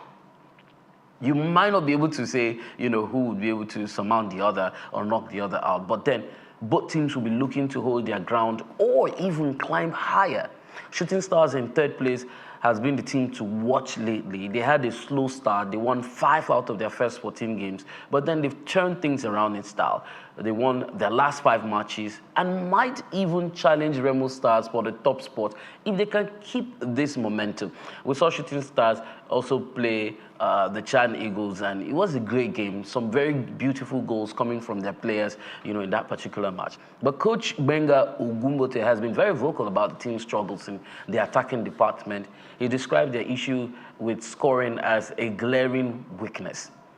And in an interview, he revealed that they are prioritizing the signing of new strikers during the transfer window. He says he managed the team to this level, and even the blind knows that they have issues. He has emphasized the urgency of finding a very suitable center forward, and he said their searchlights are already out, and they trust they can secure 2 or 3 solid players to actually fill that gap. Shooting Stars have scored only 18 goals in 19 matches, averaging under a goal per game. Their away form has been particularly concerning. Only 4 goals scored outside their home. Ogumbote believes that if he adds to the attacking lineup, he could turn the tide of this team and, of course, go on to ensure that they remain very competitive in the title race. And the management is optimistic about the fact they can land a key player. But who's the one who's going to bell the cat? Is that person going to come from the Nigerian Professional Football League? Would he come from the most important league, which is the NNL? Or would that person come from other African countries? We never can tell. But at the other end of the standing, we see Nasarawa United struggling with only 5 wins in 18 games, and they sit at the bottom with 19 points. Their away form has been very, very deeply concerning. They lost 7 straight matches, but then it seems there's a glimmer of hope as some talented players are rumored to join the team soon. Fans in Lafayette are also optimistic, but many experts believe that the solid miners will escape the relegation zone. That's for time to tell. Aimba, the defending champions, are showing signs of recovery. They haven't lost in their last 8 matches. Their defense is rock solid. They kept clean sheets in the last 4 games. But the problem they had on the Continental, they're also struggling to score. If they can fix the attack, their strong defense might help them, climb on the table after the ouster by Zamalek in the Continental. The second half of the season promises excitement, and there are some teams that, I would like to encourage you to watch, and that's Remo Stars. They have a solid form. They're favorites to stay on top, playing in Ikene under Ogumodede. They are very good at what they do, and that is converting, scoring, home or away. Rivers United just 2 points behind the leaders. They're still in the title race, led by former international or an ex-international. He's turned the tide and the fortunes of the team around. Of course, they were always, a team that you would be surprised to beat, talking about the pride of Rivers. But, if the attacking improves, they might just be very unstoppable under Finidi George. Aimba of Aba, a team with great defense and a chance to surprise everyone. They have just the MPFL to concentrate on, having been ousted out of the Champions League. And so these teams, you should be wary of them, especially the fact that Aimba are now under a new manager, Stanley Eguma. Let me let you know that Washington Ego has been appointed as the new head coach of Ikorodu City Academy. The announcement of Ego's appointment was made official by the club, signaling a new chapter for the academy. And he's a rising coach in the football scene. And Ikorodu City have improved tremendously without any mincing words. And of course, one can trace this to the fact that they have a very viable academy feeding the team. Some persons have touted that the fact that Ikorodu City has a lot of young boys in their squad, that they were going to be pushovers, might not be able to properly, if I had to use the word, campaign or fit into the MPFL standard, but they've shown that they could hold their own, against any team that, they get to face. And that's evident in the number of goals they've scored in matches they've won and the resurgence the team has experienced, recently. So Ego will be assisted by Emmanuel Otukbe, and we hope to see what the academy will produce in the near future. We'll take a moment now and cross the ocean to let you know that Nigerian football player Maduka Okoye has been in the news for a while. And this story is not the kind of story we want to share. He's been in the news, for alleged betting irregularities for a while now. And the Italian Udinese player has been removed from the list of registered players. And this is amidst the ongoing investigation. It's been alleged that, he's suspected of getting involved in influencing betting patterns. And that's related to a yellow card he received during a match. And if this investigation were to follow through, the Nigerian international faces possible repercussions if found guilty. And I don't think that's the best of times for, him right now, considering the fact that he had been called back into the Super Eagles squad and would have been, trying to solidify his position in between the stakes for Nigeria Super Eagles. But then we'll continue to monitor the development and ensure that we bring you up to speed with how that pans out eventually. We'll take a moment and we'll return now. Yes, indeed, UEFA Champions League night is upon us. But first, after the break, I'll let you know how some teams fared yesterday. Barcelona coming from goals down. I had Wisdom tell me, TC Barra, you talked about Barcelona like they were not going to win, but then it feels like, they were already on the losing end. But that tells you what kind of team they are. I'll tell you about this and more after the break. Stay tuned.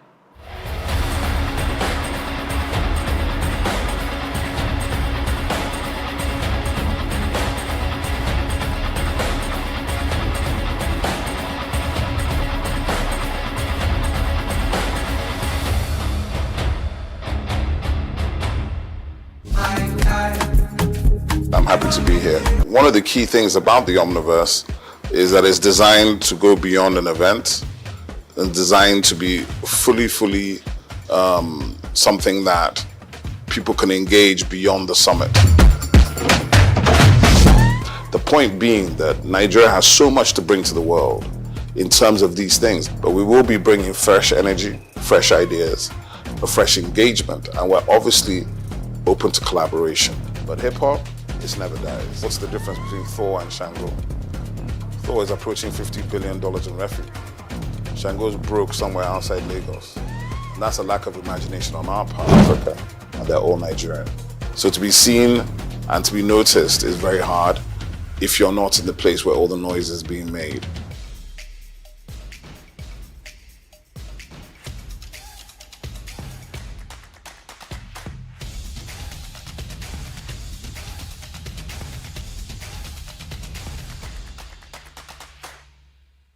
At the Africa Development Studies Center, ADSC, we are committed to driving sustainable growth and development across Africa through innovative training and research.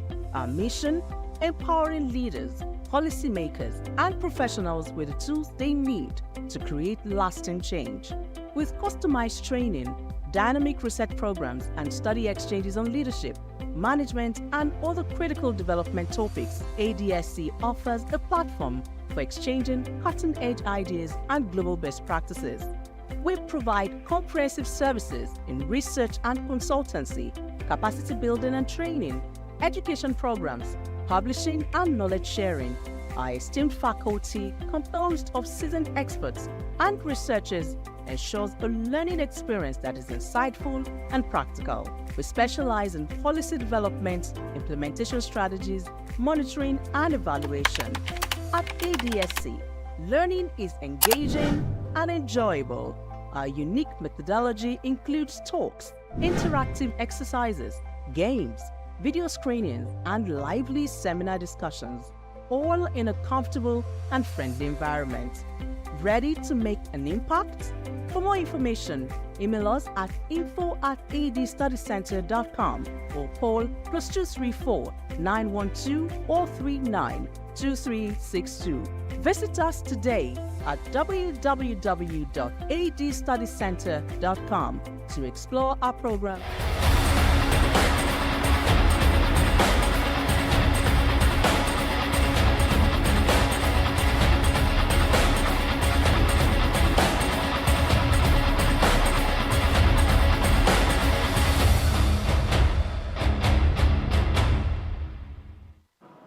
Well, good to know that you're on the other end watching, and this, of course, is Inside Sports on Souq News Television. Yesterday, well, on Tuesday night, Barcelona did showcase resilience. They put up a remarkable comeback to win Benfica. So you can say remarkable comeback. Great comeback from them as they beat Benfica in the UEFA Champions League. The match saw Vangelis, Pavlidis, deliver an impressive hat-trick within the first 30 minutes and led the hosts 3-1, headed into halftime. Barcelona staged a strong second half response. We saw Rafinha netting a goal close to the gap, despite Ronaldo Araujo's unfortunate own goal that extended Benfica's lead. The Catalans regained control of the match. Eric Garcia leveled the score with a powerful strike, setting the stage for Rafinha to score the winning goal in a thrilling finish with the last kick of the game. Ouch! That match is mind-blowing. It was exhilarating. In another match center, we saw Liverpool continue their flawless campaign, securing a 2-1 victory over Lille. Mohamed Salah opened the scoring in the 34th minute, but Jonathan David did equalize in the 62nd, and then Harvey Elliott delivered the decisive volley, ensuring the Reds maintained their perfect record with 7 wins in as many matches. In some of the notable results as shown on your screen, Juventus and Club Brugge played out a goalless draw, while 10-man Atletico Madrid registered a victory, 2-1 victory against Bayer Leverkusen. We saw Atlanta beat Storm Graz by 5-0. What a wallowing, what a match that bogged. Ouch! And Bologna were winners over Borussia Dortmund. That one I did not see coming. 2-1 it ended. Juventus were able to pick a point on the road. It was Club Brugge who dragged that one on. Red Star Belgrade also were in action at home. They lost to PSV 2-3. That particular match ended. Anyway, the scores are showing on the screen, but today we do have matches that will be played in the UEFA Champions League. Yeah, those games will be played. If we could put those fixtures up on the screen just to take a look at them. Arsenal is in action today.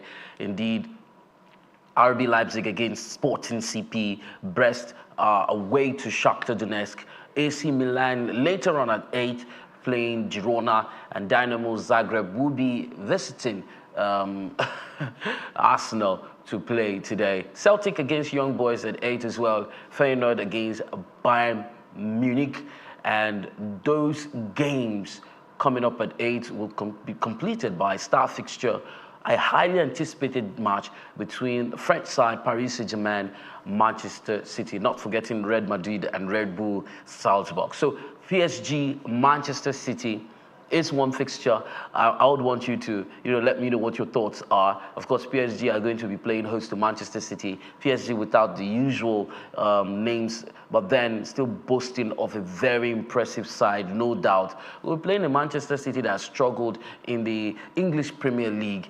But then it's still going to be a cracker without any iota of doubt, a match that's going to be interesting. Maybe producing the kind of result we saw between Benfica and Barcelona. One might not be tell, but then if you take a look at all the fixtures, I think that one stands out, and I wonder what you make out of that scoreline. And I'm asking that you head over to our social media platform on Instagram and of course in the lives on YouTube, put your predictions and tell us how you feel this particular game, PSG against Manchester City, will play out, and you might stand chance to win.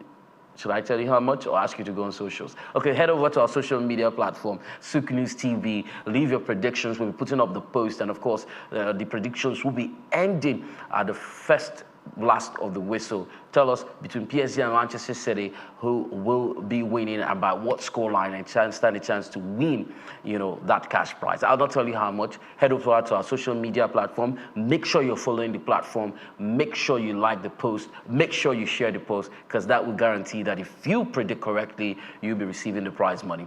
On behalf of everyone who has ensured that you can receive us crisp, loud and clear, yes, many thanks to Noble Kelvin, and I use him to reach out to everyone who has ensured this is getting to you. Thank you so much for watching. My name is TC Barra. I'll be back tomorrow on this platform, Souq News TV, 4 p.m. West African time, to bring you up to speed with how the game did go, or the games are going to go today. Have yourself a lovely evening, and bye for now.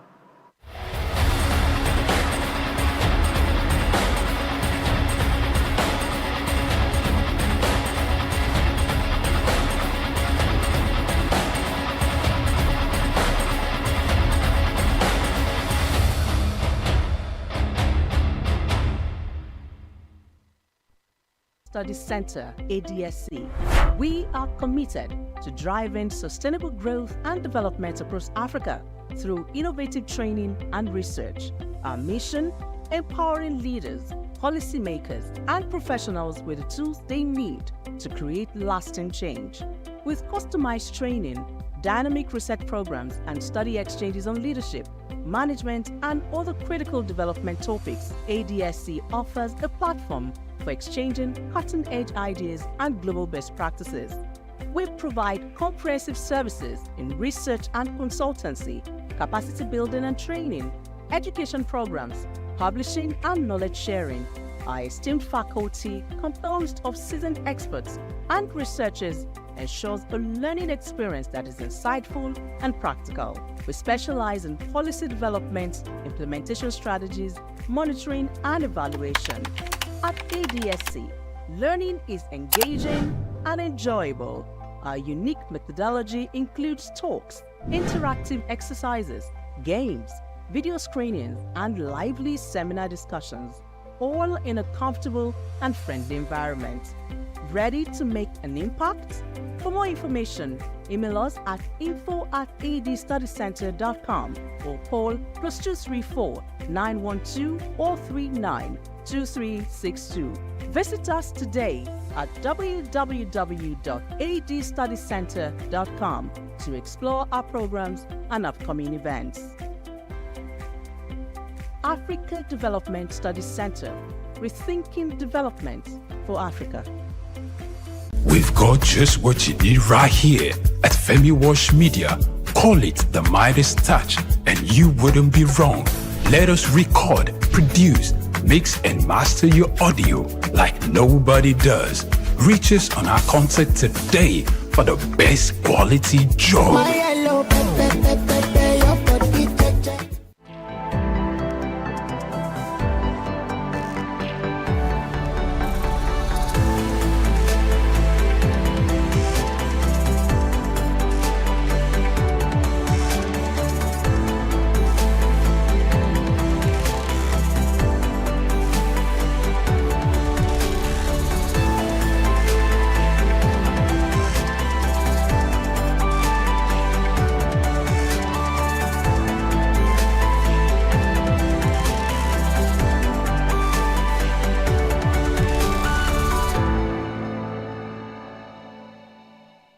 In Nigeria, when you hear technology, innovation, and e-commerce, then you begin to think of the 21st century visionary leaders who have availed us the luxury of connecting with the world without leaving our spaces. Nigeria, alongside some other developing countries, has occupied the tech space, networking and making a brilliant impact around the world, all thanks to people like LSK. I am Grace Komalafe. Join me on the Corporate Maverick as we unveil the journey of a foresighted leader who foresaw the transformation of technology decades ago.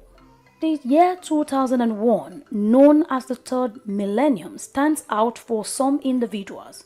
It was thought like every other regular year to some people, as they express the excitement that comes with experiencing a new millennium.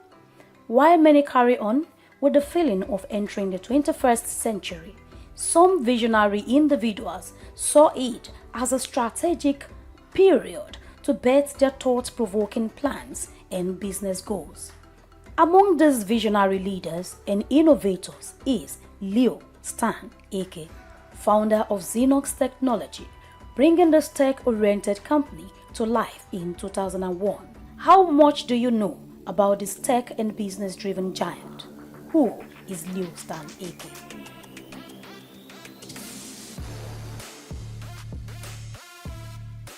Dr. Leonard Stanley Nnamdi Eke, popularly known as Leo Stan Eke, is one of Nigeria's dynamic and influential figures, an African entrepreneur born into the family of Ihentuge Eke on February 22, 1956, in Imo State, Nigeria.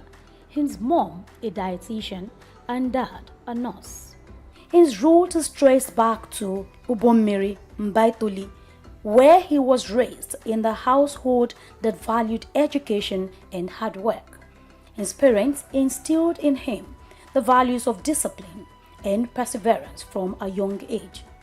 It was within this nurturing environment that Eke's entrepreneurial spirit began to take shape.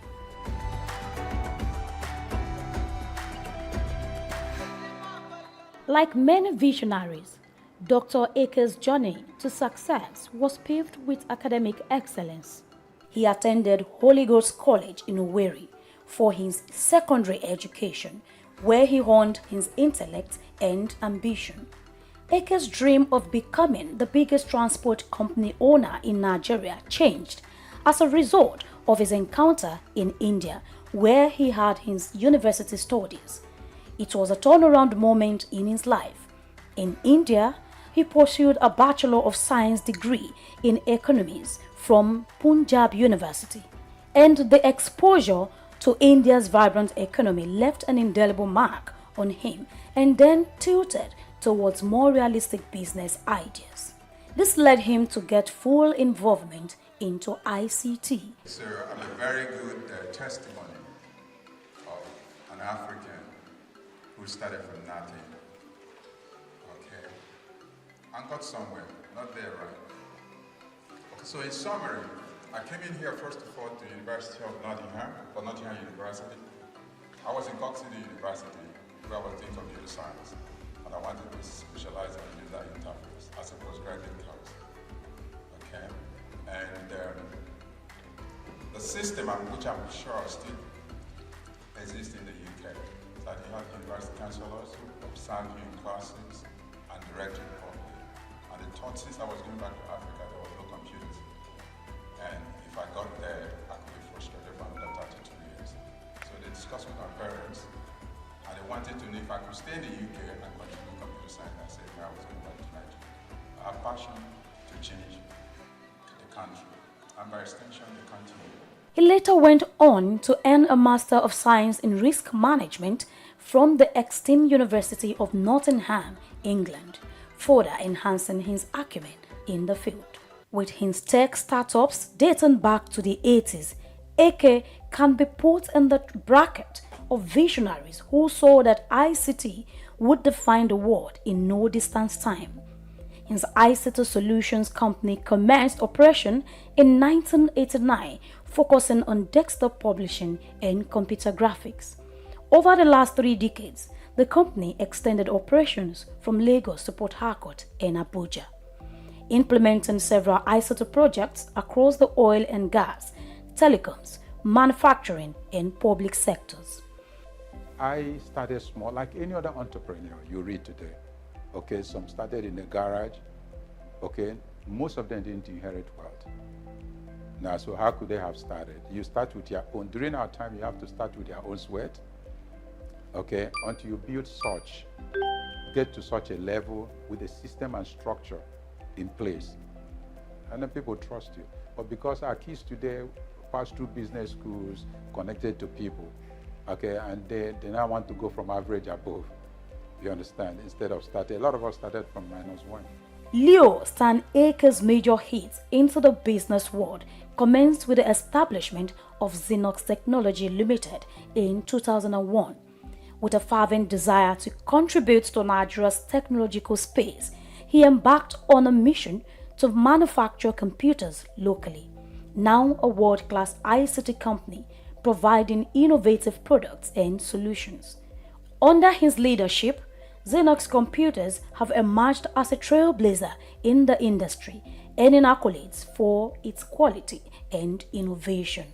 One of his notable achievements was the attainment of the Windows Hardware Quality Lab Testing WHQL certification, showing Xenox's commitment to excellence. In 2013, the company made headlines with the launch of its computer tablet line, ZPad, marking another milestone in its illustrious journey. Dr. Akers' entrepreneurial prowess extends beyond the realm of technology. In 2018, his company Xenox made waves with the acquisition of Konga.com, a leading e-commerce platform in Nigeria. This landmark deal underscored Akers' strategic vision and his unwavering dedication to driving innovation in diverse sectors. Konga.com was founded by Sim Shagaya in July 2012 as a third-party online marketplace. 99% of its shares were acquired by Xenos in February 2018. 3 months later, Konga merged with Xenos retail outfit Udala to form the biggest e-commerce company in Africa, retaining the brand name Konga. Leonard Stanley Ake also founded BuyRightAfrica.com Limited in 2008, at a time when credit card and e-payment infrastructures were still strange to many Nigerians. He did this to resolve funding issues for ICT projects and companies. He partnered with international financiers to help Africans acquire technology and compete globally. Some other of his establishments are Technology Distribution Limited, Tax Direct Limited, and iTech Solutions. He is involved in ICT Brokers and ICT Connect. Okay, but mine had a call. I had a call on the tech sector, and I've been consistent. And if you remember, my first step was to deal with the doubting Thomases, the media people. And it was like an evangelism. If you prove your worth to press people, to media people, because these are the critics of our time, then they follow you. You get to your destination faster.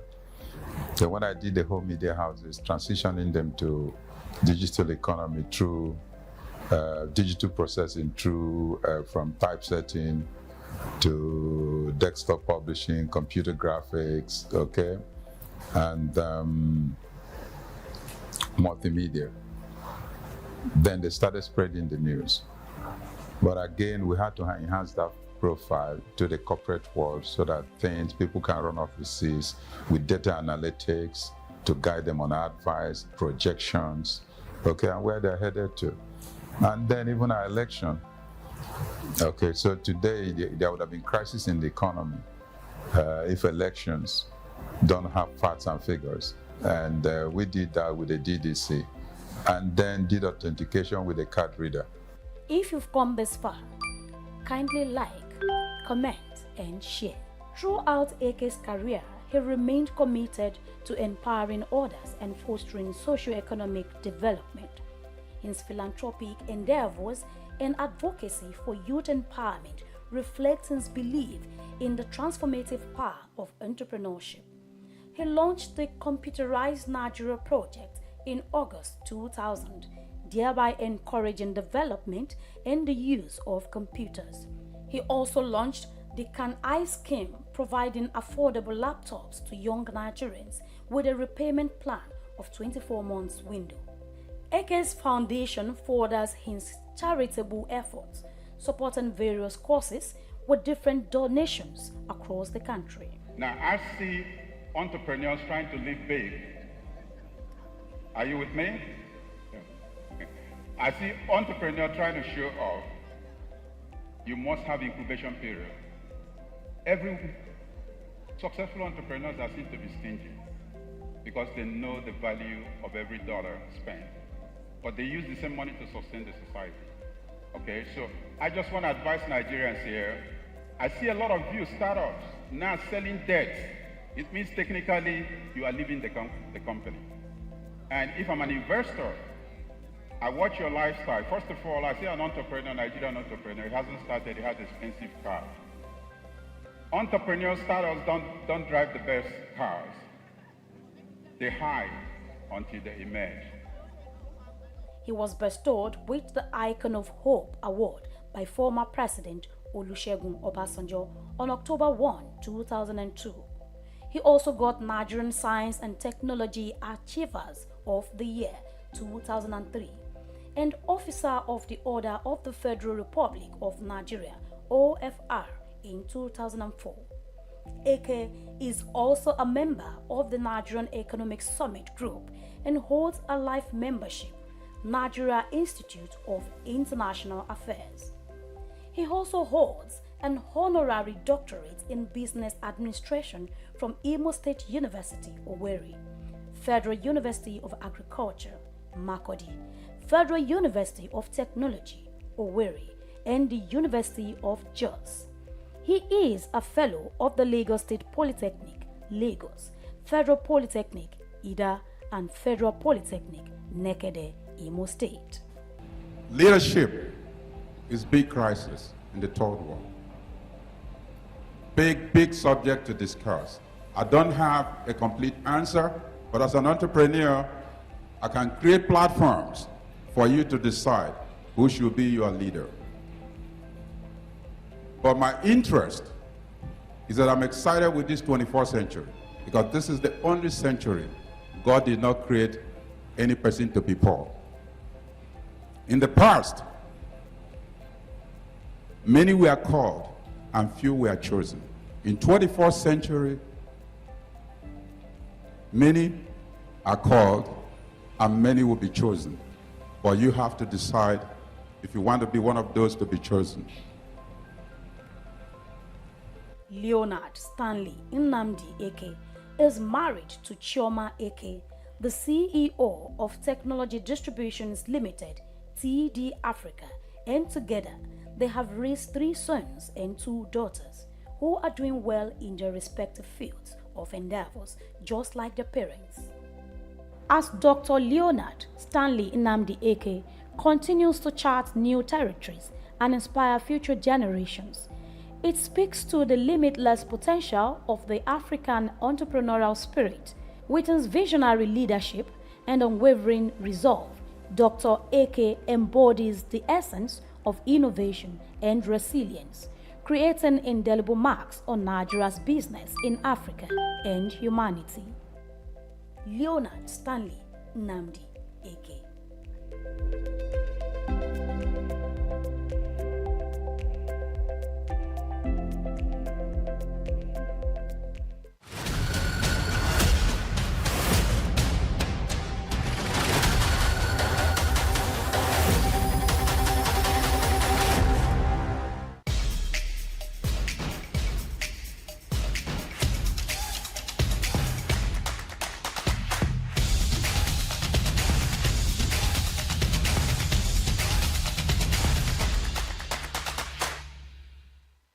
Welcome to the show once again this week on the amazing and lovely Inside Life, the show where we talk to our veterans, we talk to our pioneers in the music game and catch up with them with what's going on in their lives, and also more importantly take stock of how these icons have set the pace ahead of whatever it is that is going on right now.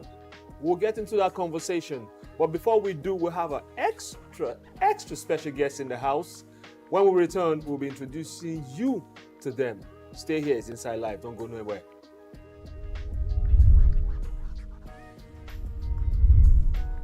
Welcome back to Inside Life. My name is Hans Mba. And quickly, we'll jump right on to introducing you to our guests in the building. So today, as usual, a special show on Inside Life. We have the one, the only. This is the part where you hear the drum roll. Slight pause. Black Reverends are in the building. AKA Ayanga Boys. Yes, Black Reverends, it took us forever to get these men into the studio, and so you can tell how important and how special today is.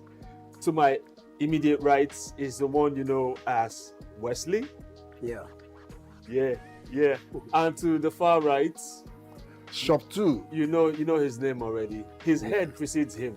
The one, the only Sub 2. You've seen him in movies. We're going to talk about that as we get into the crux of the matter today. Yeah, that's fine. Black Reverends, welcome to Souq News Television and our show Inside Life. Thank you so very much. We're glad to be here.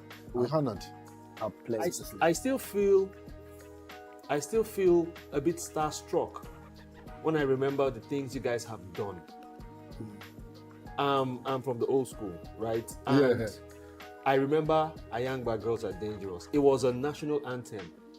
I'm talking 2000. Yeah. Right? Precisely. What was behind that song? Tell us the full story, from naming it, from the conception of the beats, from the lyrics, from the dance to the dance steps. Please talk to us about that song as we begin this. Actually, Ayangba is street language for girls, wayward girls. Okay. But Ayangba actually was 1999. Oh, so a year before. Usually, you would have cooked and taken all that time to cook up everything and drop it when people get it. 2000 was the video. That's why you see 2000. So then it was a military area, and I say we have to do it as a satire because you cannot face. Actually, it's a way of talking to the leaders then, but we cannot talk directly. Then we'll move you straight. We know how to do. So the thing we now did is we kind of do like Animal Farm. We satirized it by calling Ikebe gone. Ayangba are the leaders. They are dangerous. They use Ikebe, collect your money by force. The gun. And nothing you go do because they're dangerous. You understand? So it's a satirized song. And ladies are getting a wrong conception about our view. It's not like we are insulting the ladies. If you hear the lines, it says, Eyo, find baby waiting you define. Enter hotel, go meet Ayangba, you get bad mind. A guy that goes to a motel to go and catch phone. If Ayangba finish with you, you go 2 days late. So we are looking at our leaders. Yes. When they get to the post, they tell you all sweet words, but when they get there, they do what they want. If you come and knock the door, they bang the door at you. You understand? You can't do anything. If you go, they tell someone to pick you up. Now, we're talking about this. One of the reasons why we had to have this conversation. Did you feel that this message was hot at the time, or you felt people got it much later on? I think it was at that point in time. We've had series of interviews where we said this, but the depth, the meaning of the song wasn't really hitting the people because of the beat. Okay, we have the intention of doing the song to hit at the leaders and the situation then, but we had to model after a popular song, the Busta Rhyme. Yes. So a lot of people were carried away with the beat, and then the video, and then the dance step. And so regardless of the message you pass, it was a club banger. Party Shaker. You go everywhere, and Yamba was virtually everywhere. But you can see that no matter how much you go to interviews and let people know that this song, don't take it literally the way we have delivered it. It's deeper than what you think. We're trying to call our leaders a young man, say they will use it KB, which is the gun to collect your money by force. Nothing you could do because they're dangerous, but no, it didn't matter anymore. It's just the groove. Just the dance, the groove, the cruise, like they call it these days. So. And I feel like it's one of the things that's affecting our music right now. Exactly. So what you were addressing at that time, yes, sincerely, has it changed from what's happening right now? What do you think? Is it any different? Basically, no. Anyway, change is permanent. You cannot play music, but I know way back we are conscious musicians. We think deep before delivering any lines. No, we want to make like people. Back then, that was some of the attributes of the artist back then. True. Yes. You write your song from home. You go to the studio with your book, you give lyrics thoughts. book. Yes. It's the song that you sing to the producer that brings the beat out. Right. These days is the other way around. The beat is ready, then they call you to come to the studio.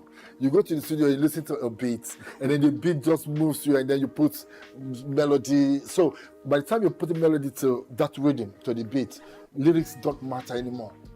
You've not sat down to critically think, to say, okay, we're going to put this song and address this corruption, and address this and that. No deep thinking. It's just, you go to the beat, you go to the studio, you hear the beat. Hey, just want your ways go down. Yes. Your ways go. Music don't ready. It's not how it used to be for us. Incidentally, I saw a clip. I think it was New York Times. I saw a clip yesterday, and they were talking about. It was a key question. They were like, "What has destroyed the art of writing?" Exactly. So I remembered it from what you're saying about how the beat is there ready for you, and you come in and you freestyle. It breaks my heart. You freestyle on the beat. You just go, and you see, when you say freestyle, I know not a lot. Freestyle is also a skill. It is. Like you have it or you don't. Yes. So when people are like, I'm like, yo, what are you doing? They're like, while practicing freestyle. I say you can't practice freestyle. Don't practice freestyle. It will not sound. I know someone that. He freestyles, he's talking about everything in the room. He's on beat. Spontaneously. When he finishes and you ask him what did he just say, he doesn't know. Doesn't know. When you put another beat, he continues. He continues. So I said, listen, you can't do this. So when artists get, like what you're saying, piggybacking on what you're saying, when artists get in the studio and they begin to freestyle without thinking. Because many times you have to write, counsel, think about it. Write, counsel. Yes. Could it be why a lot of people think that music has lost its way in Nigeria? Your genuine thoughts. I'm sure you've seen the video of Buju Banton and what he said about Afrobeat. 100% spot on. And maybe you haven't seen the video. You haven't seen the video? Please. Buju said Afrobeat is fuckery. That was his exact language. That it has no substance and it cannot last. That they say nothing meaningful and it's just about money and drink and women. But actually, that's not Afrobeat. There's a difference. Thank you. Since we're going there, there's one with the S. There's Afrobeat. There's one with the S. Which is what Fela came with. Thank you. Yes. That's Afrobeat. Now there's Afrobeats. With the S. With the S. With an S. So that's a collection of African kind of music.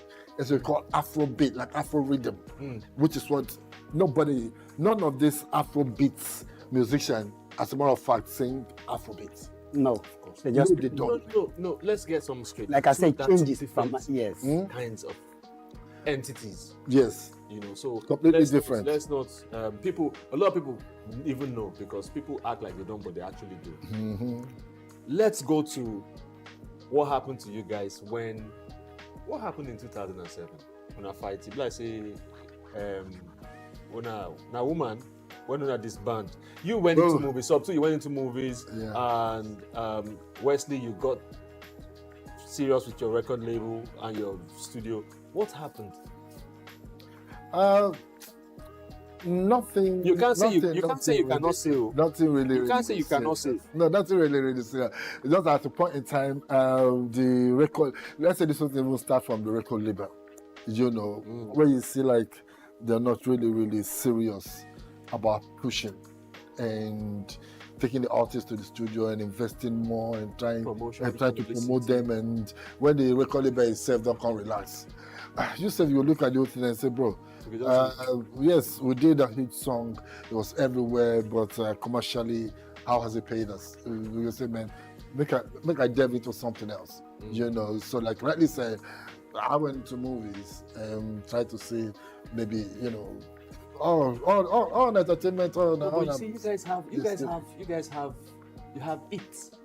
Because as you went into, after Yangba did what it did, you went into movies, Silver Spoon, yeah?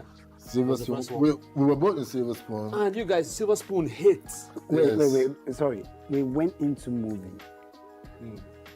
That's why I can't picture it. We are movie actors before music. Really? Yes. Our first movie is called Kata Kata. Before 99? 1996. Directed by Don Pedro Baseki. Baseki. Yeah. We are DBN with Regina Askia, a lot of stars. Really? We what's his name? Mekwen.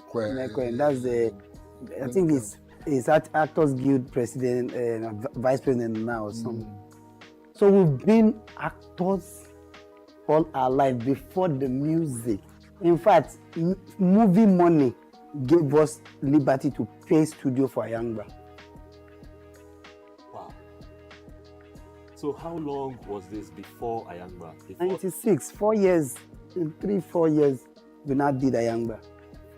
That's amazing. That's great. I'm just finding. So if he's doing movie, it's what he knows how to do. Right. If I'm doing movie, I used to personally do comedy for DBN television.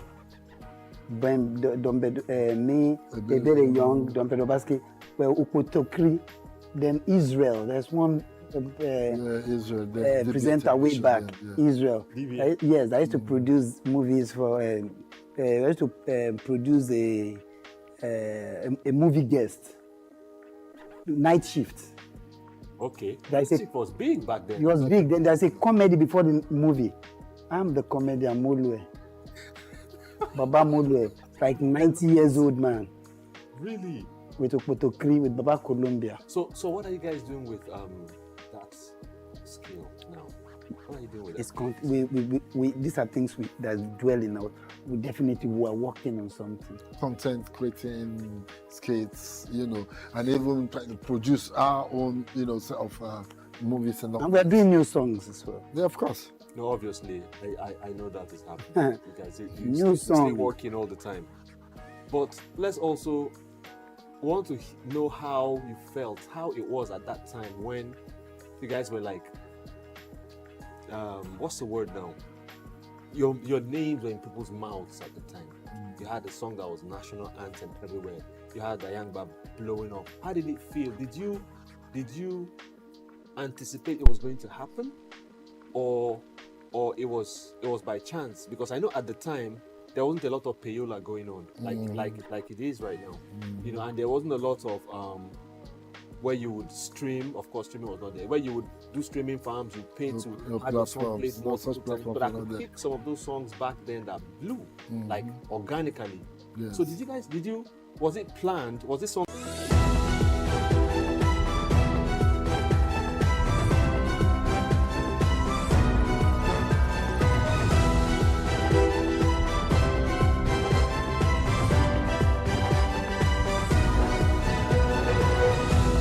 His journey is a story of resilience, determination, and a burning desire to change the status quo.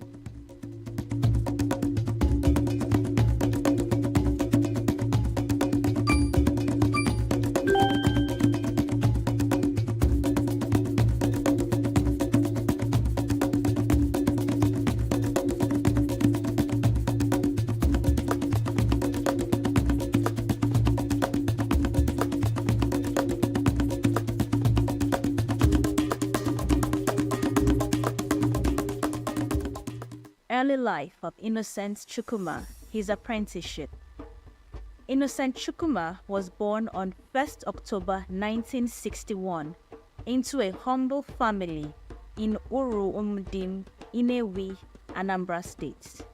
Chief Chukwuma's formative years instilled in him the values of hard work and perseverance. His father, Chukwuma Mojeku, was a junior civil servant, while his mother, Martina Chukwuma, was a stay-at-home mom. He is the last of 6 children, 4 boys and 2 girls. He had his primary and secondary education in his hometown. His educational journey commenced at St. Stephen's Primary School, Uru Umudin, in Anambra State, where Innocent completed his elementary education. He continued his academic pursuits at Holy Ghost College in Umuahia for his secondary studies, demonstrating a persistent commitment to knowledge. After Innocent completed his secondary education in 1978, he dreamt of becoming an engineer. He applied to study engineering at the university, but couldn't get in that year because he did not make the cutoff mark. Before then, he was assisting his elder brother, Gabriel, in his medicine store while he awaited the admission results. During this process, Innocent discovered that he has a natural talent for trading. Since he was not doing anything, he decided to pursue this talent to the fullest.